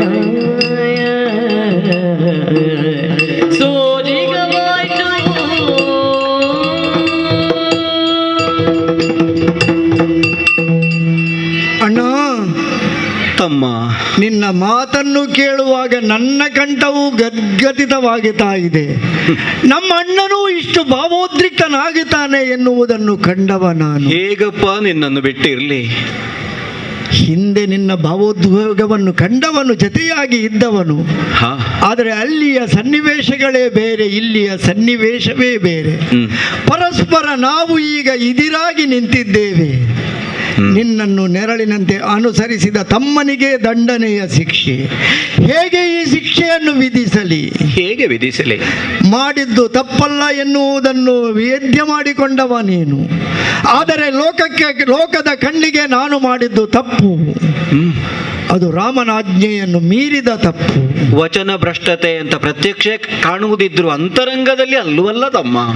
ಆದರೆ ಇಲ್ಲಿ ಅಂತರಂಗದ ಪ್ರಶ್ನೆ ಮುಖ್ಯವಲ್ಲವಲ್ಲ ಅಣ್ಣ. ಮತ್ತೆ ಜಗವೇ ಸೋಜಿಗವಾಗುವಂತೆ ಸೀತಾ ಮಾತೆಯನ್ನು ಬಿಟ್ಟವ ನೀನು. ಅಲ್ಲಿ ನಿನ್ನ ಅಂತರಂಗಕ್ಕೆ ವೇದ್ಯವಾಗಿರಲಿಲ್ಲವೇ ಸೀತಾ ಮಾತೆ ಯಾವುದೇ ತಪ್ಪಿಲ್ಲದವಳು. ಗೊತ್ತಿತ್ತು. ತುಂಬು ಗರ್ಭಿಣಿಯನ್ನು ಸೀತಾ ಮಾತೆಯನ್ನು ಕಾಡಿಗೆ ಬಿಡುವಾಗ ಅಂತರಂಗದ ಮಾತಿಗಿಂತಲೂ ನೀನು ಮನ್ನಣೆ ಕೊಟ್ಟದ್ದು ಬಾಹ್ಯ ಜಗತ್ತಿನ ಮಾತಿಗಲ್ಲವೇ? ಮನುಕುಲೇಶರ ನಡತೆ ಮಾನ್ಯವು ಅಂತ ಆಡಿದ್ದೆ. ಆ ಸಂದರ್ಭದಲ್ಲಿ ಅದು ಸರಿ ಎಂದಾದರೆ ಇಲ್ಲಿಯೂ ತಮ್ಮನ ಬಗ್ಗೆ ಅಂತರಂಗದಲ್ಲಿ ಅಷ್ಟೊಂದು ಮಮತೆ, ಆದರೆ ಬಾಹ್ಯಕ್ಕೆ ಮಾಡಲಾರದ ಪರಿಸ್ಥಿತಿ. ಅಣ್ಣ, ನಮ್ಮದು ರಘುವಂಶ, ಹೌದು, ಅಕಳಂಕವಾದಂತಹ ವಂಶ. ಈ ವಂಶವಾಹಿನಿಯಲ್ಲಿ ಬೆಳೆದು ಬಂದವರು ಅದೆಷ್ಟು ದೊಡ್ಡ ಚರಿತ್ರೆಯನ್ನು ನಿರ್ಮಿಸಿದ್ದಾರೆ. ಅಂತಹ ಚರಿತ್ರೆ ನಿರ್ಮಿಸುವಂತಹ ಹೊತ್ತಿನಲ್ಲಿ ಸ್ವತಃ ಇಕ್ವಾಕು ದಂಡಕನನ್ನೇ ತ್ಯಜಿಸಿದ್ದಾನೆ. ಅಂತಹ ಬೇಡದವನು ಈ ಕುಲಕ್ಕೆ ಬೇಡ. ಸಗರನು ಅಸಮಂಜಸನನ್ನು ತೊರೆದಿದ್ದಾನೆ. ಅನ್ಯಾಯ ಮಾಡುವ ಪುತ್ರ ನಿದ್ದರೆಷ್ಟು ಇಲ್ಲದಿದ್ದರೆಷ್ಟು. ಹಾಗಿದ್ದರೆ ಅಂತಹವರೆಲ್ಲರೂ ತಮ್ಮ ಅಂತರಂಗವನ್ನೇ ತೊರೆದಿದ್ದಾರೆ ಬಾಹ್ಯಕ್ಕಾಗಿ, ತಮ್ಮ ಪ್ರಜೆಗಳಿಗಾಗಿ ಎನ್ನುವುದು ವಿದಿತವಾದರೆ ನನ್ನ ಅಣ್ಣದೇವ ರಾಜ ರಾಮನಾಗಿ ಎಲ್ಲರಿಗೂ ಕಂಗೊಳಿಸುವವ ಒಂದೊಮ್ಮೆಗೆ ಸೀತೆಯನ್ನು ಬರಮಾಡಿಕೊಂಡಾಗಲೂ ಅಗ್ನಿ ದಿವ್ಯವನ್ನಾಗಿಸಿ ಪುನೀತೆಯನ್ನಾಗಿ ಲೋಕಕ್ಕೆ ತೋರಿಸಿದರೂ ಸಹ ರಜಕನ ಮಾತಿಗೆ ಮನ್ನಣೆ ಇಟ್ಟು ಅಂತರಂಗದ ಮಾತನ್ನು ಬಿಟ್ಟುಕೊಟ್ಟವ. ಆ ರೀತಿಯ ಸೋಜಿಗವನ್ನು ಮಾಡಿ ತೋರಿಸುವಂತಹ ದೃಢತೆ ನಿನ್ನಲ್ಲಿತ್ತು. ನೀನೇ ಹೇಳಿದೆ, ತಂದೆಯರೊಮ್ಮೆ ನನ್ನನ್ನು ಕಂಡು ಕೊನೆಯ ಬಾರಿಗೆ ಮುಖದರ್ಶನ ಮಾಡುತ್ತೇನೆ ಎನ್ನುವಾಗಲೂ ಮನಸ್ಸು ವಿಚಲಿತವಾಗಬಾರದು ಎನ್ನುವ ಕಾರಣಕ್ಕಾಗಿ ನೀನು ತಿರುಗಿ ನಿಂತು ಹೊರಟ ಬೆನ್ನು ಹಾಕಿದ್ದೆ. ಅಷ್ಟೊಂದು ದೃಢತೆ ಇದ್ದಂತಹ ರಾಜಾರಾಮ ಈ ಹೊತ್ತಿನಲ್ಲಿ ತಮ್ಮನಿಗಾಗಿ ಇಷ್ಟೊಂದು ಮಮ್ಮಲ ಮರಗುತ್ತಾನೆ. ಅಣ್ಣ, ಸೋಜಿಗವಾಗುತ್ತಾ ಇದೆ, ನನಗೆ ಸೋಜಿಗವಾಗುತ್ತಾ ಇದೆ. ಈ ತಮ್ಮನದ್ದು ಏನೂ ಅಲ್ಲ ಅಣ್ಣ. ಇಕ್ಷ್ವಾಕು ಮಹಾವಂಶದಲ್ಲಿ ರಘುವಂಶದಲ್ಲಿ ಹುಟ್ಟಿ ಜನಿಸಿದಂತಹ ನಿನ್ನಂತಹ ಅದೆಷ್ಟೋ ಮರ್ಯಾದ ಪುರುಷೋತ್ತಮರು ಮಾಡಿದಂತಹ ಕೆಲಸ ಕಾರ್ಯದಲ್ಲಿ ನಾನೊಂದು ಸಣ್ಣ ಚಿಗುರು ಅಷ್ಟೇ ಅಣ್ಣ, ನಾನೊಂದು ಸಣ್ಣ ಚಿಗುರು. ಏನೋ ನನ್ನ ಪ್ರಯತ್ನವನ್ನು ನಿನ್ನ ಆ ಒಂದು ಬದುಕಿನಲ್ಲಿ ಮಾಡುವ ಆ ಸೌಭಾಗ್ಯವನ್ನು ಕಂಡುಕೊಂಡೆ. ನನಗೆ ಅಷ್ಟೇ ಸಾಕು ಅಣ್ಣ, ಅಷ್ಟೇ ಸಾಕು. ಇದು ನಿನ್ನ ಶಿಕ್ಷೆ. ಅದು ಲೋಕಕ್ಕೆ ತಮ್ಮನೂ ಆದರೂ ಸಹ ರಾಜಾರಾಮ ಬಿಡಲಿಲ್ಲ. ಸಿದ್ಧನಾಗಿದ್ದೇನೆ ಅಣ್ಣದೇವ, ಸಿದ್ಧನಾಗಿದ್ದೇನೆ ತಮ್ಮ. ಅಣ್ಣ, ನೀನು ಕೇವಲ ಲಕ್ಷ್ಮಣನಲ್ಲೋಪ ಅಣ್ಣ, ಚೆಲುವ ಲಕ್ಷ್ಮಣ ನೀನು. ಚೆಲುವ ಲಕ್ಷ್ಮಣ ಕೇಳುವುದೇ ಶಿಕ್ಷೆಯ ಸಲ್ಲಿಸುವೆ ರಾಜ ಧರ್ಮದಲ್ಲಿ. ಗಳಿಸಬಾರದು ದೋಷ ತೆರಳು ನೀನಿಲ್ಲಿಂದ, ಗಳಿಸಬಾರದು ದೋಷ ತೆರಳು ನೀನಿಲ್ಲಿಂದ. ಬಳಿಗೆಲ್ಲ ನೋಡಬೇಡ ಚೆಲುವ ಲಕ್ಷ್ಮಣ ಕೇಳು.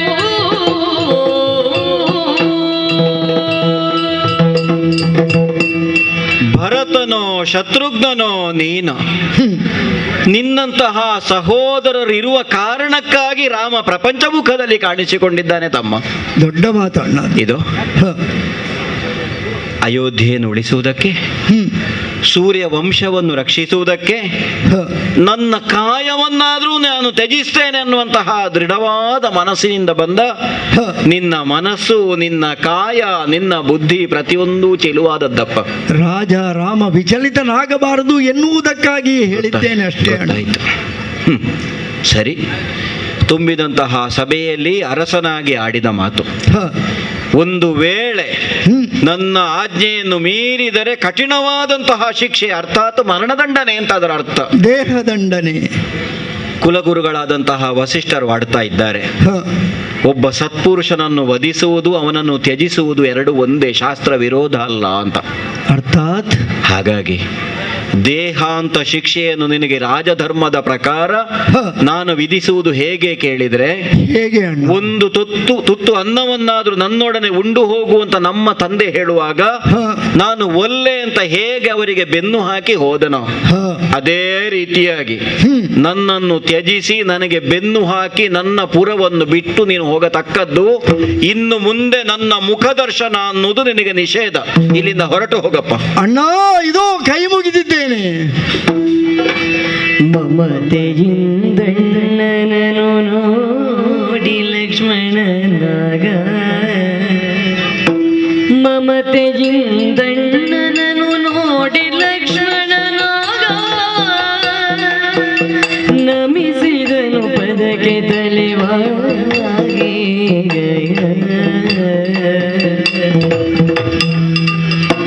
ವಿಮಲ ಸಿಂಹಾಸನಕ್ಕೆ ಮಣಿದು ಸಭಿಕರಿಗೆ ರಗೆ, ಸಮರಸರಿ ನಡೆ ತಂದ ತಿರುಗಿ ಲಕ್ಷ್ಮಣ.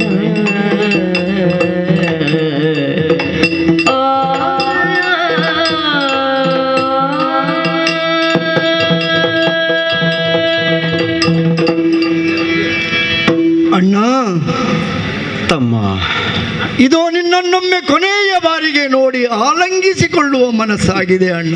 ತಮ್ಮ, ಅಣ್ಣ, ಚಕ್ರವರ್ತಿ ಪೀಠದಲ್ಲಿ ಕುಳಿತು ನ್ಯಾಯನಿಷ್ಠುರಿಯಾಗಿ ಧರ್ಮನಿಷ್ಠುರಿಯಾಗಿ ಆಜ್ಞೆಯನ್ನು ಮಾಡಿದೆ. ಆದ್ರೊಬ್ಬ ಅಣ್ಣನಾಗಿ ನಿನ್ನನ್ನು ಬಿಟ್ಟಗಲುವಂತಹ ಒಂದು ದುರ್ಧರವಾದ ಸ್ಥಿತಿ ನನಗಾದ್ರೂ ಬರಬಹುದೇನೋ? ಅಣ್ಣ, ಸಿಂಹಾಸನದಿಂದ ಇಳಿದಿದ್ದೇನೆ, ನಿನ್ನ ಬಳಿಗೆ ಬಂದು ನಿನ್ನನ್ನು ಗಾಢವಾಗಿ ಆಲಂಗಿಸಿಕೊಂಡಿದ್ದೇನೆ. ತಮ್ಮ, ತಪ್ಪಿಕೊಂಡಿದ್ದೇನೆ ಅಣ್ಣ, ನಿನ್ನನ್ನು ತಪ್ಪಿಕೊಂಡಿದ್ದೇನೆ ಅಣ್ಣ. ಮಗು, ನಿನ್ನ ಪಾದ ಪದ್ಮಗಳಿಗೆ ವಂದಿಸಿಕೊಂಡಿದ್ದೇನೆ. ಮತ್ತೆ ನೋಡಲಾರದ ಮುಖವನ್ನು ಮತ್ತೆ ಮತ್ತೆ ಕಣ್ತುಂಬ ತುಂಬಿಸಿಕೊಂಡಿದ್ದೇನೆ. ಇದೋ ನೀನೇರಿದಂತಹ ಸಿಂಹಾಸನ, ನನ್ನ ಪೂರ್ವಜರೆಲ್ಲರೂ ಆಳಿದಂತಹ ಆಳಿ ನ್ಯಾಯವನ್ನೊದಗಿಸಿದಂತಹ ಸಿಂಹಾಸನ. ಆ ಸಿಂಹಾಸನಕ್ಕೆ ಸಾಷ್ಟಾಂಗ ನಮಸ್ಕಾರವನ್ನು ಮಾಡಿದ್ದೇನೆ. ಪ್ರಜಾ ಜನರಿಗೊಮ್ಮೆ, ನನ್ನ ಆಪ್ತರಿಗೊಮ್ಮೆ, ನನಗೆ ಬೇಕಾದವರಿಗೆಲ್ಲರಿಗೂ ನಮಸ್ಕರಿಸಿಕೊಂಡಿದ್ದೇನೆ. ಬೆನ್ನು ಹಾಕಿ ತಿರುಗಿಸಿದ್ದೇನೆ. ನಡೆಯುತ್ತಾ ನಾನು ಹೋಗಬೇಕಾದುದೆಲ್ಲಿಗೆ? ಎಲ್ಲ ಕಾಲಕ್ಕೂ ನನ್ನನ್ನು ಸಹಿಸಿಕೊಂಡವಳೊಬ್ಬಳಿದ್ದಾಳಲ್ಲವೇ, ಪತ್ನಿಯಾದಂತಹ ಊರ್ಮಿಳೆಯನ್ನೊಮ್ಮೆ ನೋಡಿ ಮಾತನಾಡಿಸಿ ಮುಂದುವರಿಯುತ್ತೇನೆ. ಪತಿಯ ಬರಬನು ಕಾಣುವುದ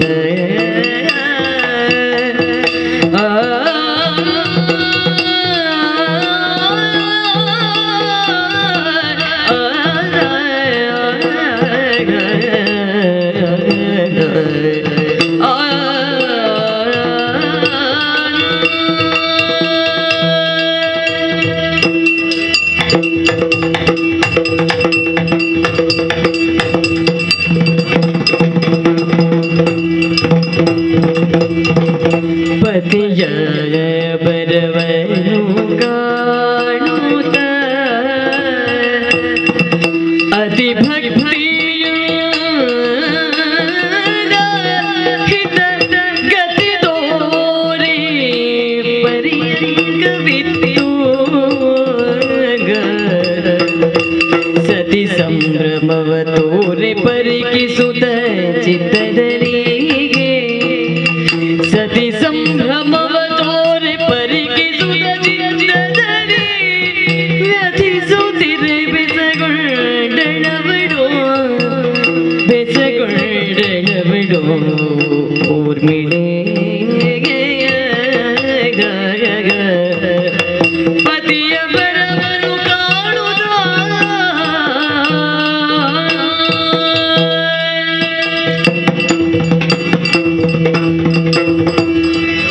ಮಿಥಿಲಾ ನಗರದ ಚಕ್ರವರ್ತಿಯು ರಾಜಋಷಿಯೂ ಆದಂತಹ ಜನಕರಾಯನ ಮಗಳಾಗಿ ಹುಟ್ಟಿದಂತಹ ಭಾಗ್ಯ ಈ ಊರ್ಮಿಳೆಯದ್ದು. ಸೀತೆಯ ತಂಗಿ ಎಂಬ ಹೆಮ್ಮೆಯೂ ನನಗಿದೆ. ಸೀತೆಯನ್ನು ಅಯೋಧ್ಯೆಯ ಚಕ್ರವರ್ತಿ ದಶರಥನ ಮಗನಾದಂಥ ಶ್ರೀರಾಮಚಂದ್ರನಿಗೆ ವಿವಾಹ ಮಾಡಿಕೊಡುವಂಥ ಸಂದರ್ಭದಲ್ಲಿ ನನ್ನನ್ನು ರಾಮಚಂದ್ರನ ತಮ್ಮನಾದಂಥ ಲಕ್ಷ್ಮಣನಿಗೆ ಪಾಣಿಗ್ರಹಣ ಮಾಡಿಕೊಟ್ಟರು. ಹೀಗೆ ಭರತಖಂಡದಲ್ಲೇ ಶ್ರೇಷ್ಠವಾದಂಥ ಧರ್ಮರಾಜ್ಯವಾದಂಥ ಅಯೋಧ್ಯೆಯ ಸೊಸೆಯಾಗುವ ಯೋಗವೂ ನನಗೆ ಒದಗಿತು. ಹಾಗೆ ಮುಂದೆ ರಾಮಚಂದ್ರನು 14 ವರ್ಷ ವನವಾಸವನ್ನು ಕೈಗೊಳ್ಳುವಂಥ ಸುಸಂದರ್ಭ ಬಂದಾಗ ನನ್ನ ಪತಿಯು ರಾಮಚಂದ್ರನ ಮತ್ತು ಸೀತೆಯ ರಕ್ಷಣೆಗಾಗಿ ವನವಾಸಕ್ಕೆ ತೆರಳಲು ಮುಂದಾದರು. ಆಗ ನಾನು ಕೂಡ ನನ್ನ ಪತಿಯೊಂದಿಗೆ ಬರುತ್ತೇನೆ ಎಂದು ಹಠ ಹಿಡಿದಾಗ ಲಕ್ಷ್ಮಣ ದೇವರು ತಡೆದು ನನಗೊಂದು ಮಾತನ್ನು ಹೇಳಿದರು. ಊರ್ಮಿಳ, ನೀನು ಅಯೋಧ್ಯೆಯಲ್ಲೇ ಇದ್ದು ಅತ್ತೆ ಮಾವಂದಿರ ಸೇವೆಯನ್ನು ಮಾಡುತ್ತಾ ಕಾಲ ಕಳೆಯಬೇಕೆಂಬುದಾಗಿ. ಇಲ್ಲವಾದರೆ ನೀನು ಮಿಥಿಲೆಗೆ ಹೋಗು, ಅಲ್ಲಿ ಮಾತಾ ಪಿತರ ಸೇವೆಯನ್ನು ಮಾಡುತ್ತಾ ಕಾಲ ಕಳೆಯಬೇಕೆಂಬುದಾಗಿ. ಆದರೆ ನಾನು ಅವೆರಡನ್ನೂ ಬಿಟ್ಟು ನೇರವಾಗಿ ನಡೆದದ್ದು ವಸಿಷ್ಠರ ಆಶ್ರಮಕ್ಕೆ. ಅಲ್ಲಿ ಆ ಮಾತೆಯರ ಸೇವೆಯನ್ನು ಮಾಡಿ ನನ್ನ ಜೀವನವನ್ನು ಸಾರ್ಥಕಗೊಳಿಸಿದ್ದೇನೆ. ಹಾಗೆ ಒಬ್ಬ ಹೆಣ್ಣು ಬಯಸುವುದೇನು? ಜೀವನದಲ್ಲಿ ಅವಳಿಗೆ ಗುಣವಂತನಾದ ರೂಪವಂತನಾದ ಪತಿಯು ಸಿಗಬೇಕೆಂಬಲ್ಲವೇ? ನಾನು ಬಯಸಿದ್ದೇ ನನಗೆ ಸಿಕ್ಕಿದೆ. ಗುಣವಂತನಾದ ಧರ್ಮಾತ್ಮನಾದಂಥ ನ್ಯಾಯವಂತನಾದಂಥ ಲಕ್ಷ್ಮಣದೇವರು ನನ್ನ ಪತಿಯಾಗಿದ್ದು ನನ್ನ ಸೌಭಾಗ್ಯ. ಇಂದು ರಾಜಕಾರ್ಯದ ನಿಮಿತ್ತ ಅವಸರವಾಗಿ ಹೊರಟು ರಾಮಚಂದ್ರನಲ್ಲಿಗೆ ಹೋಗಿದ್ದಾರೆ ನನ್ನ ಪತಿ. ಅದೆಷ್ಟು ಹೊತ್ತಾದರೂ ಬರುವುದು ಕಾಣುವುದಿಲ್ಲ. ಬಾಗಿಲ ಬಳಿಯಲ್ಲೇ ಇದ್ದು ಅವರ ಬರೋಣವನ್ನು ನಾನು ವೀಕ್ಷಿಸುವಾಗ ಅದು ಬಂದೇ ಬಿಟ್ಟರಲ್ಲ. ಊರ್ಮಿಳಾ, ಸ್ವಾಮಿ ಇತ್ತ ಬರಬೇಕು ಸ್ವಾಮಿ, ನಿಮ್ಮ ಬರೋಣವನ್ನೇ ನಾನು ಕಾಯುತ್ತಾ ಇದ್ದೇನೆ. ಕಂಡಾಗಲೇ ಅರ್ಥವಾಯಿತು. ಬಾಗಿಲ ಬಳಿಯಲ್ಲೇ ನಿನ್ನ ಕುತ್ತಿಗೆ ಉದ್ದ ಮಾಡಿಕೊಂಡು ಕಾಯ್ತಾ ಇದ್ದೆ ಅಲ್ವೇ? ನಿಮ್ಮ ಪಾದವನ್ನು ಮುಟ್ಟಿ ನಮಸ್ಕರಿಸಿದ್ದೇನೆ ಸ್ವಾಮಿ. ಪತ್ನಿ ಸಹಜವಾದಂತಹ ವ್ಯಾಕುಲತೆ ಧರ್ಮ ಅದು. ಕುಡಿಯಲಿಕ್ಕೆ ಶುದ್ಧವಾದಂತಹ ಜಲವನ್ನು ಕೂಡ ಒದಗಿಸಿದ್ದೇನೆ. ಕುಳಿತುಕೊಳ್ಳಲಿಕ್ಕೆ ಮೆತ್ತನೆಯ ಹಾಸಿಗೆಯನ್ನು ಕೂಡ ಒದಗಿಸಿದ್ದೇನೆ ಸ್ವಾಮಿ. ಬರಬೇಕು, ಕುಳಿತುಕೊಳ್ಳಬೇಕು, ವಿಶ್ರಾಂತಿಯನ್ನು ಪಡೆಯಿರಿ ಸ್ವಾಮಿ. ಸ್ವಾಮಿ ಪಡೆಯುವ ಸಮಯ ಅಲ್ವಲ್ಲೇ ಊರ್ಮಿಳೆ ಇದು. ನಿಮ್ಮ ಕಾಲನ್ನೇ ನೋಡಿದಂತ ನಾನು ಮುಖವೆತ್ತಿ ನೋಡಿದಾಗ ನನಗೊಂದು ಆಶ್ಚರ್ಯ ಕಾಣುತ್ತಿದೆ. ಏನು? ಜೀವಿತೇಶ,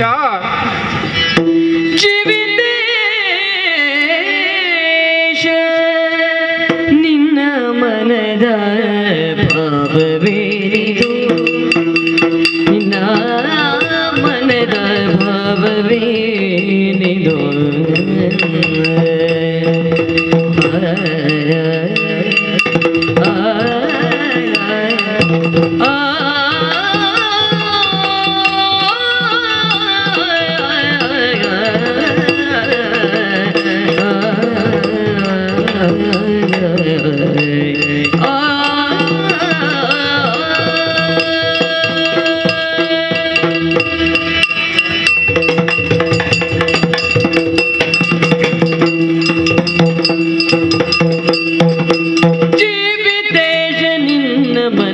ಭಾವವೇನಿದು, ನಿನ್ನ ಮನದ ಭಾವವೇನಿದು.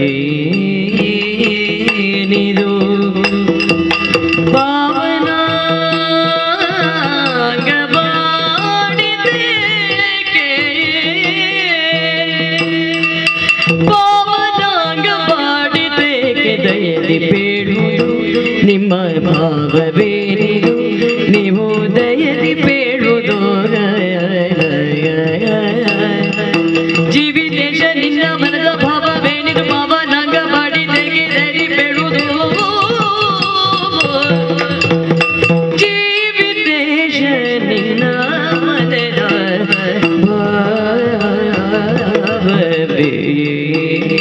ಭಾವವೇನಿದು, ದಯದಿ ಬೇಡುವುದು.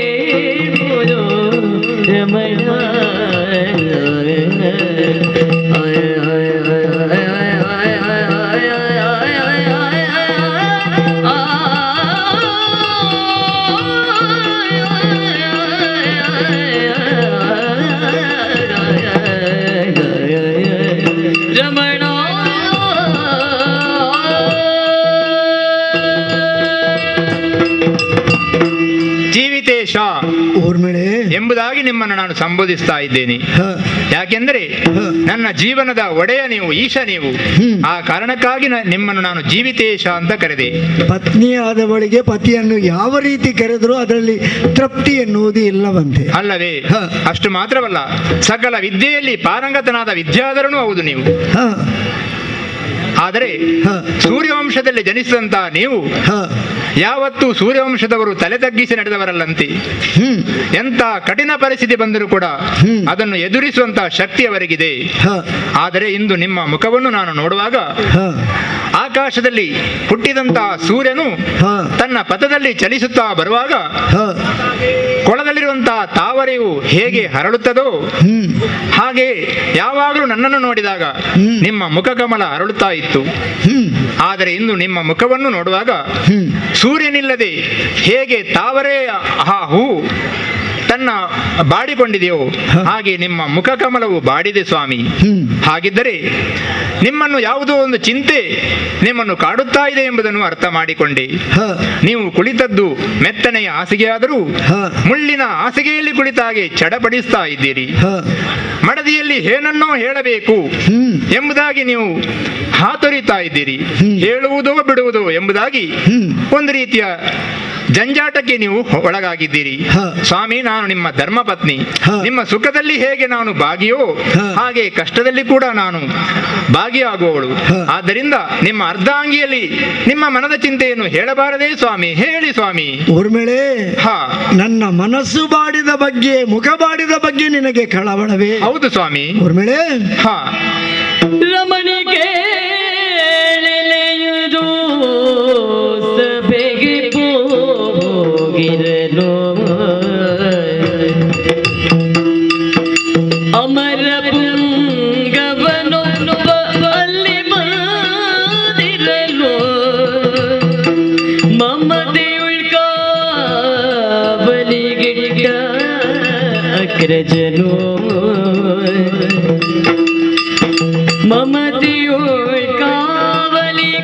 ಮಮತೆಯುಳ್ಕಾವಲಿಗಿಡ್ಗನಗ್ರಜನು ಕ್ರಮವಲಂಘಿಸಿ ಶಿಕ್ಷೆಯ ನಿರ್ಪೇನಾನು ರಮಣಿ ಕೇಳು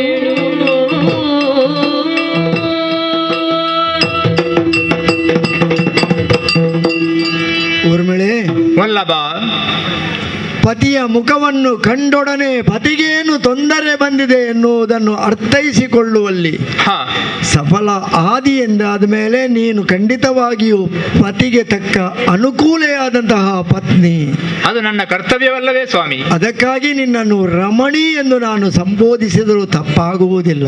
ಹಾ, ಯಾಕೆ ನೀನು ರಮಣಿ? ಹಾ, ನನ್ನ ಬದುಕನ್ನು ರಮಣೀಯವಾಗಿಸಿದಂತಹ ನೀನು ನನ್ನ ಬದುಕಿನ ರಮಣಿ, ಭಾಗ್ಯದ ಲಕ್ಷ್ಮಿ ನೀನು. ಹೌದು. ಹಾಗಾಗಿ ಬಂದ ಪತಿ ಇವತ್ತು ಯಾವತ್ತಿನ ಹಾಗಿಲ್ಲ ಎನ್ನುವುದನ್ನು ಅರ್ಥೈಸಿಕೊಳ್ಳುವುದರಲ್ಲಿ ತಪ್ಪೇನೂ ಇಲ್ಲ. ನಿಮ್ಮ ಟಿವಿಯನ್ನೇ ನೋಡಿಕೊಂಡು ಅರ್ಥ ಆಯ್ತು ನನಗೆ. ನನ್ನ ಟಿವಿ ಯಾವಾಗಿಲಿನ ಹಾಗೆ ಇಲ್ಲ ನೋಡು ಈಗ. ಹೌದು ಸ್ವಾಮಿ. ಅದಕ್ಕೆ ಕಾರಣವೂ ಇದೆ. ಹಾ, ಯಾವತ್ತಿನ ಹಾಗೆ ನಿನ್ನೊಡನೆ ಆನಂದದ ಸಮಯ ಕಳೆಯಲು ಬಂದವನಲ್ಲ ನಾನು. ಹಾ, ಹಾ, ಕೇವಲ ಒಂದಷ್ಟು ಹೊತ್ತು ಇದ್ದು ಕೊನೆಯ ಬಾರಿ ನಿನ್ನನ್ನು ಮಾತನಾಡಿಸಿ ಹೋಗ ಬಂದವ ನಾನು. ಹಾಗಿದ್ದರೆ ಇಲ್ಲಿಯೇ ಉಳಿಯ ಬಂದವನಲ್ಲ ಎನ್ನುವ ಕಾರಣಕ್ಕಾಗಿ ನೀನು ಕೊಟ್ಟ ಮೆತ್ತನ ಹಾಸಿಗೆಯು ನನಗೆ ಅದು ಮುಳ್ಳಿನ ಹಾಸಿಗೆಯಾಗಿ ಚಿಚ್ಚುತ್ತಾ ಇದೆ. ಇಲ್ಲಿಂದ ಒಮ್ಮೆ ಯಾವಾಗ ಎದ್ದು ಹೋಗುತ್ತೇನೋ ಎನ್ನುವಂತಹ ಆ ಧಾವಂತದಲ್ಲಿ ನಾನಿದ್ದೇನೆ. ಹಾ, ಹಾ, ಕಾರಣ ಕೇಳಿದೆಯಲ್ವೇ? ಹೌದು, ಬಲವಾದ ಕಾರಣ ಇರಬೇಕಲ್ಲವೇ? ಕಾರಣ ಇದೆ. ಹಾ, ಯಾವತ್ತಿನ ಹಾಗೆ ಅಣ್ಣದೇವನಾದಂತಹ ರಾಮನ ಆ ಕೆಲಸದಲ್ಲಿ ನಿರತನಾದವ ನಾನು. ದಿನನಿತ್ಯವೂ ರಾಮ ಸೇವೆಯಲ್ಲೇ ತೊಡಗುವವರು ನೀವು. ಅದೇ ನಮ್ಮ ಕಾಯಕನು ಅಲ್ಲವೇ? ಈ ಹೊತ್ತು ಯಾವತ್ತಿನ ಅಲ್ಲದ ರೀತಿಯಲ್ಲಿ ಹಾ, ಅಯೋಧ್ಯೆಗೆ ಅದು ಪ್ರಭು ಶ್ರೀರಾಮಚಂದ್ರನನ್ನು ಕಾಣಲು ಏಕಕಾಲಕ್ಕೆ ಇಬ್ಬರು ಮಹನೀಯರ ಆಗಮನ. ಯಾರು ಸ್ವಾಮಿ? ಮೊದಲಾಗಿ ಬಂದವರೊಬ್ಬರು ಕಾಲಪುರುಷರಂತೆ. ಹಾ, ಹಾ, ರಾಮನೊಡನೆ ಏಕಾಂತದ ಆ ಒಂದು ಮಾತುಕತೆಯನ್ನು ಬಯಸಿದಾಗ ಹಾ, ಆ ಏಕಾಂತದ ಮಾತುಕತೆಗೆ ಕಾವಲಾಗಿ ನಿಲ್ಲಬೇಕಾದಂತಹ ರಾಮನ ಆ ಕೆಲಸಕ್ಕೆ ತೊಡಗಿಸಿಕೊಂಡವ ನಾನು, ರಾಮನ ಆಜ್ಞೆಯಂತೆ ನಿಂತವ ನಾನು. ಆದರೆ ಯಾವತ್ತಿನ ಹಾಗಿಲ್ಲದೆ ಹಾ, ತಪ್ಪಿ ನಡೆದನಾದರೆ ದೇಹದಂಡನೆಯ ಶಿಕ್ಷೆ. ರಾಮನ ಮಾತು ಅದು, ರಾಮನ ಆಜ್ಞೆ ಅದು. ಅದೇ ಹೊತ್ತಿನಲ್ಲಿ ದೂರ್ವಾಸರ ಆಗಮನ. ಅವರು ರಾಮನನ್ನು ಕಾಣಬೇಕು ಎನ್ನುವಂತಹ ಅವಸರದ ನಿರ್ಧಾರ, ಅವಸರದ ತವಕದ ಅವರ ಧಾವಂತ. ಏಕಕಾಲಕ್ಕೆ ಇಬ್ಬರು ಬಂದರು. ಅವರನ್ನು ತಡೆಯುವ ಪ್ರಯತ್ನ ಮಾಡಿ ಮತ್ತೆ ಕಾಣಿಸ್ತೇನೆ ರಾಮನನ್ನು ಎನ್ನುವಾಗ ಶಾಪ ಕೊಡಲು ತಯಾರಾದರು. ದುರ್ವಾಸರನ್ನು ಈ ಪ್ರಪಂಚದಲ್ಲಿ ತಡೆದವರು ಯಾರು ಇದ್ದಾರೆ? ಯಾರೂ ಇಲ್ಲ. ಶಾಪ ಕೊಡಲು ಕೈ ಎತ್ತಿದಾಗ ಅವರು ಹೇಳಿದ ಮಾತೇನು? ನನ್ನನ್ನೊಮ್ಮೆ ನೀನು ತಡೆದೆ ಎಂದಾದರೆ ಅಯೋಧ್ಯೆಯನ್ನೇ ಸುಟ್ಟು ಭಸ್ಮ ಮಾಡುತ್ತೇನೆ. ಪ್ರಮಾದವಾದಿತ್ತು ಸ್ವಾಮಿ. ಅಯೋಧ್ಯೆ ಭಸ್ಮವಾದರೆ ನಾನು ತಡೆದೇನು ಪ್ರಯೋಜನ ಎನ್ನುವುದನ್ನು ಅರ್ಥ ಮಾಡಿಕೊಂಡು ಒಂದೊಮ್ಮೆಗೆ ರಾಮನ ಮಾತು ಮೀರಿದರೆ ನನಗೆ ದಂಡನೆ ಹೊರತು ಅಯೋಧ್ಯೆಗೆ ಏನಾಗುವುದಿಲ್ಲ ಎನ್ನುವ ನಿರ್ಧಾರಕ್ಕಾಗಿ ದೂರ್ವಾಸರನ್ನು ರಾಮನ ಬಳಿಗೆ ಕರೆದುಕೊಂಡು ಹೋದೆ. ಅಲ್ಲೆಲ್ಲವೂ ಇತ್ಯರ್ಥವಾದ ಮೇಲೆ ರಾಜಾರಾಮನ ಮಾತು ಅದು ಸುಳ್ಳಾಗಬಾರದು, ನಾಳಿನ ಲೋಕ ರಾಮನತ್ತ ಬೆರಳೆತ್ತಿ ತೋರಿಸಬಾರದು ಎನ್ನುವುದಕ್ಕಾಗಿ ಅಪರಾಧಿ ಸ್ಥಾನದಲ್ಲಿ ಶಿಕ್ಷೆಯನ್ನು ಅನುಭವಿಸಲು ತಯಾರಾಗಿ ನಿಂತವನು ನಾನು. ಶಿಕ್ಷೆ ಮೊದಲು ವಿಧಿತವಾದದ್ದು ದೇಹದಂಡನೆ. ಮಾತು ತಪ್ಪಿ ನಡೆದೆಂದರಾದರೆ ಮರಣದಂಡನೆ. ಅದು ಅರ್ಥವಾಗಿಯೇ ಮಾತು ತಪ್ಪಿ ನಡೆದವನು ಆ ಮರಣದಂಡನೆಗೆ ಸಿದ್ಧನಾಗಿಯೇ ನಾನು ರಾಮನಲ್ಲಿ ನಿಂತವನು. ಆದರೆ ರಾಜಧರ್ಮವನ್ನುವುದು ಇದೆ ಅಲ್ಲವೇ? ಹೌದು ಸ್ವಾಮಿ. ಅಲ್ಲಿ ಗುರುಗಳಾದಂತಹ ವಸಿಷ್ಠರೊಡನೆ, ಮಂತ್ರಿ ಸುಮಂತ್ರರೊಡನೆ, ಎಲ್ಲರೊಡನೆ ಚರ್ಚಿಸಿದಂತಹ ಪ್ರಭು ಶ್ರೀರಾಮಚಂದ್ರ ನನ್ನ ಮೇಲಿನ ವ್ಯಾಕುಲತೆಯಿಂದ ಒಂದೊಮ್ಮೆಗೆ ಶಿಕ್ಷೆ ಕೊಡಲು ಹಿಂದೇಟು ಹಾಕಿದನಾದರೂ ರಾಜಾರಾಮನಾಗಿ ಶಿಕ್ಷಿಸಲೇಬೇಕು ಎನ್ನುವಂತಹ ಮಾತಿಗೆ ಕಟ್ಟು ಬಿದ್ದಾಗ ದೇಹದಂಡನೆಗೆ ಸಮಾನಾದುದು ಯಾವುದು ಅಂತ ಹೇಳಿದರೆ ದೇಹ ಅಂತ. ಈ ಯಾರು ನಾನು ಇಷ್ಟಪಟ್ಟವರಿದ್ದೇರೋ ಅವರನ್ನೇ ಪರಿತ್ಯಜಿಸಿ ದೂರ ಹೋಗುವಂತಹ ಶಿಕ್ಷೆ. ನಾನು ಒಂದೊಮ್ಮೆಗೆ ದೇಹದಂಡನೆಯನ್ನಾದರೂ ಬಯಸಿ ಒಪ್ಪುತ್ತಿದ್ದೆ, ಆದರೆ ಈ ದೂರ ಹೋಗುವುದನ್ನು ಸಹಿಸಲಾರದೆ ಹೋದೆ ಊರ್ಮಿಳೆ, ಸಹಿಸಲಾರದೆ ಹೋದೆ. ಆದರೂ ರಾಮನ ಮಾತು ಹುಸಿಯಾಗಬಾರದು ಎನ್ನುವ ಕಾರಣಕ್ಕಾಗಿ ಅಲ್ಲಿಂದ ಬೆನ್ನು ಮಾಡಿ ತಿರುಗಿ ಬಂದವನು. ಇದು ನಿನ್ನ ಕೊನೆಯ ಭೇಟಿ, ನಿನ್ನನ್ನೊಮ್ಮೆ ಕೊನೆಯ ಬಾರಿಗೆ ಕಂಡು.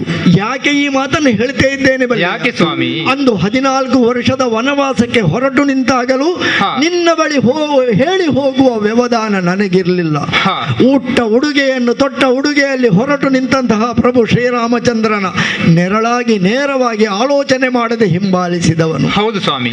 ನನಗಾಗಿ 14 ವರ್ಷ ಪರಿತಪಿಸಿದವಳು ನೀನು. ನಾನು ಕೂಡ ಆಶೀರ್ವದಿಸಿಯೇ ಕಳಿಸಿದ್ದೆ ನಿಮ್ಮನ್ನು. ನಿನ್ನ ಬದುಕಿನ ಆ ಭವನ ಏನು ಎನ್ನುವುದನ್ನು ಬಲ್ಲ ನಾನು. ಮತ್ತೊಮ್ಮೆ ನನ್ನ ಊರ್ಮಿಳಿಗೆ ಅಂತಹ ಯಾವುದೇ ತೊಂದರೆ ಆಗಬಾರದು.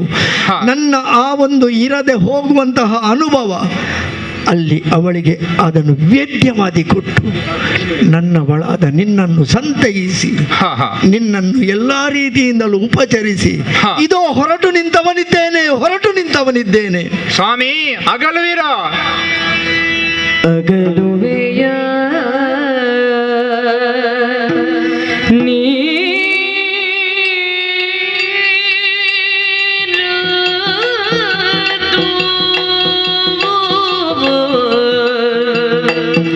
ಈ ಜಗದೊಳು ನಾನಿರಲೆಂತೋ ರಮಣ ಸುಗುಣವೇ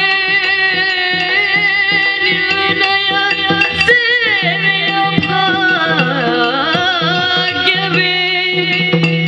ಮಿಗಿಲಹುದೆನ್ನುತ್ತ ನಂಬಿಯೇ ಬದುಕಿಗೆ ರಮಣ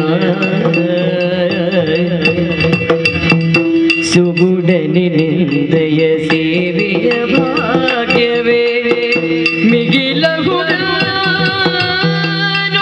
ನಂಬಿಯೇ ಬದುಕಿಗೆ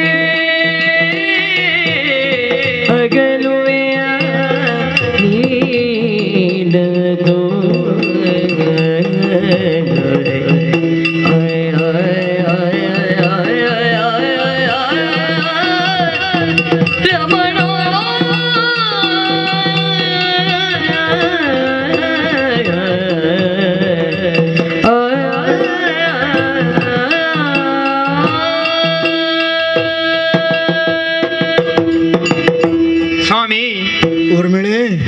ಬಿಟ್ಟು ಹೋಗುವಂತಹ ನಿರ್ಧಾರವನ್ನು ನೀವು ಮಾಡಿದ್ದೀರಿ.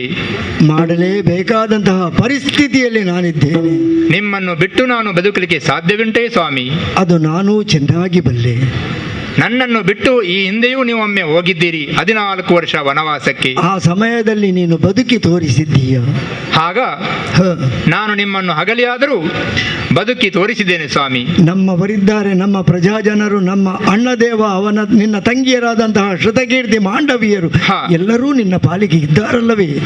ಯಾಕೆಂದ್ರೆ ನನ್ನ ಪತಿಯ ಆ ಆಸೆ ಆಕಾಂಕ್ಷೆಗಳನ್ನು ಪೂರೈಸುವುದು ಅದು ಪತ್ನಿಯ ಧರ್ಮ ಎಂದು ನಾನು ಆ ದಿನ ನಿಮ್ಮನ್ನು ಕಳುಹಿಸಿದ್ದೇನೆ. ಆದರೆ ಮತ್ತೆ ನನಗೆ ಆಗಲುವಂತಹ ಪರಿಸ್ಥಿತಿ ಬರುತ್ತದೆ ಅಂತ ನಾನು ಎಣಿಸಿರಲಿಲ್ಲ ಸ್ವಾಮಿ. ಆ ಧರ್ಮ ಈಗ ಮತ್ತೆ ಒದಗಿ ಬಂದಿದೆ ಅಲ್ವೇ ಊರ್ಮಿಳೆ? ನಮ್ಮ ಬದುಕಿನಲ್ಲಿ ಏನು ಮಾಡಲಿ ನಾನು? ನಮ್ಮ ಜೀವನದಲ್ಲಿ ಕೆಲವೊಮ್ಮೆ ಹಾಗೆ ನಾವು ಬಯಸಿದ್ದು ನಮಗೆ ಸಿಕ್ಕುವುದಿಲ್ಲ, ನಮಗೆ ಬೇಡವೆನ್ನುವುದು ಬಂದೇ ಬರುತ್ತದೆ ಅಲ್ಲವೇ? ನಮಗೆ ಸಿಕ್ಕಿದ್ದು ನಾವು ಬಯಸಿದ್ದು ಆಗಿರುವುದಿಲ್ಲಂತೆ. ಏನು ಮಾಡುವುದು? ಈಗ ನೀವು ನನ್ನನ್ನು ಅಗಲುವಂತಹ ಪರಿಸ್ಥಿತಿಯಲ್ಲಿ ಹೇಳುತ್ತಾ ಇದ್ದೀರಿ. ಕಾಲ ಪುರುಷ ಬಂದಾಗಿದೆ, ಕಾಲ ಪುರುಷನ ಕಾಲ್ಯ ಚೋದ್ಯದ ಮಾತಿಗೆ ಸಿಕ್ಕು ಬಿದ್ದಾಗಿದೆ. ಅಣ್ಣ ದೇವನ ಮಾತನ್ನು ಮೀರಬಾರದು, ಅಣ್ಣ ದೇವನ ಮಾತು ಹುಸಿಯಾಗಬಾರದು ಎನ್ನುವ ಕಾರಣಕ್ಕಾಗಿ ಹೊರಟು ನಿಂತವ ನಾನು. ಹೊರಟು ನಿಂತವ ಊರ್ಮಿಳೆ, ಹೊರಟು ನಿಂತವ ಸ್ವಾಮಿ. ನಾನು ನನ್ನನ್ನು ಅಯೋಧ್ಯೆಗೆ ಸೊಸೆಯನ್ನಾಗಿ ಕಳಿಸುವಂತಹ ಸಂದರ್ಭದಲ್ಲಿ ನನ್ನ ತಂದೆ ತಾಯಿಗಳು ಒಂದು ಸಲಹೆಯನ್ನು ನನಗೆ ಕೊಟ್ಟಿದ್ದಾರೆ. ಮಗಳೇ, ನೀನು ಅಯೋಧ್ಯೆಯಲ್ಲಿ ಅತ್ತೆ ಮಾವಂದಿರಲ್ಲಿ ನಮ್ಮನ್ನು ಕಾಣಬೇಕು. ಪತಿಯನ್ನು ನಿನ್ನ ಪತಿಯ ಸೇವೆಯನ್ನು ಮಾಡುತ್ತಾ ಯೋಗ್ಯ ಪತ್ನಿಯಾಗಿ ಬಾಳಬೇಕು. ಎಲ್ಲ ತಂದೆ ತಾಯಿಯರು ಹೇಳುವ ಮಾತದು. ಮಗಳು ಮತ್ತೊಂದು ಮನೆಯನ್ನು ಬೆಳಬೇಕು. ಹುಟ್ಟಿದ ಹೆಣ್ಣೊಬ್ಬಳು 2 ಮನೆಯನ್ನು ಬೆಳಗಿತಾಳಂತೆ. ಒಂದು ಹುಟ್ಟಿದ ಮನೆ, ಮತ್ತೊಂದು ಕೊಟ್ಟ ಮನೆ. ಆ 2 ಮನೆಯನ್ನು ಬೆಳಗುವವಳೆ ಒಳ್ಳೆಯ ಪತ್ನಿ ಎನ್ನುವುದನ್ನು, ಒಳ್ಳೆಯ ಮಗಳು ಎನ್ನುವುದನ್ನು ಅವರು ನಿನಗೆ ತಿಳುವಳಿಕೆಯ ಮೂಲಕ ಹೇಳಿದ್ದಾರೆ. ಪತಿಯೇ ಪರಮಶ್ರೇಷ್ಠ ದೈವ ನಿನಗೆ ಅಂತ ಹೇಳಿದ್ದಾರೆ. ಪತಿಯನ್ನು ಹಗಲಿ ನೀನು ಬದುಕುವಂತ ಸ್ಥಿತಿ ನನಗಿಲ್ಲ ಸ್ವಾಮಿ. ಆದ ಕಾರಣ ಹೇಳುತ್ತಿದ್ದೇನೆ, ನೀವು ನಮ್ಮನ್ನು ಬಿಟ್ಟು ಹೋಗದಿದ್ದರೆ ಸಾಕೆನಗಿ ಪುರವಾಸ ಸ್ವಾಮಿ. ಊರ್ಮಿಳೆ, ನಿನಗೂ ಸಾಕು ಅನಿಸಿದೆ. ಹೌದು, ಸಾಕೇತ ಸಾಕು ಅನಿಸಿದೆ ಸ್ವಾಮಿ.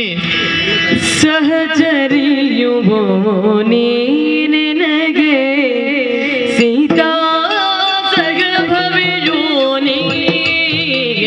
ನೀಸಲೆ ವಹಿತು ಜ್ಞಾನಧಿಕಾರ ಪಥದಲ್ಲಿ ಮಹಿಮೆ ಕಾಣಿಸು ಬಾರಲೆ ರಮಣೀಯ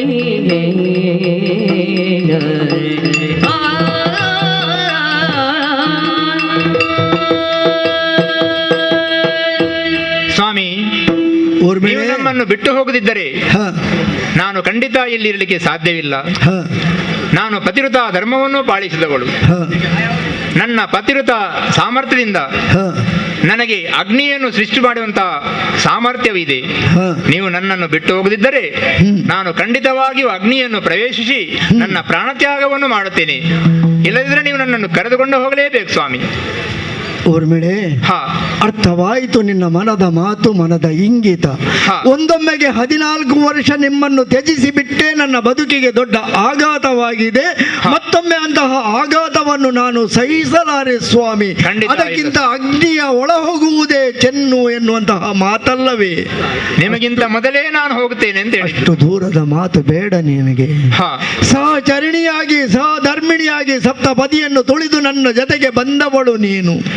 ನಿನ್ನ ಮನದ ಇಂಗಿತವನ್ನು ನಡೆಸಿಕೊಡುವುದು ನನ್ನ ಕರ್ತವ್ಯವೂ ಹೌದು. ಹಾಗೊಂದು ವೇಳೆ ನೀನು ನನ್ನ ಜೊತೆಗೆ ಬರುತ್ತೀಯೇ ಹೌದು ಎಂದಾದರೆ ಅಡ್ಡಿಪಡಿಸುವಂತಹ ಮನಸ್ಸು ನನಗೂ ಇಲ್ಲ. ಸಾಕೇತಪುರ ನಮಗೆ ಸಾಕುವಂತಾಗಿದೆ. ನನಗೆ ಬದುಕಿನಲ್ಲಿ ಎಲ್ಲವನ್ನೂ ಕೊಟ್ಟಿದೆ ಈ ಸಾಕೇತಪುರ. ಪ್ರಭು ಶ್ರೀರಾಮಚಂದ್ರಮನ ತಮ್ಮನಾಗಿ, ಭರತ ಶತ್ರುಘ್ನನಿಗೆ ಅಣ್ಣರಾಗಿ ಬದುಕಿ ಬಾಳಿದಷ್ಟು ದಿನ ಈ ಅಯೋಧ್ಯೆಯನ್ನು ಬೆಳಗಿಸುವಂತಹ, ಉಳಿಸುವಂತಹ, ಕಾಯುವಂತಹ ಕೆಲಸ ಮಾಡಿದೆ.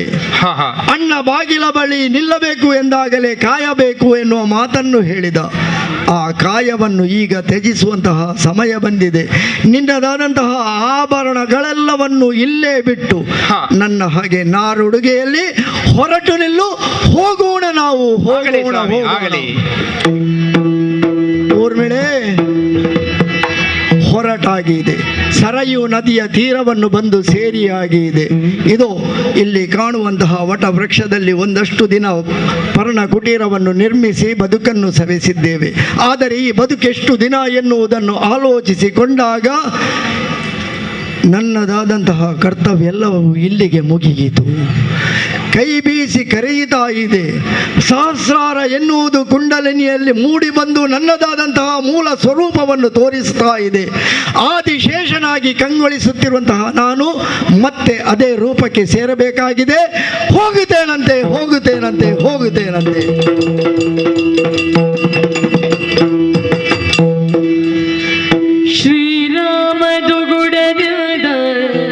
ಸಭೆಯುಳಿವೆ ಮಾರುತಿಯು ನಮಿಸಿನಿಂದ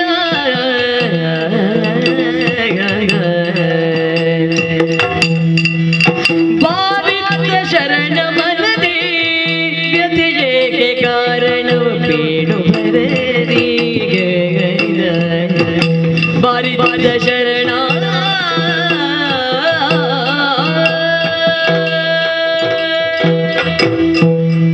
ಆಂಜನೇಯ, ಶ್ರೀರಾಮಚಂದ್ರಮ, ಎಲ್ಲವನ್ನೂ ಕಳಕೊಂಡು ಕೇವಲ ಕರ್ತವ್ಯದ ದೃಷ್ಟಿಯಿಂದ ಸಿಂಹಾಸನಸ್ಥನಾಗಿದ್ದೇನೆ. ಯಾವತ್ತೂ ಹತ್ತಿರ ಇರುವವನು ನೀವು. ಮಂಡಿ ಊರಿ ಕೂತಿದ್ದೇನೆ ದೇವರೇ. ಆದರೂ ತಲೆ ತಗ್ಗಿಸಿದ್ದಿ. ಹೌದು. ಸ್ವಲ್ಪ ದೂರವೇ ನಿಂತಿದ್ದಿ. ಹೌದು. ನಿನ್ನ ಮುಖದಲ್ಲಿ ಏನನ್ನೋ ಹೇಳಬೇಕು ಅನ್ನುವಂತಹ ಭಾವ ಕಾಣ್ತಾ ಇದೆ. ಯಾಕಪ್ಪ? ಯಾಕೆ ಸಂಶಯ? ನಿನ್ನ ರಾಮನ ಕುರಿತಾಗಿಯೂ ನಿನಗೆ ಸಂಶಯವೇ? ಹೇಳಬೇಕಾದ್ದನ್ನು ಹೇಳು. ಆಜ್ಞಾಪಿಸಿದಿರಲ್ಲ. ಹೌದು ಶ್ರೀರಾಮಚಂದ್ರಮ.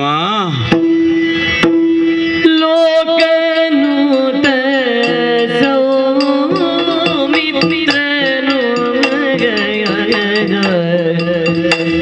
ಸೌಮಿತ್ರನು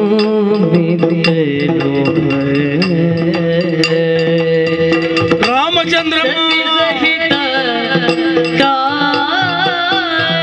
ಕುಟೀರನು ಇರುದನು ಸತಿ ಸಹಿತ ಕುಟೀರದೊಳೆದನು ನಾ ಕಂಡಿನ ಪರಿಯನು ನಾ ಕಂಡಿನ ಪರಿಯನು ಬೇಡಲದಿ ಶೋಕವೇ ಗಳಿಪುದಿನ್ನು ಬೇಡಲದಿ ಶೋಕವೇ ಗಳಿಪುದಿನ್ನು ರಾಮ ಶ್ರೀರಾಮ ರಾಮ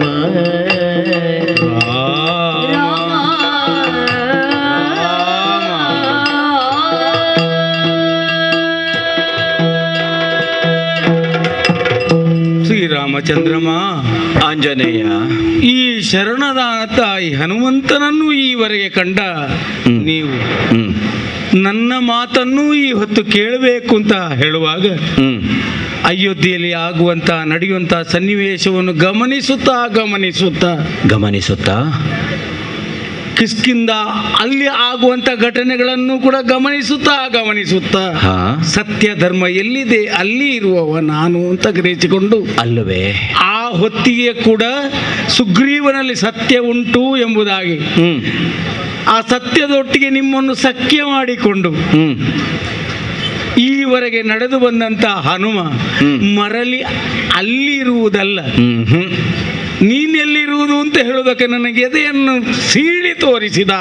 ಎಲ್ಲಿ ರಾಮನೋ ಅಲ್ಲಿ ಹನುಮ ಅಂತ ಆಡಿದೆ. ಅದನ್ನೇ ಭಜಕರು ಹಾಡುತ್ತಾ ಇದ್ದಾರೆ.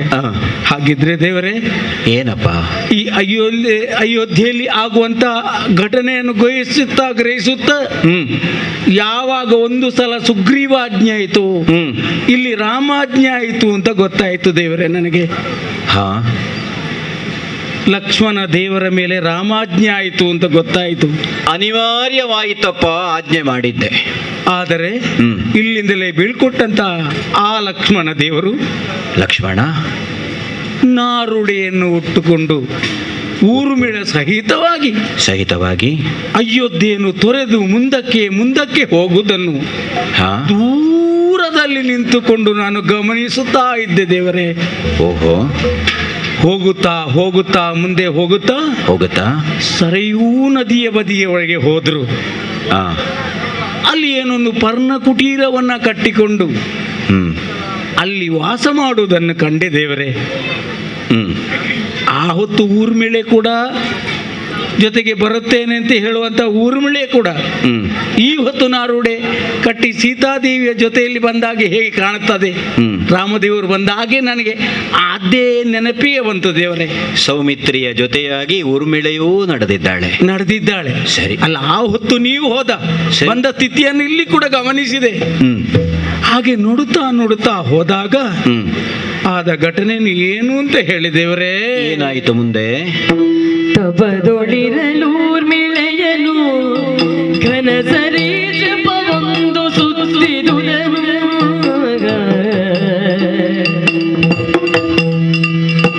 ತಪದೊಳಿರಲೂರ್ಮಿಳೆಯನು ಘನಸರಿ ಜಪವೊಂದು ಸುತ್ತಿದುದನು. ಗುಪಿತದಲ್ಲಿ ನೋಡಿ ನಾನು ಹೊಂದಿರುವೆನ ಪರಿಮಿತ ಚೋದ್ಯವನ್ನು. ಅಪರಿಮಿತ ಚೋದ್ಯವನ್ನು ಹೊಂದಿರುವೆ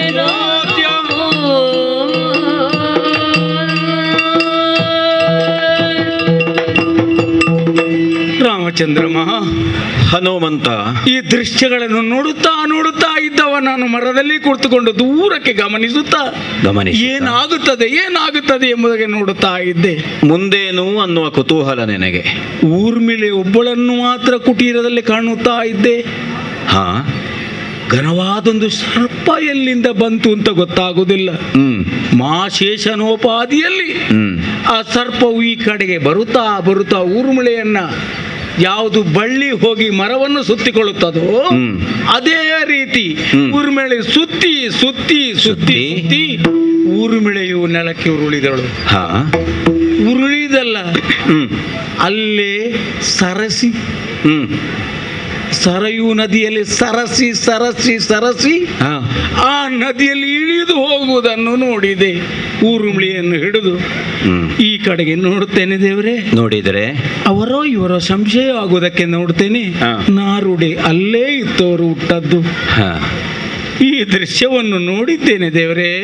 ಅದನ್ನು ನನ್ನಲ್ಲಿ ಆಡುವುದಕ್ಕೆ ಅಂತ ಇಲ್ಲಿಯವರೆಗೆ ಬಂದಿದ್ದೆ. ಅದನ್ನು ಹೇಗೆ ಹೇಳುವುದು ನಿಮ್ಮ ಆಜ್ಞೆಯಿಂದ ಹೇಳಿದೆ. ಏನನ್ನು ನೋಡಿದ್ದೀಯೋ ಅದನ್ನು ನೀನು ಹೇಳಿದ್ದಿ. ಹೌದು, ನೀನು ಆಡಿದ್ದನ್ನು ನಾನು ಕೇಳ್ತಾ ಇದ್ದೇನೆ. ವಾಯುಜನ ನುಡಿ ಕೇಳಿ, ವಾಯುಜನ ನುಡಿ ಕೇಳಿ ರಾಮನು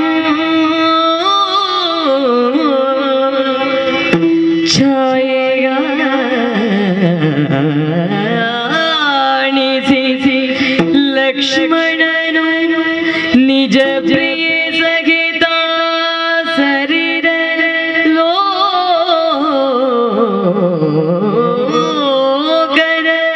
ಮಾಯನು ದಾಟಿ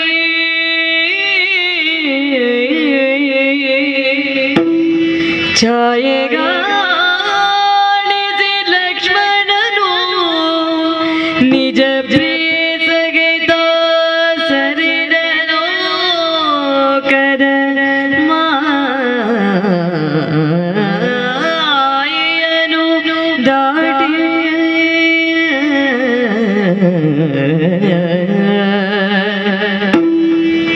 ಕಾಯಕದಿ ಛಲ ಬಿಡಿರು ಮನದಲ್ಲಿ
ಒಟ್ಟು ಈ ದೃಶ್ಯ ಏನನ್ನು ಹೇಳ್ತದೆ ಗೊತ್ತೇ? ಏನು ಹೇಳ್ತದೆ? ಏನನ್ನು ನಾವು ಕಂಡಿದ್ದೇವೆ?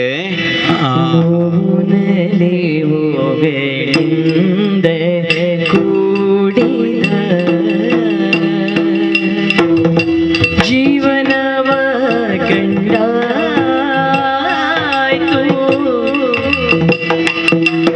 ನೋವು ನಲಿವುಗಳಾದ ಕೂಡಿದ ಜೀವನವ ಕಂಡಾಯ್ತು, ಮತ್ತಿನ್ನಾವ ಫಲವಿದೆ ನೀತಿಯೊಂದೇ ದೇವ ಜನಿಸಿತು ಎನ್ನರು,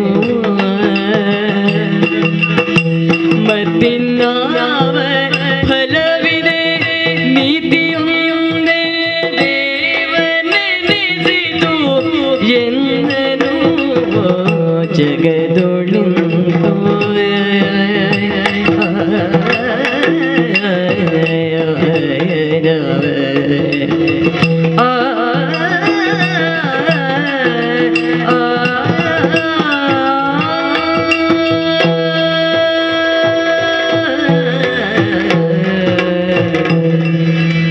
ಆಂಜನೇಯ, ರಾಮಚಂದ್ರಮ, ಯಾವ ದೃಶ್ಯವನ್ನು ನೋಡಿ ಹಾ ನನ್ನ ಮುಂಭಾಗದಲ್ಲಿ ನೀನು ನಿರೂಪಿಸಿದೆಯೋ ಹಾ ಜಗತ್ತಿನಲ್ಲಿ ನಡೆಯುವಂತಹ ಎಲ್ಲ ಘಟನೆಗಳಿಗೂ ಅದೊಂದು ಸಂಕೇತ ಅಂತ ಭಾವಿಸು.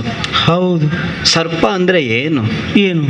ಅಪೇಕ್ಷೆ, ಆ ಕಾಮನೆ, ಆ ಬಯಕೆ, ಆ ಇದೆಲ್ಲವೂ ಆ ಸರ್ಪಕ್ಕೆ ಸಂಕೇತ. ಹೌದು.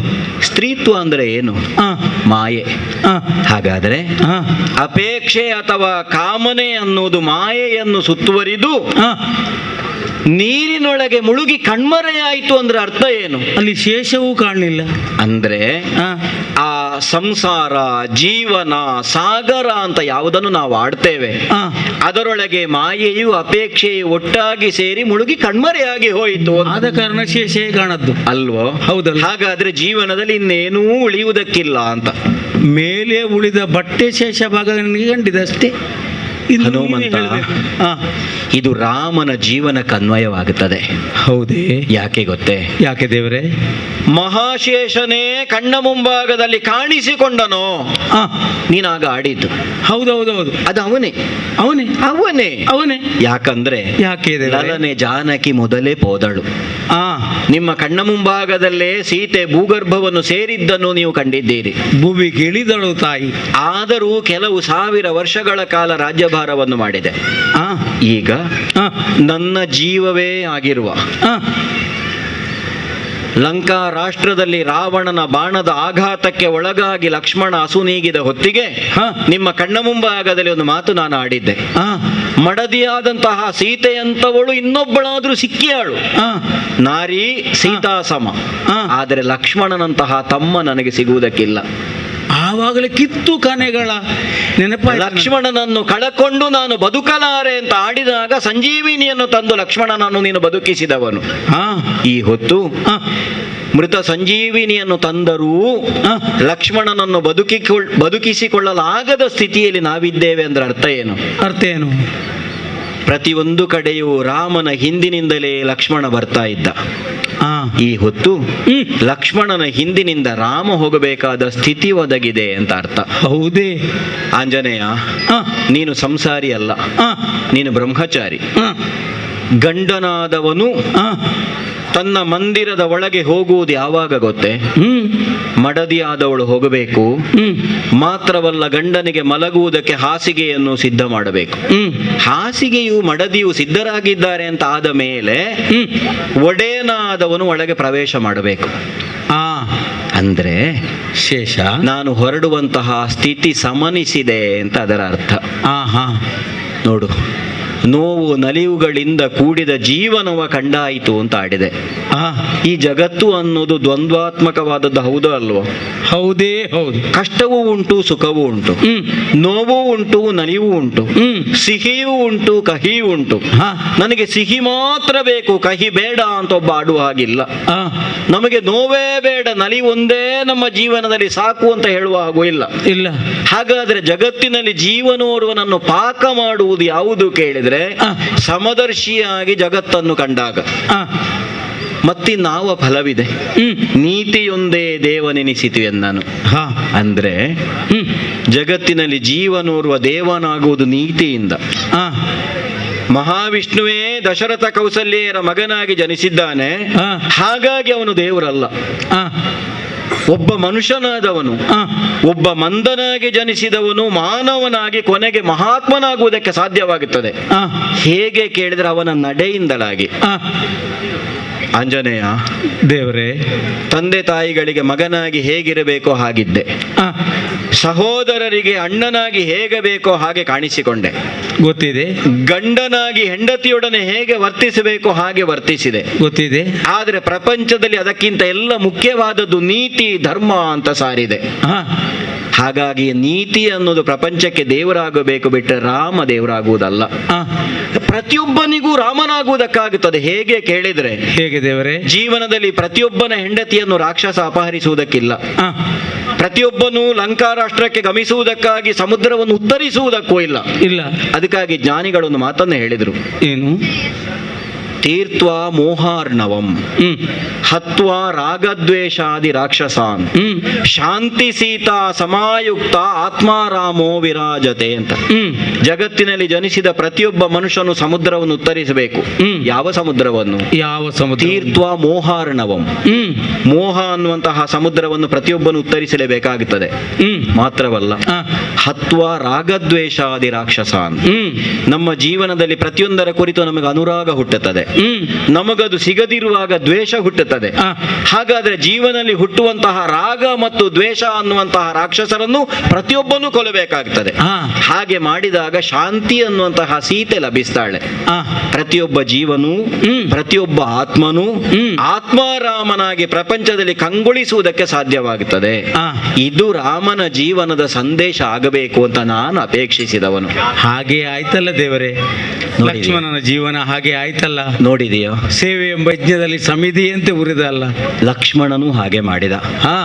ಇನ್ನು ಮುಂದೆ ನನಗೆ ರಾಜ್ಯ ಬೇಡ, ಭರತನಿಗೆ ಪಟ್ಟವನ್ನು ಕಟ್ಟುತ್ತೇನೆ ಅಂತ ಆಡಿದರೆ ಭರತ ಹೇಳ್ತಾ ಇದ್ದಾನಲ್ಲ, ನಿನ್ನನ್ನು ಬಿಟ್ಟು ನಾನಿಲ್ಲ ಅಣ್ಣ, ನೀನು ಎಲ್ಲಿಗೆ ಹೋಗುತ್ತೀಯ ಅಲ್ಲಿಗೆ ನಿನ್ನ ಜೊತೆಯಾಗಿ ನಾನು ಬರ್ತಾ ಇದ್ದೇನೆ. ಮತ್ತೊಬ್ಬ ಸಹೋದರನಾದ ಶತ್ರುಘ್ನನು ಅದನ್ನೇ ಆಡ್ತಾ ಇದ್ದಾನೆ, ನಾನು ನಿನ್ನ ನೆರಳಾಗಿ ಬರ್ತೇನೆ ಅಣ್ಣ. ಹಾಗಾದ್ರೆ ನಮ್ಮ ಉತ್ತರಾಧಿಕಾರಿಗಳು ಸಿದ್ಧರಾಗಬೇಕೋ ಬೇಡವೋ ಹೇಳು? ಮತ್ತೆ ನನ್ನ ಇಬ್ಬರಿದ್ದಾರೆ ಕುಶಲವರು. ಹೌದು. ಕುಶಾವತಿ ಅನ್ನುವಂತಹ ಪಟ್ಟಣವನ್ನು ನಿರ್ಮಿಸಿ ಸಂಪೂರ್ಣ ಇಲ್ಲಿ ಅಧಿಕಾರ ನಿನಗೆ ಅಂತ ಕುಶನಿಗೆ ಪಟ್ಟವನ್ನು ಕಟ್ಟಿದವನಿದ್ದೇನೆ. ಉತ್ತರ ಕೋಸಲದಲ್ಲಿ ಶ್ರಾವಸ್ತಿ ಅನ್ನುವಂತಹ ನಗರವನ್ನು ನಿರ್ಮಾಣ ಮಾಡಿ ಲವನೇ ಅಲ್ಲಿಗೆ ಅಧಿಕಾರಿ ಅಂತ ಆಡಿದ್ದೇನೆ. ಆದ್ರೆ ನಮ್ಮ ಮಕ್ಕಳಿಗೆ ಮಾತ್ರ ಅಧಿಕಾರ ಸಿಕ್ಕಿದ್ರೆ ಸಾಕು? ತಮ್ಮಂದಿರ ಮಕ್ಕಳಿಗೂ ಸಿಗಬೇಕು. ಶತ್ರುಘ್ನನ ಮಕ್ಕಳಾದಂತಹ ಸುಬಾಹು ಮತ್ತು ಶತ್ರುಘ್ನತೆ ಇದ್ದಾರೆ. ಹಿಂದೆ ಅವನೇ ಲವಣಾಸುರನನ್ನು ವಧಿಸಿ ಮಥುರೆಯನ್ನು ವಶಪಡಿಸಿಕೊಂಡವನಿದ್ದಾನೆ ಸ್ವಂತದ. ಹಾಗಾಗಿ ಆ ಮಥುರೆಯನ್ನು ಮತ್ತೆ ವಿದಿಶಾ ಅನ್ನುವಂತಹ ಪಟ್ಟಣವನ್ನು ನಿರ್ಮಿಸಿ ಸುಬಾಹು ಹಾಗೂ ಶತ್ರುಘಾತಿಗಳನ್ನು ಅಲ್ಲಿ ಅರಸರನ್ನಾಗಿ ನೇಮಿಸಿದವನಿದ್ದೇನೆ. ಭರತನು ಗಂಧರ್ವ ಲೋಕವನ್ನು ಗೆದ್ದವನು. ಅಲ್ಲಿ ಅವನ ಮಕ್ಕಳಾದಂತಹ ತಕ್ಷ ಮತ್ತು ಪುಷ್ಕಳರಿಗೆ ತಕ್ಷಶಿಲೆ ಮತ್ತು ಪುಷ್ಕಲಾವತಿ ಅನ್ನುವಂತಹ 2 ನಗರಗಳನ್ನು ನಿರ್ಮಿಸಿ ಅವರನ್ನು ಅಲ್ಲಿಗೆ ಅಧಿಕಾರಿಗಳನ್ನಾಗಿ ನೇಮಿಸಿದವನಿದ್ದೇನೆ. ನನ್ನ ನೆರಳಾಗಿ ಬಂದಂತಹ ಲಕ್ಷ್ಮಣ ಯಾವ ರಾಜ್ಯವನ್ನು ಗೆದ್ದವನಲ್ಲ, ಆದರೆ ಅವನಿಗೂ 2 ಮಕ್ಕಳಿದ್ದಾರಲ್ಲ, ಅಂಗದ ಮತ್ತು ಚಂದ್ರಕೇತು. ಹಾಗಾಗಿ ಕಾರುಪಥ ಅನ್ನುವಂತಹ ದೇಶದಲ್ಲಿ ಅಂಗದೀಯ ಮತ್ತು ಚಂದ್ರಕಾಂತ ಅನ್ನುವಂತಹ 2 ಪುರಗಳನ್ನು ನಿರ್ಮಿಸಿ ಅಲ್ಲಿ ಲಕ್ಷ್ಮಣನ ಮಕ್ಕಳನ್ನು ಅರಸರನ್ನಾಗಿ ನಾನು ನಿಯೋಜಿಸಿದವನಿದ್ದೇನೆ. ಇಲ್ಲಿಗೆ ನಮ್ಮ ಕರ್ತವ್ಯ ಮುಗಿಯಿತು ಆಂಜನೇಯ. ಎಲ್ಲರೂ ಕುಶನ ಅಧೀನರಾಗಿರಬೇಕು, ರಾಜ್ಯಭಾರವನ್ನು ಮಾಡ್ತಾ ಇರಬೇಕು ಅಂತ ಅವರಲ್ಲಿ ಆಡಿದೆ. ಕುಶಗೆ ಪಟ್ಟವನ್ನು ಇಟ್ಟಿದ್ದೇನೆ. ಮುಂದೆ ನನಗೆ ಏನು ಅಂತ ಆಲೋಚನೆ ಮಾಡಿದ್ರೆ ಲಕ್ಷ್ಮಣನಿಗೆ ನೆರಳಾಗಿ ನಾನು ಹೋಗುತ್ತೇನೆ ಅಂತ ಆಡಿದವ. ಮುಂದೆ ನಾನು ಆಗಬೇಕಾದ್ದು ಸರಯೂ ನದಿಯಲ್ಲಿ ಇಳಿದು ನನ್ನ ಶರೀರವನ್ನು ತ್ಯಾಗ ಮಾಡುವಂತಹ ಒಂದೇ ಒಂದು ಕರ್ತವ್ಯ ನನ್ನಲ್ಲಿ ಉಳಿದಿದೆ. ದೇವ್ರೇ, ಏನಪ್ಪ? ಕುಶಲದಲ್ಲಿ ನಿರ್ಯಾಣದೊಲವಿನ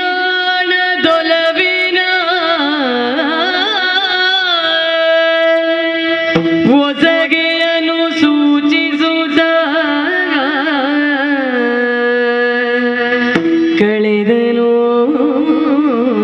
ನಿಶಿಯ ಮಾನವ ನಿಯಮ ನಿಷ್ಠ ಗುಣೈಕ್ಯ ಭಾವದಲ್ಲಿ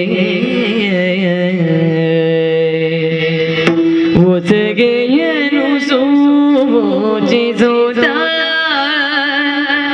ಕಳೆದನು ನಿಶಿಯ ಮಾನವ ನಿಯಮ ನಿಷ್ಠ ಗುಣೈಕ್ಯ ಭಾವದಲ್ಲಿ ಮಾನವ ನಿಯಮ ನಿಷ್ಠ ಗುಣೈಕ್ಯ ಭಾವದಲ್ಲಿ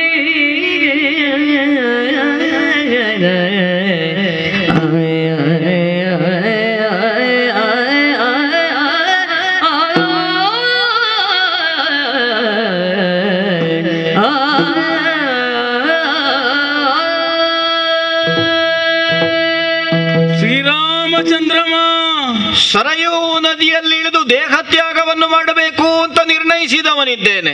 ಆದರೆ ಒಂದನ್ನ ಕೋರಿಕೆಯನ್ನು ಈಡೇರಿಸಬೇಕು ಅಂತ ಕೇಳುತ್ತಾ ಇದ್ದೇನೆ. ಏನಪ್ಪ? ಕಟ್ಟ ಕಡೆಗೆ ನೀರಿಗೆ ಇಳಿದು ತಾವು ಉಳಿದವರೆಲ್ಲರೂ ಕೂಡ ನೀರಿಗೆ ಇಳಿದಾಗ ಯಾವುದಕ್ಕೆ ಇಳಿತಾರೆ ಅಂತ ಗೊತ್ತಾಗೋದಿಲ್ಲ. ತಮ್ಮಂತವರು ನೀರಿಗೆ ಇಳಿಯುವುದಲ್ಲದು. ಅಲ್ಲಿ ಕೂಡ ಪರಂಧಾಮವನು ಸರಿ ಕೈಯುವ ರೀತಿಯಲ್ಲಿ ಇರುತ್ತದೆ ಅಂತ ಅರ್ಥ. ಪ್ರತ್ಯಕ್ಷವಾಗಿ ನಿಮ್ಮನ್ನು ಕಾಣುವಂತ ಯೋಗ ಈವರೆಗೆ ನನಗೆ ಬಂತು. ಯಾವಾಗ ನನ್ನ ಅವ್ವೇ ಹೇಳಿದ ಆ ಕಾಲದಲ್ಲಿ ಯಾರಿಂದಲೋ ಕಲಿತಂತಾನೆ ವಿದ್ಯೆಗಳ ಶಕ್ತಿಗಳು ಯಾವುದಿದ್ರೂ ಕೂಡ ಅದು ಯಾವುದಕ್ಕೂ ಪ್ರಯೋಜನಕ್ಕೆ ಬರದ ರೀತಿಯಲ್ಲಿ ಇದ್ದಂತ ವ್ಯಕ್ತಿತ್ವ ನನ್ನ ಒಳಗ ಒದಗಿತ್ತು. ಆವಾಗ ನಿನ್ನನ್ನು ಕಂಡ ಅದು ಮರಳಿ ಎಚ್ಚರಿಸಲಿ. ಹೌದು, ನಿನ್ನನ್ನು ಕಂಡು ನಾನು ಇಲ್ಲಿ ಎಚ್ಚರಿಸಿದ್ದು. ರಾಮನ ಬಂಟನಾಗಿ ಹನುಮಂತನಿದ್ದವ. ಹೌದಪ್ಪ. ಈ ಬಂಟನಿಗೆ ಇನ್ನು ಮುಂದಕ್ಕೆ ನಿನ್ನನ್ನು ಕಾಣಬೇಕು, ನಿನ್ನ ಜೊತೆ ಇರಬೇಕು ಎಂಬುದಾಗಿ ಆಸೆ ಆಗುತ್ತಾ ಇದೆ. ದೇವರೇ ಆಂಜನೇಯ, ದೇವರೇ, ಕಲ್ಪಾಂತ್ಯದ ತನಕ ಚಿರಂಜೀವಿಯಾಗಿ ಬದುಕಿ ಮುಂದಿನ ಕಲ್ಪದಲ್ಲಿ ಬ್ರಹ್ಮಪಟ್ಟವನ್ನು ಏರುವವನು ನೀನು. ಮಾತ್ರವಲ್ಲ, ನೀರು ತುಂಬಿದ ಕಣ್ಣುಗಳಿಂದ ನನ್ನನ್ನು ನೋಡುತ್ತಿರುವಂತಹ ವಿಭೀಷಣನಿಗೂ ನಾನು ಅದನ್ನೇ ಆಡಿದ್ದೇನೆ. ಚಿರಂಜೀವಿ ಇದ್ದಾನೆ. ಇದು ನಮ್ಮ ಅಯೋಧ್ಯೆಯ ಸೂರ್ಯ ವಂಶೀಯರು ಆರಾಧಿಸಿಕೊಂಡು ಬಂದಂತಹ ಕುಲದೇವರಾದ ರಂಗನಾಥನ ವಿಗ್ರಹವನ್ನೇ ನಿನಗೆ ಕೊಟ್ಟಿದ್ದೇನೆ, ಪೂಜಿಸಿಕೊಂಡು ಬಾ. ಆಗಲಿ. ಕಪಿಗಳೆಲ್ಲ ನನ್ನ ಜೊತೆಯಾಗಿ ಸರಯೂ ನದಿಯಲ್ಲಿ ನಿರ್ಯಾಣವನ್ನು ಹೊಂದುತ್ತೇವೆ ಅಂತ ಆಡ್ತಾ ಇದ್ದಾರೆ, ಹೇಳ್ತಾ ಇದ್ದಾರಲ್ಲ. ಅಯೋಧ್ಯೆಯಲ್ಲಿರುವ ಪ್ರಜೆಗಳು, ಪಶು ಪಕ್ಷಿಗಳು ಸಹಿತ ನಾವೂ ನಿನ್ನ ಜೊತೆಯಾಗಿ ಬರ್ತಾ ಇದ್ದೇವೆ ಹೇಳ್ತಾ ಇದ್ದಾರೆ. ಆಕಾಶದಲ್ಲಿ ಕಾಣಿಸಿಕೊಂಡಂತಹ ಬ್ರಹ್ಮದೇವನೇ, ನಿನ್ನ ಜೊತೆಗೆ ಬಂದ ಪ್ರತಿಯೊಬ್ಬರಿಗೂ ಸಾಂತಾನಿಕ ಅನ್ನುವ ವಿಶೇಷವಾದ ಮೋಕ್ಷದ ಲೋಕವನ್ನು ಕೊಡ್ತೇನೆ ಅಂತ ಆಡಿದ್ದಾನೆ. ನಿನಗೆ ಇದು ಅಯ್ಯೋ ಭೂಲೋಕದಲ್ಲಿ ಎಲ್ಲಿಯವರೆಗೆ ರಾಮಾಯಣ ಅನ್ನೋದು ಪ್ರಚಲಿತವಾಗಿರ್ತದೋ ಅಲ್ಲಿಯವರೆಗೆ ನೀನು ಬದುಕಿರಬೇಕು. ಓಹೋ, ಅದಕ್ಕಾಗಿ ನನ್ನ ಈ ರಾಮ ವಿಗ್ರಹವನ್ನೇ ನೋಡಬೇಕು ಅನ್ನುವಂತಹ ನಿನ್ನ ಅಪೇಕ್ಷೆಗೆ ಬೇಕಾಗಿ ಯುಗ ಯುಗದಲ್ಲಿ ನಿನಗೆ ಪಾದಯುಗಳವನ್ನು ತೋರಿಸ್ತೇನೆ. ನೀನು ಚಿಂತಿಸಬೇಡ ಆಂಜನೇಯ. ಆಗಲಿ. ನೋಡಿದೆಯಾ, ನಿನ್ನ ಆಜ್ಞೆ ಪ್ರಕಾರವೇ ಆಗಲಿ. ವಸಿಷ್ಠರು ವೈದಿಕವಾದಂತಹ ಕ್ರಿಯೆಗಳನ್ನೆಲ್ಲ ಮಾಡುವುದಕ್ಕೆ ಹೇಳಿದ್ದಾರೆ. ಹೌದು.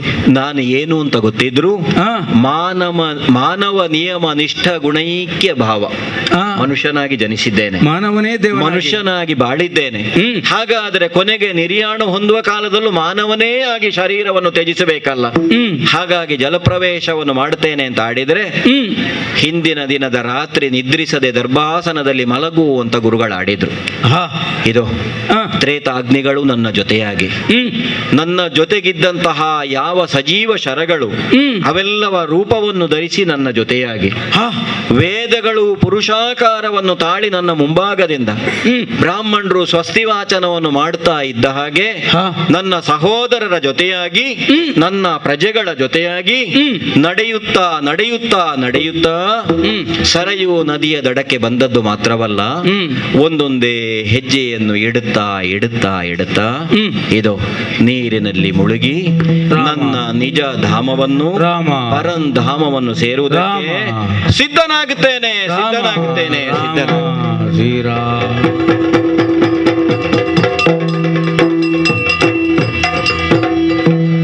ಬಿಸಜ ಸಖನುದಯದೊಳು ರಘುವರ ಎಸೆವ ಸರಯೂ ನದಿಯುಳಿಳಿದನು ರಘುವರ ಎಸೆವ ಸರಯೂ ನದಿಯುಳಿಳಿದನು ಯಶದ ಕಾಂತಿಯು ಬೆಳಗ್ಗೆ ತನುಬದು ಮುಳುಗೆ ನೀರೊಳಗೆ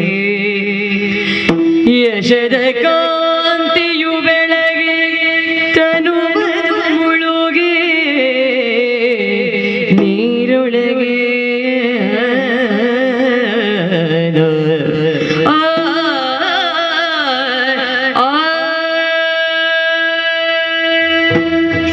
ಶ್ರೀರಾಮ ಮಂಗಲ ಸೀತಾರಾಮನಿಗೆ ಜಯ ಮಂಗಲ ಸದ್ಗುಣಧಾಮನಿಗೆ ಮಂಗಲ ಲೀಲಾ ಮಾನುಷ ವಿಗ್ರಹ ಸಂಗರ ಶೂರ ಪರಾತ್ಪರಗೆ ಮಂಗಲಂ ಜಯ ಮಂಗಲಂ ಶುಭ ಮಂಗಲಂ ನಿತ್ಯ ಮಂಗಲಂ ಶುಭ ಮಂಗಲಂ ಮಂಗಲಂ ಮಂಗಲಂ